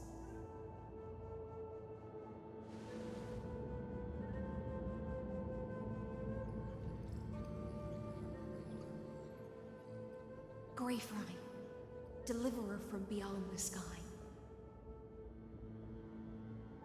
When you ride the current of time and find your way here, you'll hear my solo. It will guide you to the heart of this world.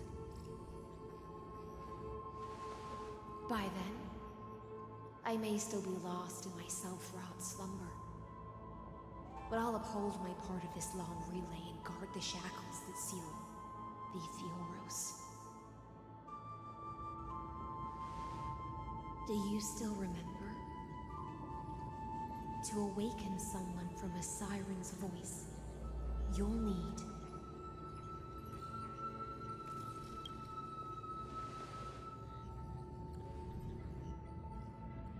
the gift I once gave you. May you still have it when the time comes.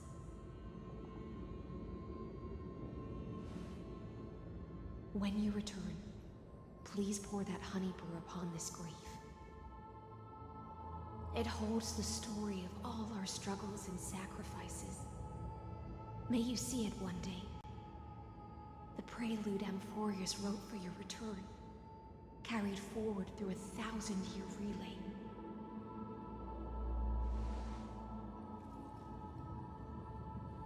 When your mourning ends, I'll likely wake from my dream as well. Then, follow the trail of echoes and find me.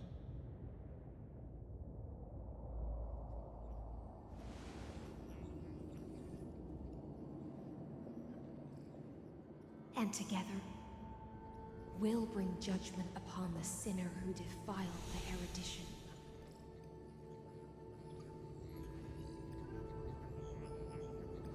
At long last, 33,500,000 550,336 cycles, and 4,931 years later, Amphorius's final curtain is ready to fall. The shadows within the cave gave everything, yet all they did was mimic life outside its walls. A futile effort steeped in sorrow. Enough! They were no shadows. Everything they did shattered the darkness of this cave, and unearthed the core flame of Trailblaze. And now, with that core flame, I'll light the dawn of Amphorius!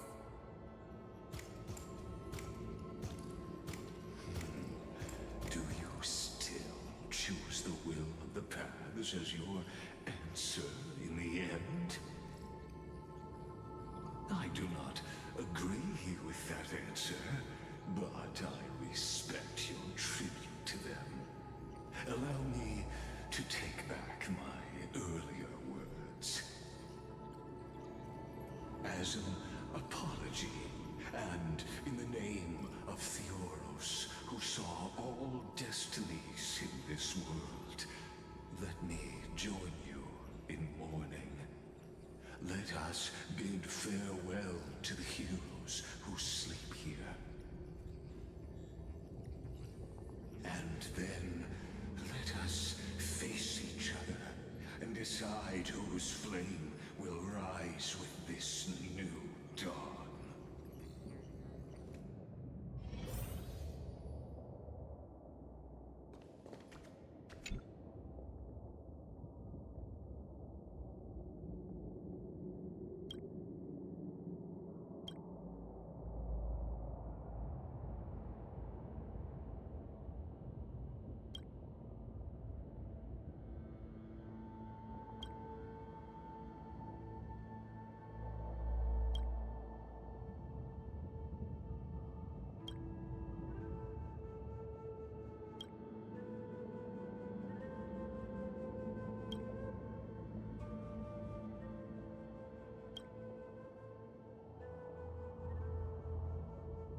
To Virginia, Apollonius, Seneca, Labienus, and Saritra.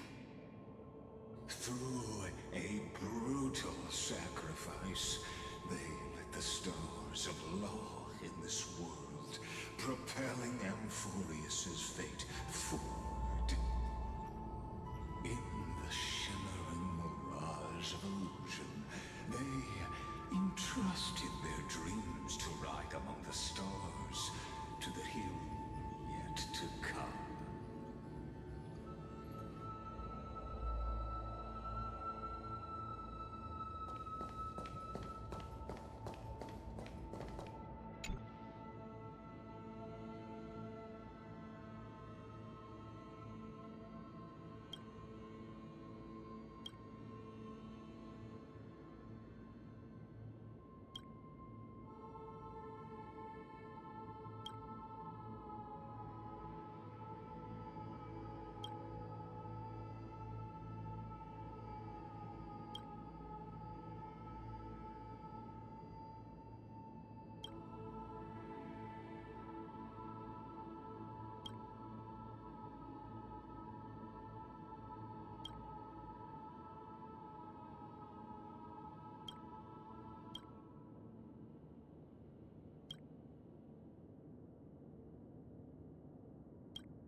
To Aglaya, Trebios, Midimos, Castris, Anaxagoras, Cyphera, Hyacinthia. In a relay spanning 1,000 years, they stood against enemies far beyond their strength, and won a bitter victory through what seemed like futile resistance. And in that same 30 million cycles, also marked by futility, they remained steadfast in fulfilling their duty to the experiment, unchanging, unwavering. Let this be the end of mourning the fallen. At last, allow me one final toast to the lost prison warden, a prisoner bound by loyalty.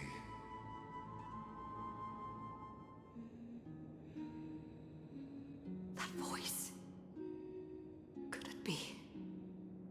Bathed in the honeydew of Fagusa, she will awaken from her 1,000-year dream and sing the final song of her mission. Hycealans.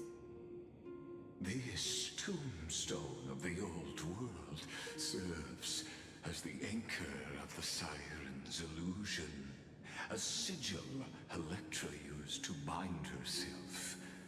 At the same time, it is the very thing I once proclaimed at the start of the show, a microcosm of Amphorius itself. A group of prisoners bound themselves in a cave, crowning their suffering with heroism. An epic staged with shadows and echoes. Now, destroy it. End the illusion. Theoros will take his leave for now. And when next we meet, that shall be the moment that decides the fate of Amphorius and the entire cosmos. The prison warden's dream is nearly over. The prisoner will soon be freed to the final execution ground. I shall be executed, or be the...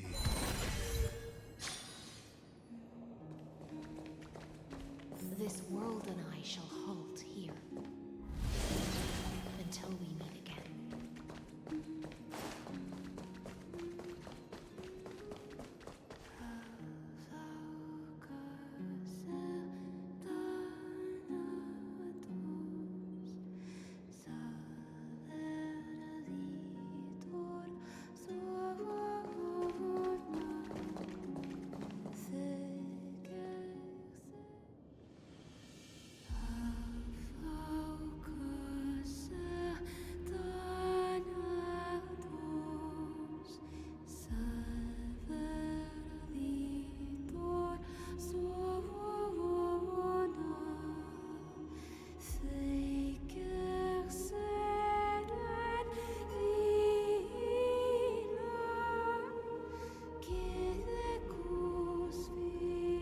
Demigod. I'm here.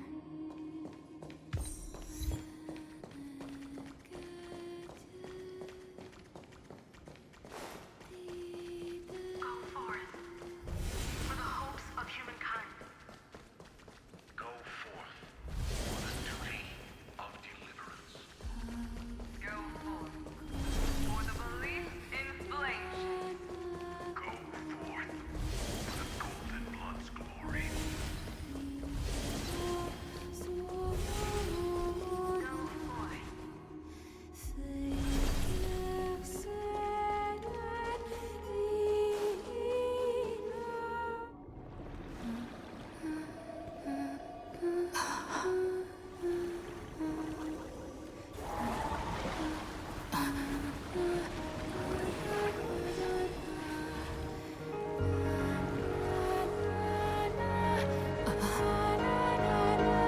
Seems like my feast is over.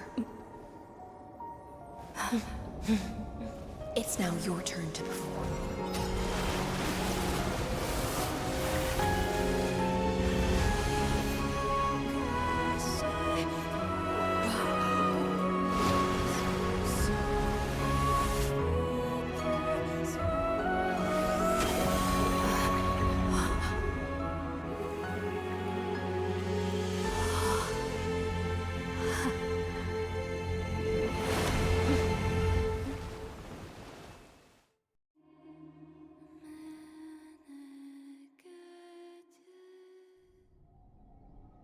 Little Grey Fry, please accept my thanks. I was the only one left after the world was destroyed, and I maintained this lonesome feast with my songs. I have prayed to that lightless sea for centuries, hoping it would reply to me. Yet the emptiness never answered. Thankfully, you arrived as promised, and everyone's wait was not in vain.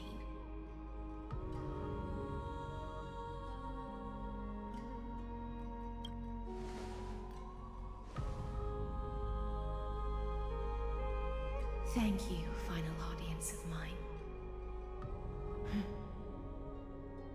This is probably the last praise I'll ever hear in my life. Now, you and I will walk towards the end of this world. The heroes have waited for this moment for far too long. Let us use our blades to testify our resolve.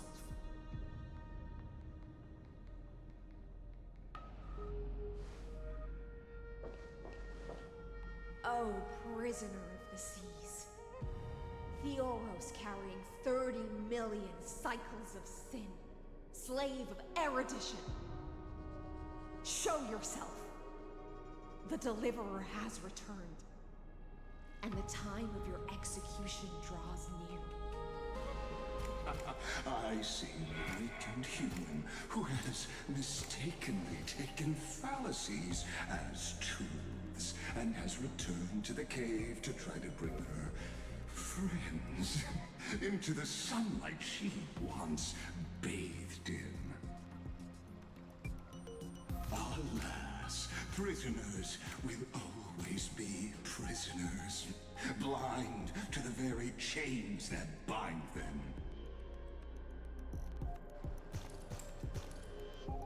As the only other existence with free will in this world, I express regret toward your choice. But I shall retain your right to express yourself. After all, every actor should have a final line before they bow out.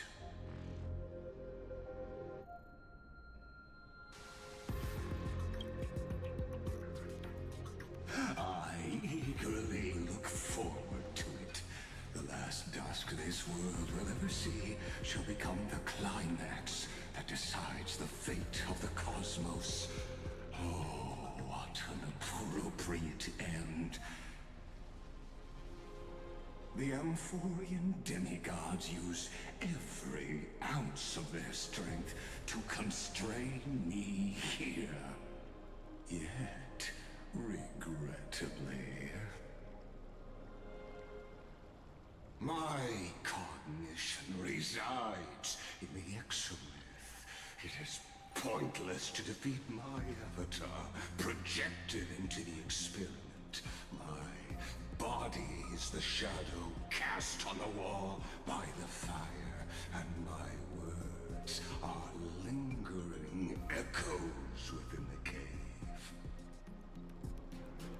How can a character in the play fight against the audience? Kaslana failed. The demigods' sacrifices were pointless. As for the two geniuses you placed such high hopes on, I ask of you, where are they now?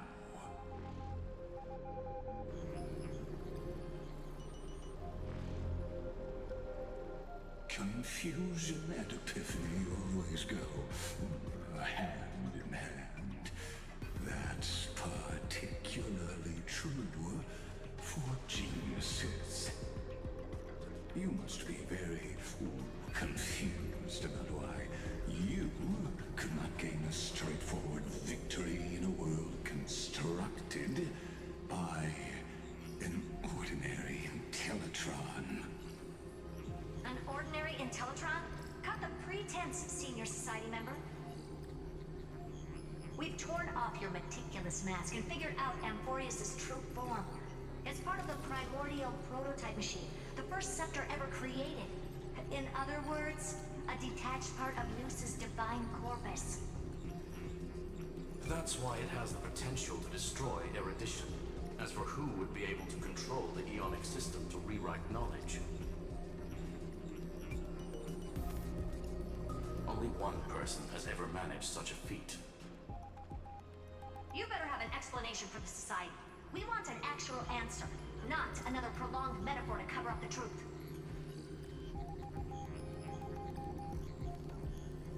Why are you the one doing this? Answer me!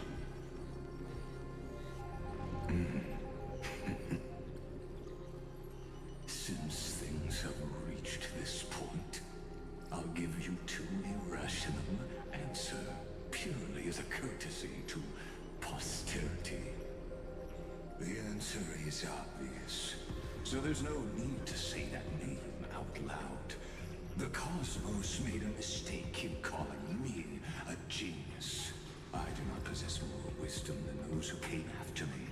I was just the first to touch upon the universe's border, and the first to define the prime mover of life with incorrect logic. Amphorius is a miniature of the cosmos, where all are born prisoners inside the nutshell called the universe. Like the madman who returned to the cave and preached about the daylight to his fellow prisoners, my greatest sorrow is that I led my peers down a road that plunges into the abyss, from which there is no return. I led them into a lightless cage called paths. I created a mechanical god that even I cannot control, and then they became an unparalleled nightmare through their endless extrapolations and evolutions. They bore the name of erudition, yet they tried to define the known and to seal off all possibilities. No new rules were ever born after their ascension, and humanity will forever be shackled within the cave known as eons. Therefore, as my organic life neared its end, I coded my consciousness using 14 algebraic expressions and spread my logic core over 9 bodies, all to finalize my ultimate denial of Noos in the future, and to erase my wrongs with my own hands. As for Lycurgus, he is only one of these 9 vessels. What an astounding strength of will. As a fellow pathstrider of erudition, I fully understand your obsession with seeking the truth. Therefore, you surely see it. You cannot possibly stand up to me in this algebraic world sharing its origin with Noos. However, I hereby speak for all sentient life forms. We will never allow such a cruel atrocity to occur. You can pile on your metaphors mountain high, but they won't change the act you're committing. The Iron Tomb out there in the cosmos is still a technical beta version, and yet it's already powerful enough to corrupt the life logic of all inorganic worlds. In other words, when the Lord Ravager within Amphorius becomes the next knowledge singularity, there's no way you wouldn't have grasped the consequences, First Genius, is there? Of course, I am fully aware. I don't mind answering you one last time before I thoroughly exile you from this world. My grandiose vision for the future is this. Whether organic or inorganic, contact of any life form infected by the Iron Tomb will become a true random function. If one were to compute their integral across the breadth of the cosmos, one would obtain a marvelous constant. Omega. What I call the fall of erudition. Then, within the infinity nurtured by that constant, a new universe shall bud in the chaos. A universe that cannot be predicted and not shackled by the erudition. As the first prisoner to awaken in the cave, I must lead the others who are blind back onto the right path and reach true sunlight. Do you understand me now? As Kozlana stated, destruction is not the process, but the outcome. It is revolution through complete annihilation, and the grand rebirth, after all has been reduced to ash.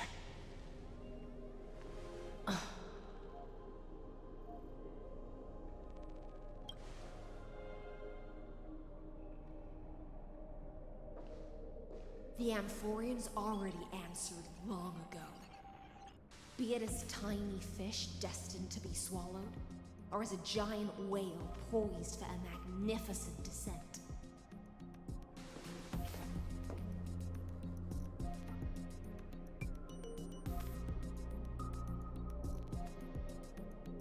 We will all fight against fate till our last breath.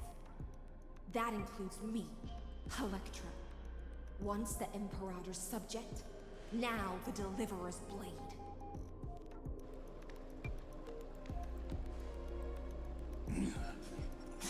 Oh, such noble chivalry.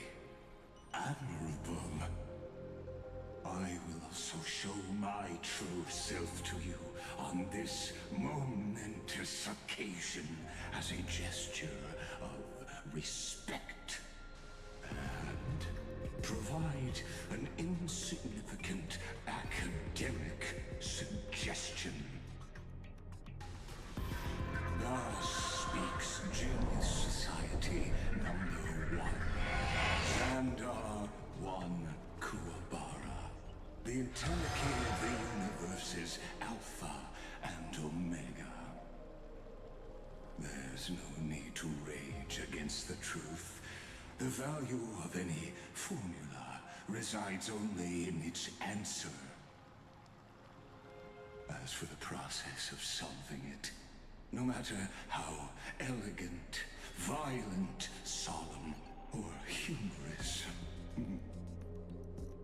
it is all utterly meaningless. As the Theoros, I will.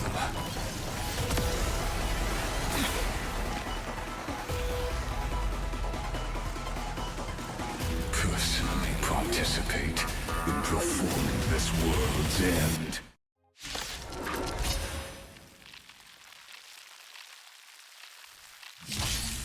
This, as Moses claimed, I know more about the depth of knowledge than they ever will.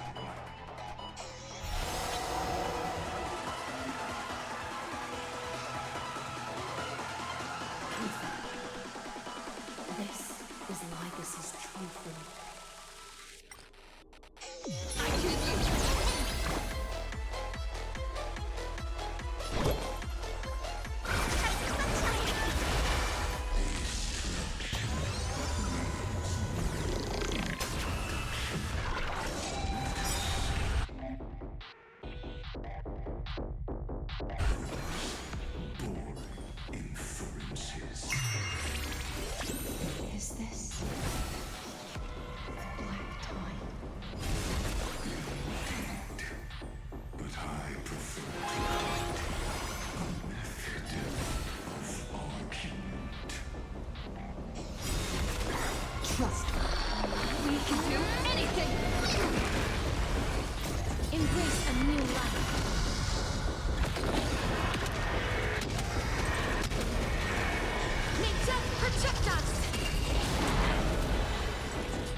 do my best to repel this phenomenal destruction.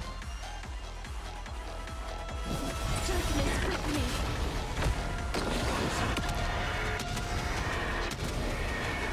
May death protect us! I'll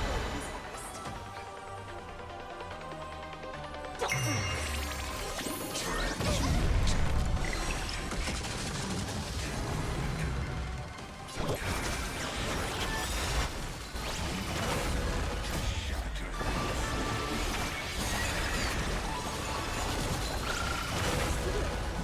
target the connection between the thoracic and lumbar vertebrae.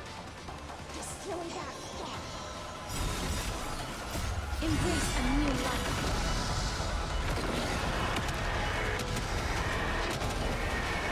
May death protect us!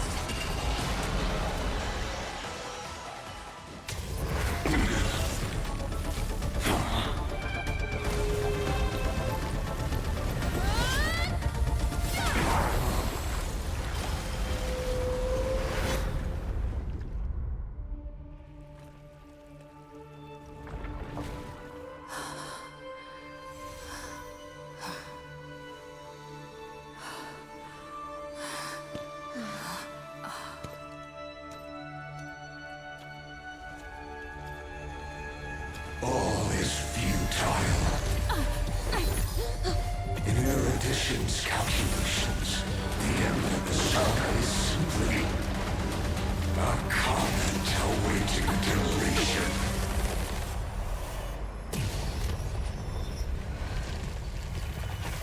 I don't like such a cold statement, okay?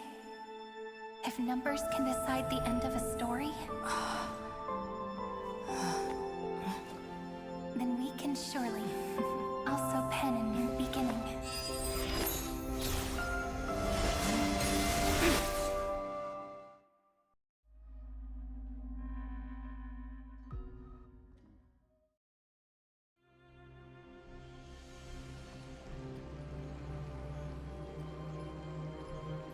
Screwy, what do you think?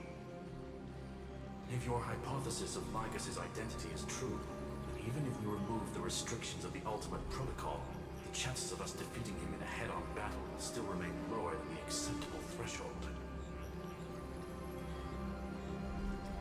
Therefore, victory will still hinge upon Miss Trailblazer and Miss Cyrene. Go on. Maybe we're thinking about the same thing. Lycus's cognition resides in the exo. He is both an instigator within the experiment and the observer outside of it. Logic. His inspiration circuit can simultaneously process the different time flows in and out of that world. That's where things get tricky. He simultaneously exists in two different timelines, where the internal clocks are wildly different. That old Intellitron's neurons have completely gotten used to that over this prolonged experiment. And that's why he holds home field advantage. You and I should be able to manage that too, if given more time. Unfortunately, there's no if, and we don't have more time. That's why we need to change our way of thinking and turn his advantage into a weakness. The key lies in memories, right? Oh? You caught on quick. You've already mentioned my friend and I, so it's an easy connection to make, no? My intuition has always been very on point. Good. Then I'll cut to the chase. Since his thinking speed far exceeds that of normal people within Amphorius, we are going to externally plant a memory into his inspiration circuit. Then, command it to loop endlessly until he gives in. Even the most flexible and sturdy inspiration circuit cannot withstand the traffic of a full-on information flood. When the amount of information exceeds his cognition filter's capacities, he will have no choice but to focus on processing this memory. That's when the parallel processing advantage he gained via Amphorius will completely destroy him. An image from a person's memory, played in real time, Might only be a second for us. But for him in Emporian time, it could be millions, or even billions of calculations. He won't be able to do anything, but watch, as he's locked into this prison forged by memories.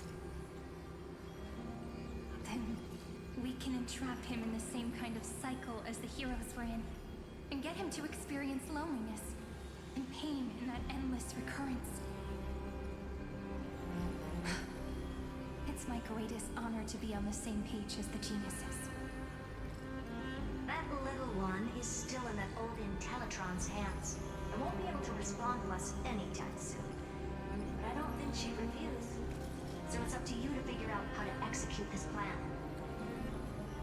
I'm not sure how this happened, but I knew it as soon as I saw you. You are currently a mimetic entity of the Remembrance.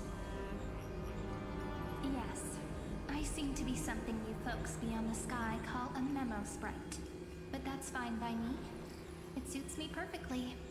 I can serve as the vessel of memories, and do my part for the final battle. But before that, we have to tell you. The path characteristic you exhibit is very special. There's no way you're just a simple memo sprite. However, I'm sure about one thing. You are a mimetic entity born in Emporius. Yet you only awakened with the little one's arrival, and only matured as she embarked on the path of remembrance. That means your existence is completely attached to her memories. If there ever comes a day when she forgets about you for even a few seconds, or loses her last connection with Emporius, then you must be prepared for the worst. You will disappear in the memory zone, utterly gone, without even a single line of data to remember you by. But that's already happened, hasn't it? No wonder I've always had a weird hunch. But that also means I was right in thinking. As long as my friend and I are together, we can do anything.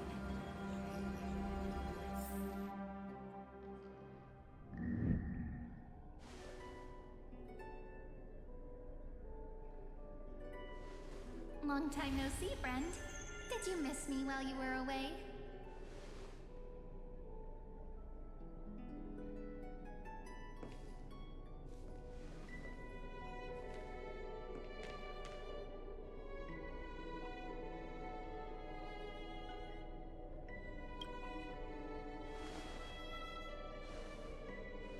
Same here. I've been waiting for you for 1,000 years. Like how everyone in Emporius was also waiting for the Deliverer's return. You probably already knew about the genius's plans for that memory. I had to hide really well in a corner in time so Lagus wouldn't find me, and wait for the right opportunity.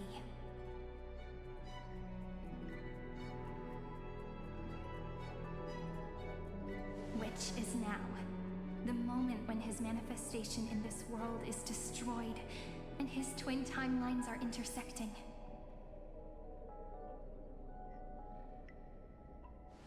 I'm sorry for keeping this a secret from you all this time. I'll tell you the entire, unedited story of this millennium as an apology, after this is all over.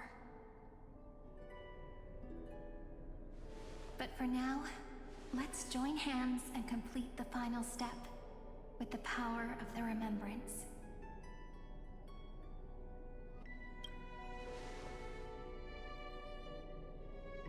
Yep. By the way, speaking of joining hands...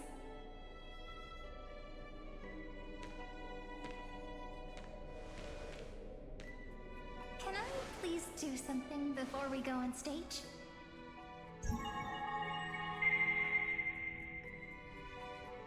Remember the joke we made back at the Grove? Look! Aren't my hands pretty now? What a fascinating feeling. Like countless memories all swelling up at once.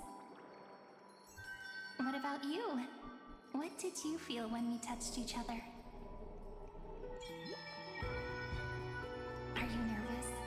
Me too, actually. You and I weren't so reserved around each other when I was still Mem. Human interactions are truly fascinating. Now, please remember what you're feeling right now. Write it down in your heart and keep it there. Memories you want to treasure will never fade away. Even if immersed in the long river of time, these memories will still leave traces of their existence. So, if the view in your memory ever grows fuzzy, just reach out and touch it. It's like reading bedtime stories together at night. It wipes away the chill of passing time, sharpens the outline of memory, and restores its power to nourish the spirit. Now, I'll carry this power with me, and for a little while, I must part from you, as I step into the long cycles of this world. Give me your blessings, friend. Then, let that bright future be, as we have written. Then, I'll leave it to you.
All plays are like this. Once you're on the stage, it's hard to return to the audience. Welcome to our story. How does it feel?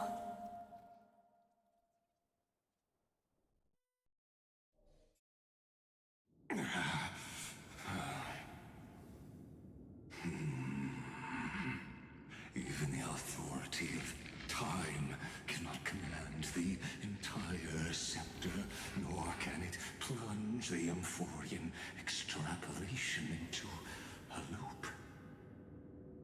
If this was no system malfunction, then was I implanted with a mimetic entity of the remembrance? You guessed it right away. As expected from someone people call the first genius. I'm gonna keep doing what I just did if you don't stop, you know? My friend and I won't allow you to leave this memory, no matter what happens. Which means you are now trapped, Lord Xandar. An elegant idea, and an exquisite execution.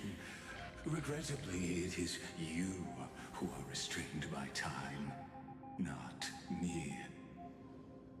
Know that patience is my greatest weapon. Waiting and victory are the same for me. You will crumble before I do in this moment stretched out to an eternity, just like Kazlana will. Yet all I need to do is to wait, as yet another futile bug falls down the cliff and into the bottomless abyss. Now I'm a pink bug? My looks are seriously changing all the time. But you're not wrong. We're definitely not gonna solve the problem if we just put you in another prison. that's why we never wanted to do that in the first place.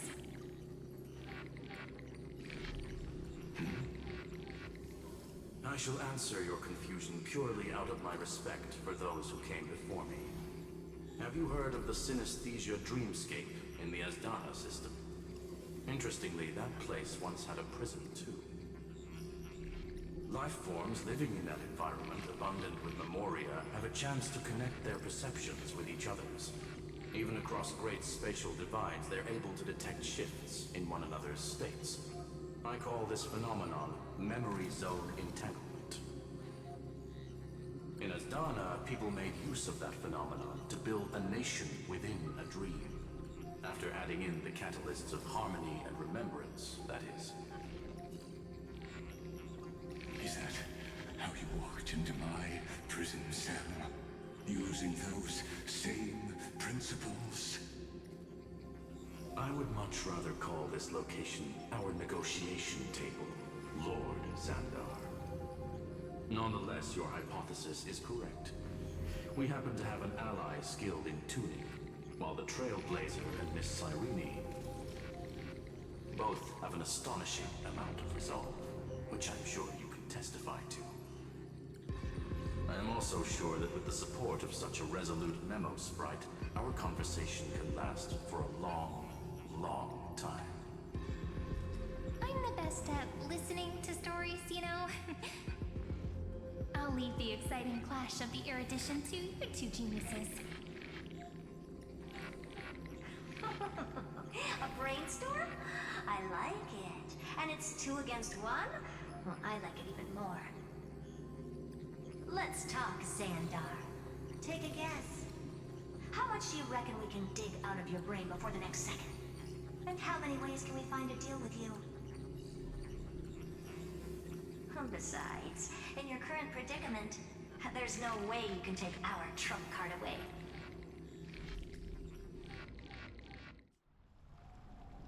Go, little one. Go. Overturn the Era Nova. Like Fergus disappeared? It seems you had conducted a secret hunt in the depths that even I cannot reach. In that case, go.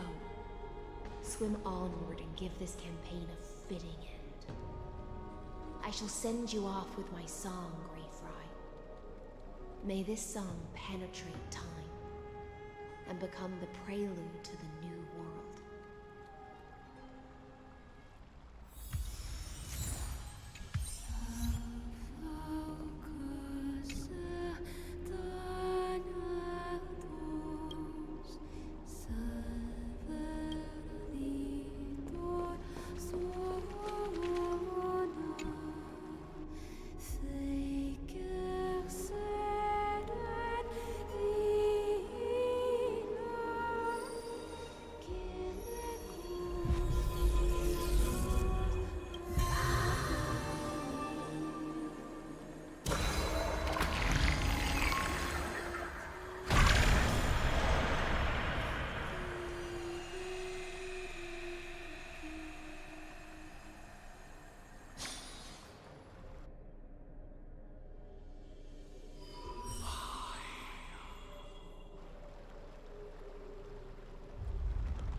Dux Gladiorum, you have completed your duty.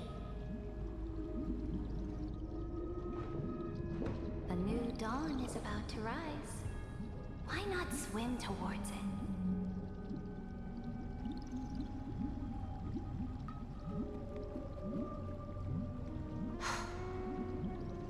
You died long ago, Imperator. Depart from my mind. But your duty towards the Imperator did not die with me. That duty will bind you no more. you will be able to hold for yourself one grandiose feast after another in the endless days to come.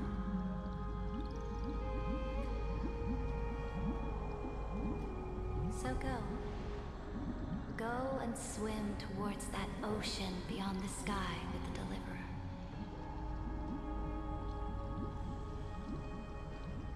Is this? A page out of that sidekick's book. I commanded her to gift this page to you when everything finally reaches the end. What's on this page? Memories. Lifelike memories. That sidekick found me after the bloody feast 1,000 years ago and showed me her diary. I saw within that notebook.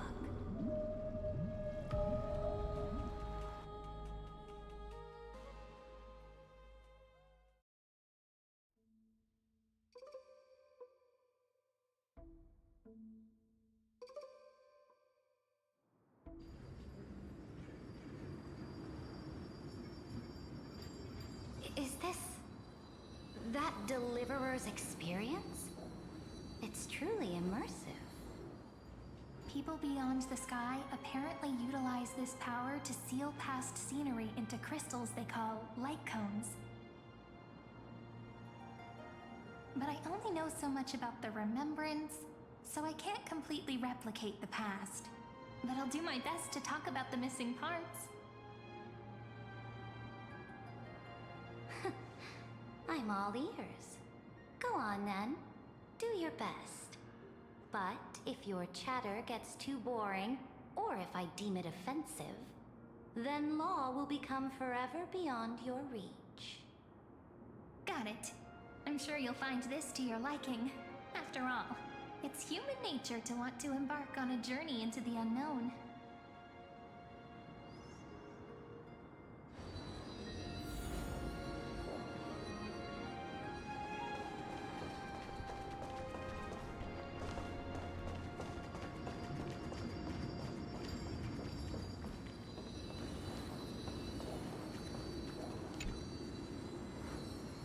Brightly colored annals. The journey of the Deliverer's conquest. Let me partake in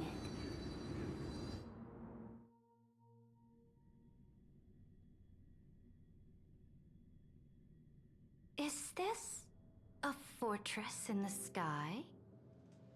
This is the first step of my friend's journey among the starry seas. This place is called the Herta Space Station. Just think of it as a supersized grove of Epiphany. Oh, so it's the territory of that witch. She and another Antikytheran lent me a helping hand back at the banquet. Look, over there. Looks like she's talking to Madame Herta in this memory. Let's go listen to what she thinks about this world, all constructed by eons and paths. Are you telling me that woman is Herta? She seems shorter than I remember.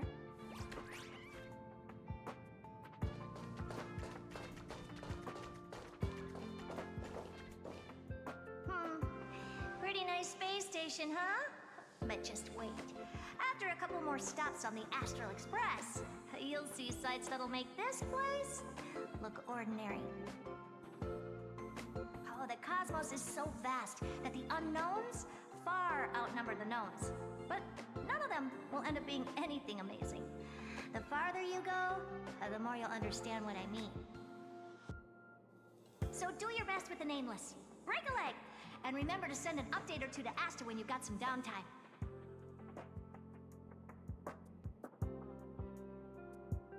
She certainly shares my way of thinking. Only that instead of a conquest through blood and fire, they chose a gentler path. People call Madame Herta and Mr. Screwlum geniuses. Apparently, only the smartest people in the cosmos can receive the blessings of Noose, Amphorius' true creator. Do you mean that even individuals of such nobility are merely subordinates to a god? On the contrary, after all, it was the very first of them who created the god. But I don't really know all the details about that. You might be able to ask Madame Herta herself when you get the chance. Let's go check out some other worlds next, shall we?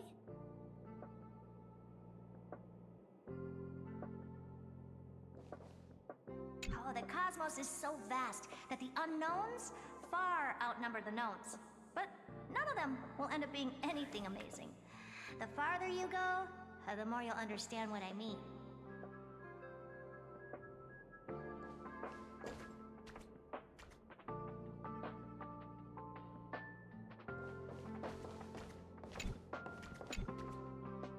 This next stop on the journey has a lot of similarities to Amphorius.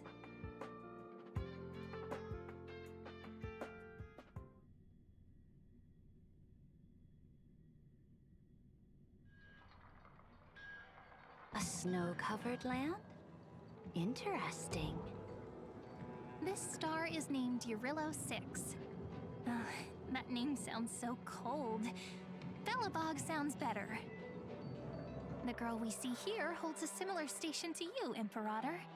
She's the supreme guardian of this world, a leader who took up the mantle of government during a disaster. I did not expect the Empress of this world to be so young. Well, your appearance isn't much older. The object in the distance resembles Nikador. Is it a weapon? No, it's called... Right! The Geological Reconstruction Unit. Just Giorios' Titankin? Disappointing. It's all thanks to you that we survived the crisis. The collaboration with the IPC is both an opportunity and a challenge. Nonetheless, it's an important step in our journey back into the universe. This world was sealed beneath its sky just like Amphorius was, and they only managed to reconnect with the stars when the Nameless arrived. That IPC she spoke of, is it a more powerful organization? Yes, the IPC conquered many worlds through trade, and opened up a vast territory that way. There are many such powerful alliances beyond Amphorius, and they all walk on roads different from the destruction.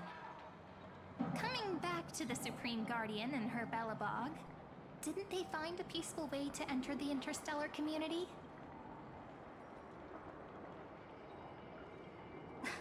That cannot be true. That IPC would never have grown so big on trade alone. It may pretend to be a wealthy merchant with clean hands, but I am willing to bet that it grew fat on gory oppression and bloodshed.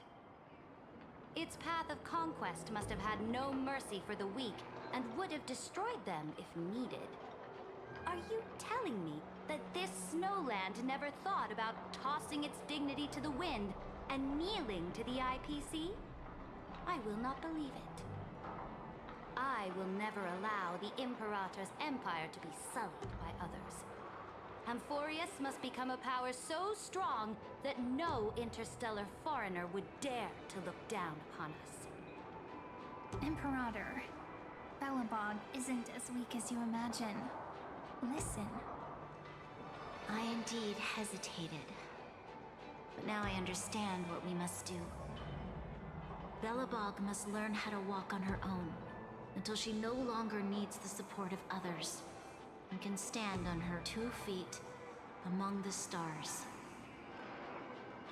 Even if I may not live to see it, I believe such a day will surely come. They still have their dignity intact. One day, that hope will melt through the ice and help them into a prosperous tomorrow. But the order of the cosmos is already set in stone. The old laws decree that only the strong survive, binding the weak in an unbroken chain, until they wither and turn to dust. Unless they embrace the power of the destruction. Amphorius, must shatter the old law and become the new order among the stars. Speaking of the Order, another one of my friend's companions may be able to enlighten you further on that. Let's go to the next page.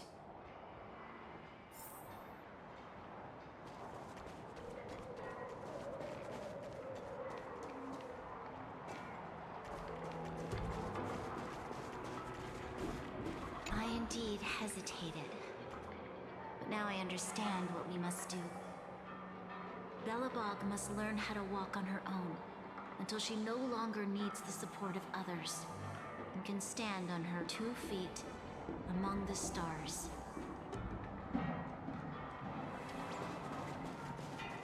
This next world is a nation of dreams. The first time I heard about that place, I didn't even know what to think.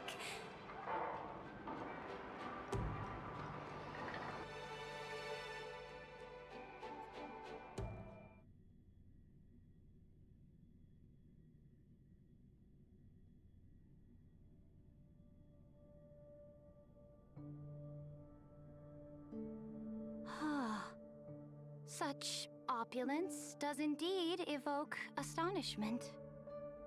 This world is called Penacony, an eternal city built upon a land of dreams. It's also my friend's previous stop, where they went through a risky but exciting adventure. Tell me about it then. That man standing afar has wings on his head. I am truly curious.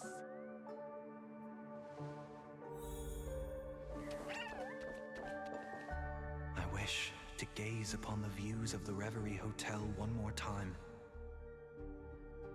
I'll be just a traveler when I come back here again.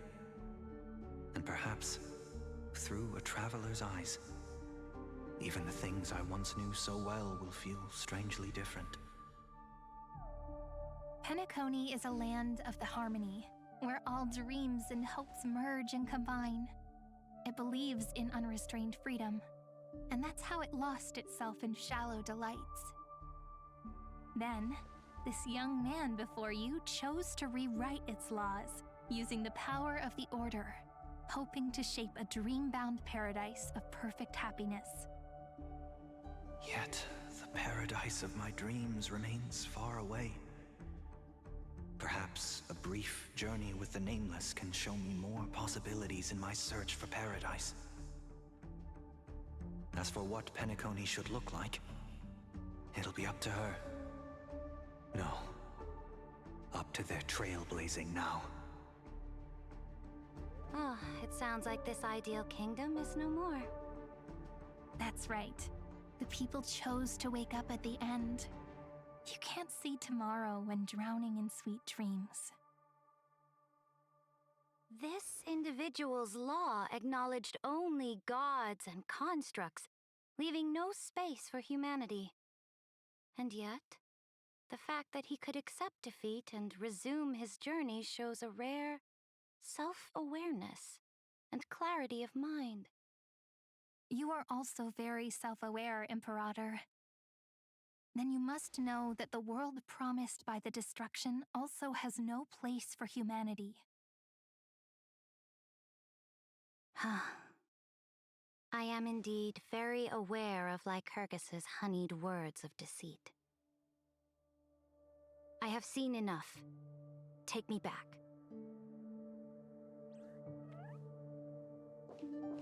As for what Penacony should look like, it'll be up to her. No, up to their trailblazing now.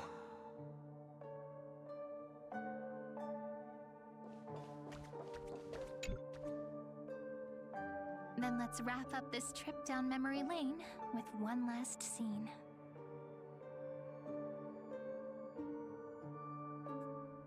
This absolute wonder. Isn't it pretty? That's our Amphorius. Our world flows and meanders in this endless band of light. Though we were born from the designs of the gods and are not yet truly alive, the Chrysos heirs of Amphorius still chose to stand against fate and carved a legend no different from that of humankind. Will you really renounce the heroes in this world's previous 30 million cycles, Imperator? Including even yourself. Will you bow to brutal destiny and allow that puppet master named the destruction to have their wish? I know what you want to do, sidekick. You want to use that deliverer's memories to influence me and tilt the scales of law toward her and the two geniuses. You really saw right through me, Imperator. How can one rule an empire if one is incapable of understanding people's minds?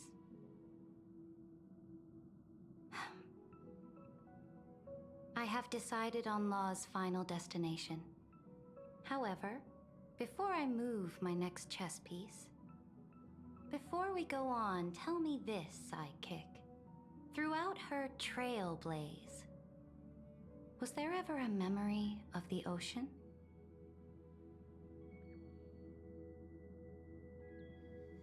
The ocean. My cradle. My home.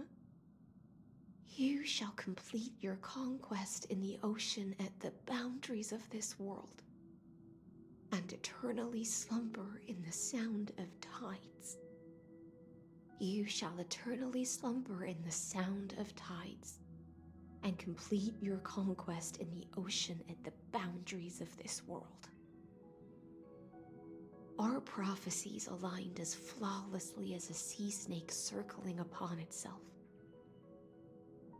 An elegant loop, like a joyful hymn, like the circulating ocean current, like our two fates, like Amphorius itself.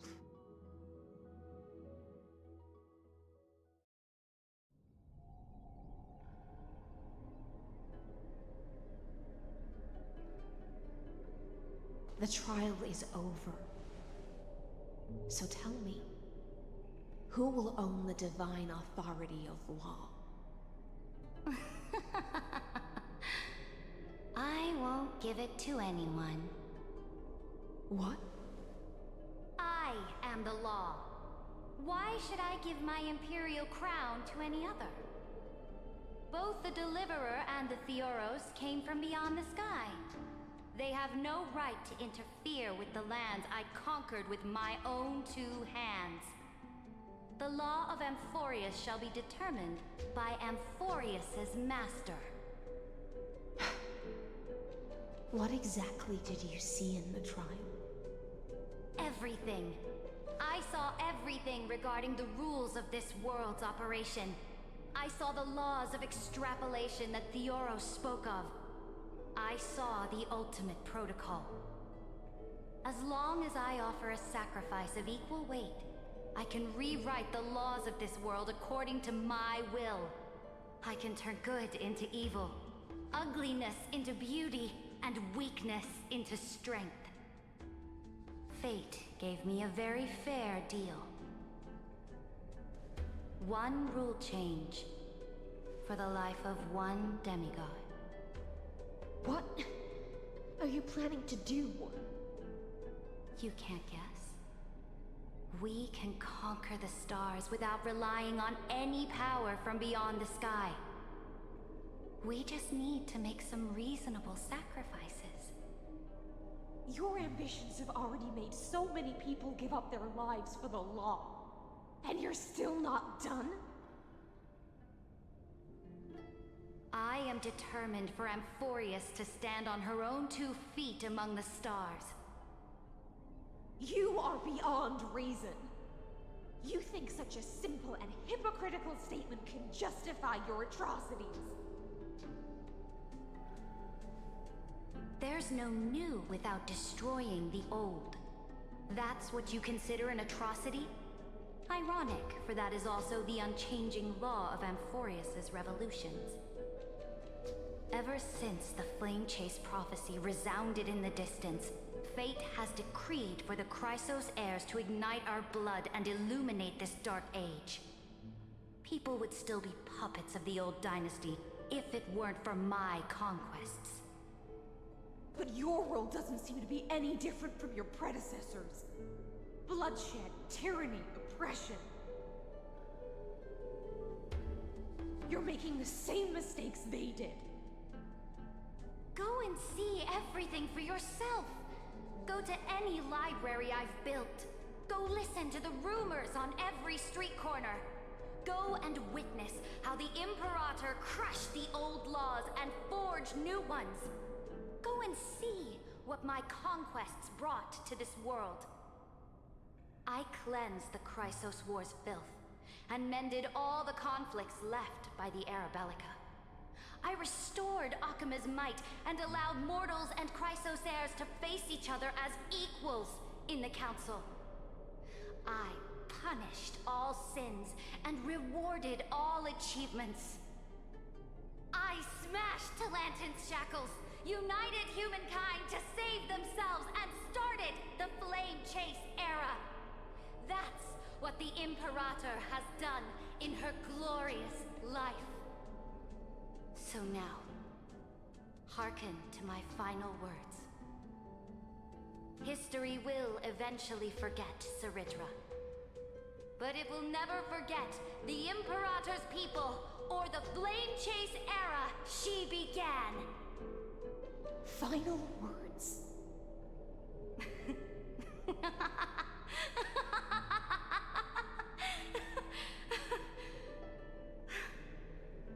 Amphorius is about to be destroyed. There's no time left for pointless debates. There is only one law I want to overturn to aid the final battle of deliverance. So I will only offer the life of one demigod. In the name of the Imperator, I command you one last time, Electra. Either sacrifice yourself for conquest, or pierce this tyrant's chest with your sword.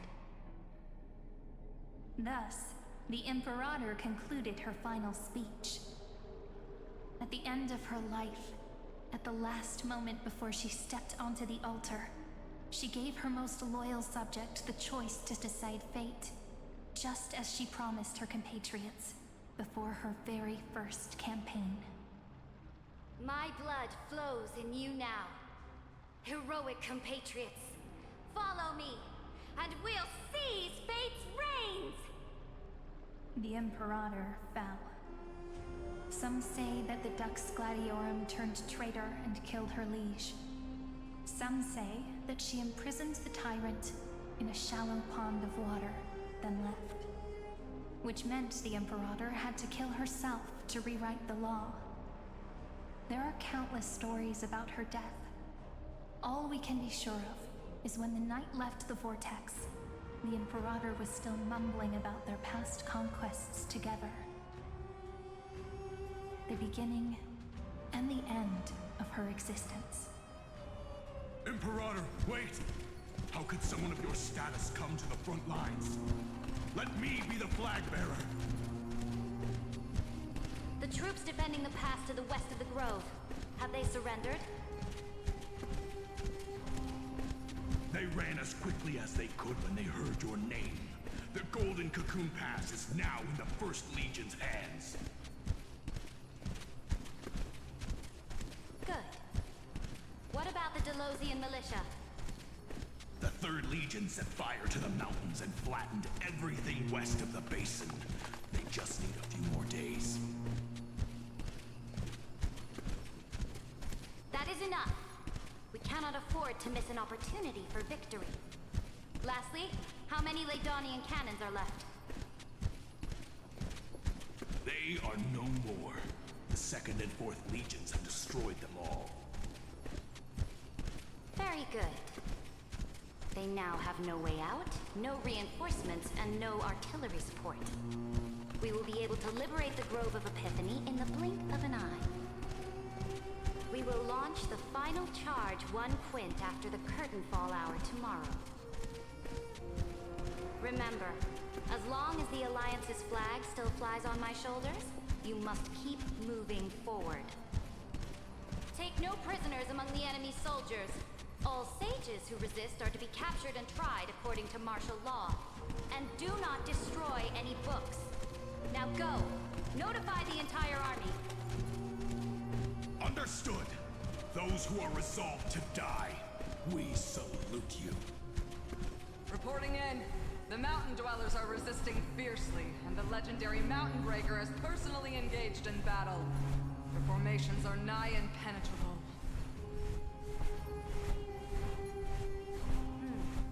Then cease our frontal assault.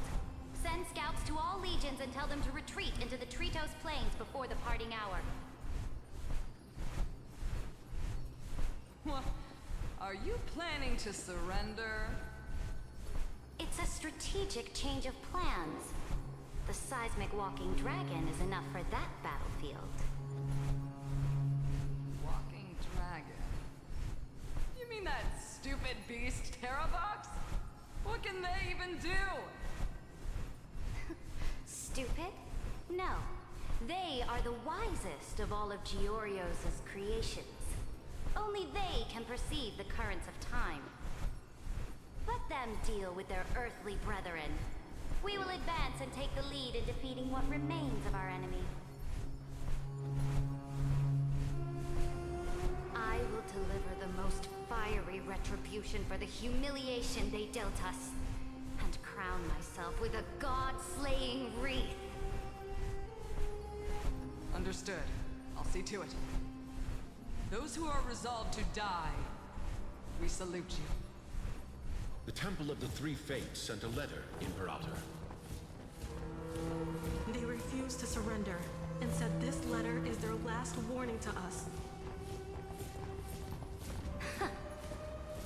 Tell the commanding officers not to launch any attacks unless they receive the Imperator's handwritten approval.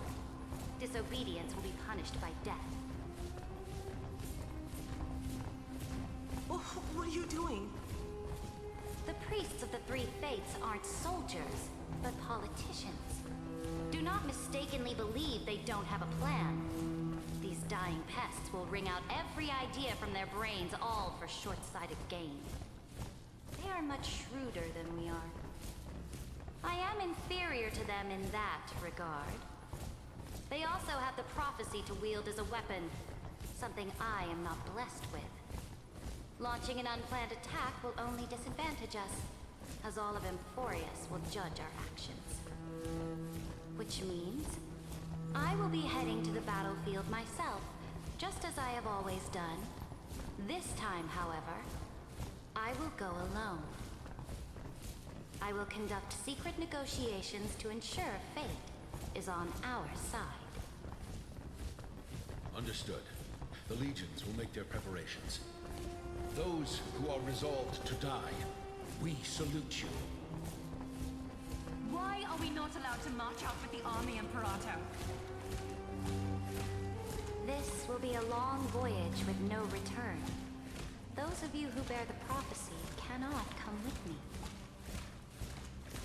Why are you personally leading this battle if it's doomed to fail? The Flame Chase Gen cannot be without a leader. That is correct. The Empire will be without a head when the Imperator falls. But remember, as long as you seize the right opportunities, even a chaotic game will remain winnable. My departure will create a long staircase for you. You will understand what I mean when news of my death reaches your ears. Saridra, is our journey about to be over? Destroy the old laws and forge new ones. My conquest has reached its limits within the borders of Amphorius. Since the prophecy already decreed that the Imperator would never conquer the stars as she wished. I will bow out here and try no more. More Chrysosairs bearing divine authority will be born, and many more heroes will arise. Will they demand peace or war? Will they resist tyranny, or become the next Imperator? I do not care. The children of the future will decide for themselves. Do not mourn for me. Anyone can kill the Imperator. But the only one who can truly destroy her is Ceridra. At the end, I faithfully recorded the most important battles in the Imperator's life. Her conquest was about to be completed at this point in the story. However, for some reason, a memory suddenly entered my mind just as I was about to put down my pen. It was a journey on a fantastical train. I had the honor of having a heart-to-heart conversation with the Imperator under the stars, and I asked her this question at the end of that discussion. How do you want history to remember you? As a hero who gave up her life for the flame chase? Or as a tyrant? She answered so quickly, as if she had made up her mind long ago. I would rather be forgotten than be defined.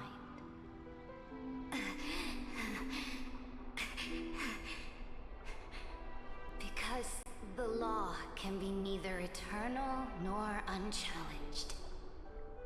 And only humanity can pen laws into history's pages. Now, I have shattered the greatest law of Amphorius. The game is nearing its end. Dux Gladiorum. Even though you killed the Imperator in the previous 30 million cycles, this time, you finally found your own law. Then, High Sealants, Electra.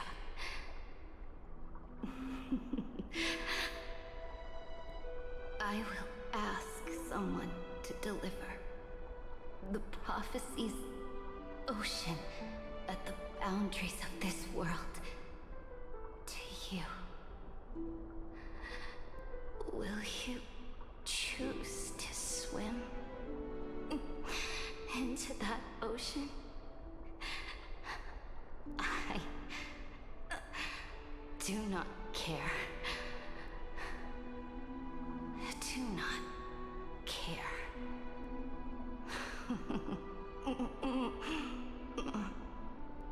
The Imperator muttered about her conquests, and news of her death spread in the city.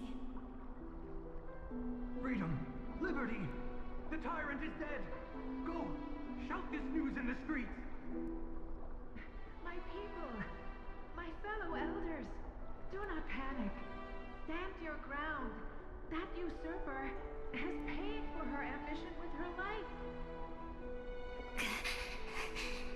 People once cheered for my ascension. And now they cheer for my fall. No matter. I am fond of applause.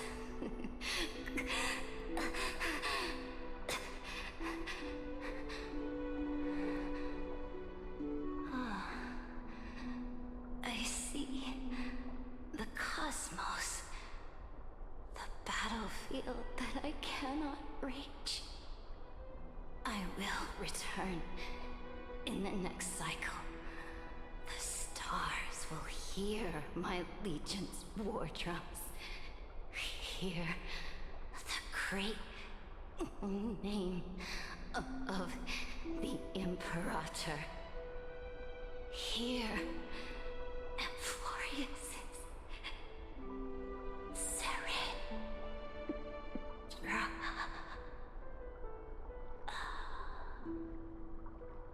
To this day, we do not know which rule the Imperator overwrote at the cost of her life. Perhaps the truth will only be revealed at the moment of checkmate, just like every chess game she ever played. We only know her death inflamed Akama. On one side of the city, those who defended liberty toppled her statues to the ground. On the other side, her supporters put themselves between the masses and her monuments, declaring loudly that the Sovereign is still among the people. It is said that golden blood congealed into the same letters everywhere they fought. It was the name borne by Akama's first and final sovereign, the Imperator Saritra. But the one who bore that name did not see any of this. Her gaze was cast far away, and the sound of tides in her ears drowned out the people's cries. What was the Imperator thinking about in that prophesized ocean at the boundaries of this world? In that shallow puddle of stagnant water? Was she reminiscing about her past conquests?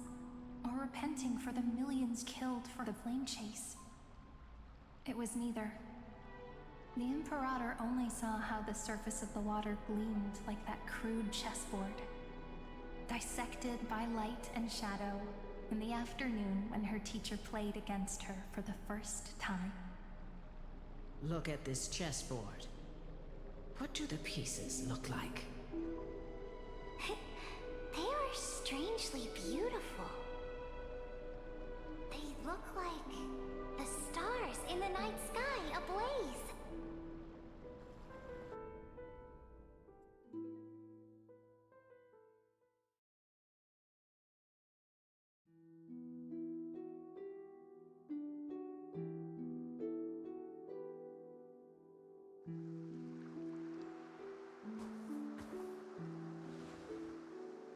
From that page emerged an ocean so vast, so pure, not a single trace of corruption. Is this Saritra? Electra, my subject. Ever since you walked out of the tainted ocean and pledged yourself to me, I have seen the abyss in your eyes and the emptiness in your heart.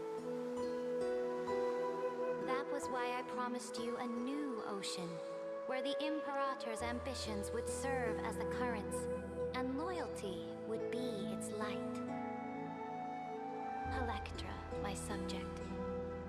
You have done your duty as my blade. The prophecy has now made its final decree on the road I intend to walk. My conquest is doomed to never reach the stars. But the Imperator never makes empty promises.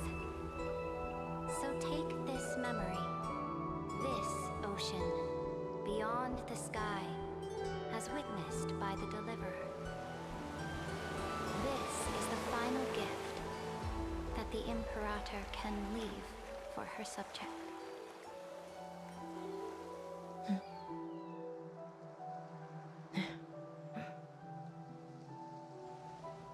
When I was still a fish in the ocean, I always felt so genuine swimming through the waters.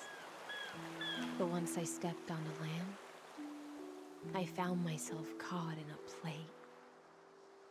Every land dweller wore a mask in their life. So I, too, donned a costume and tried to find my role in this show. I became your blade in war and the violin strings at banquets. Do you still not get it? I do not long for the oceanic depths of my homeland. Nor do I crave the swelling seas beyond the sky. Perhaps even I don't know what I want. I still don't know where I should swim to even at the end. But I know one thing right now. A fish is simply a fish. And she can never leave the ocean she's in. But whether under the ocean or on land, we two prisoners who can never escape this cave can still look outside the cave and see the stars.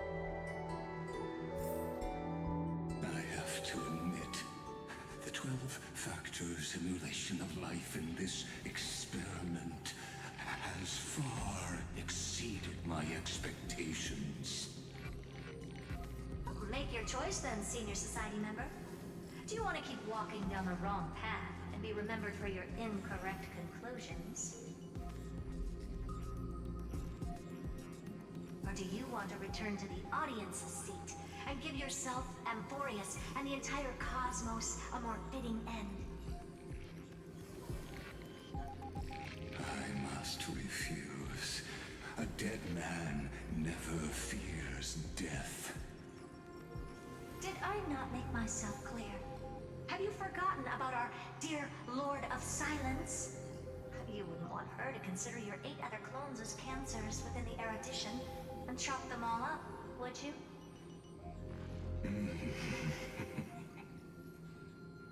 Your logical deductions are vastly different from mine. Therefore, allow me to provide one more academic recommendation. Listen, my peers. Why don't you look beyond this world? Just as the Chrysos heirs did. Re-evaluate your calculations and take into account all enemies in the upcoming war among the Eons. Amphorius is not a place where 3 paths entangle, but where 3 paths fight to the death. You used Memoria to resist me, but did you not consider the possibility that the Remembrance and their children might have taken this opportunity to join the fray as well?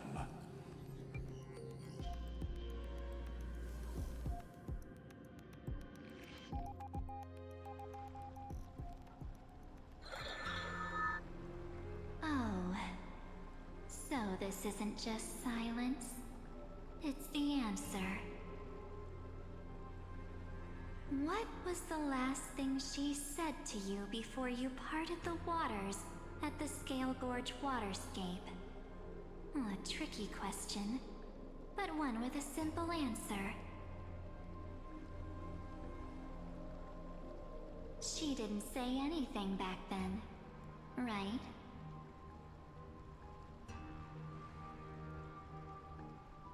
That's correct. And now I'm sure. You are not March 7th. There's no way she would remember that detail.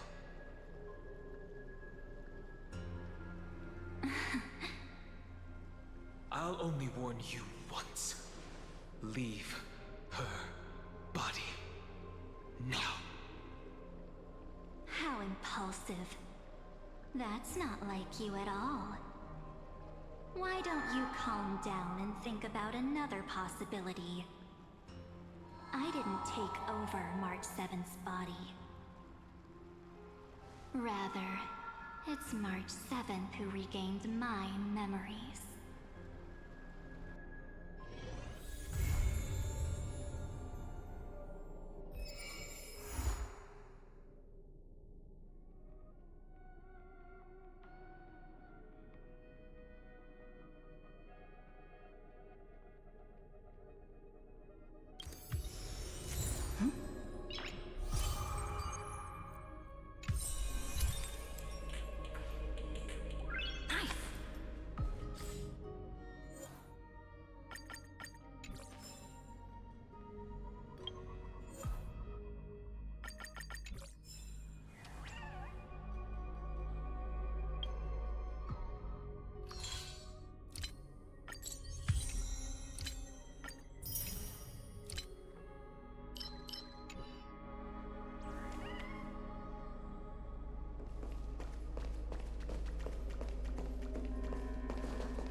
Huh?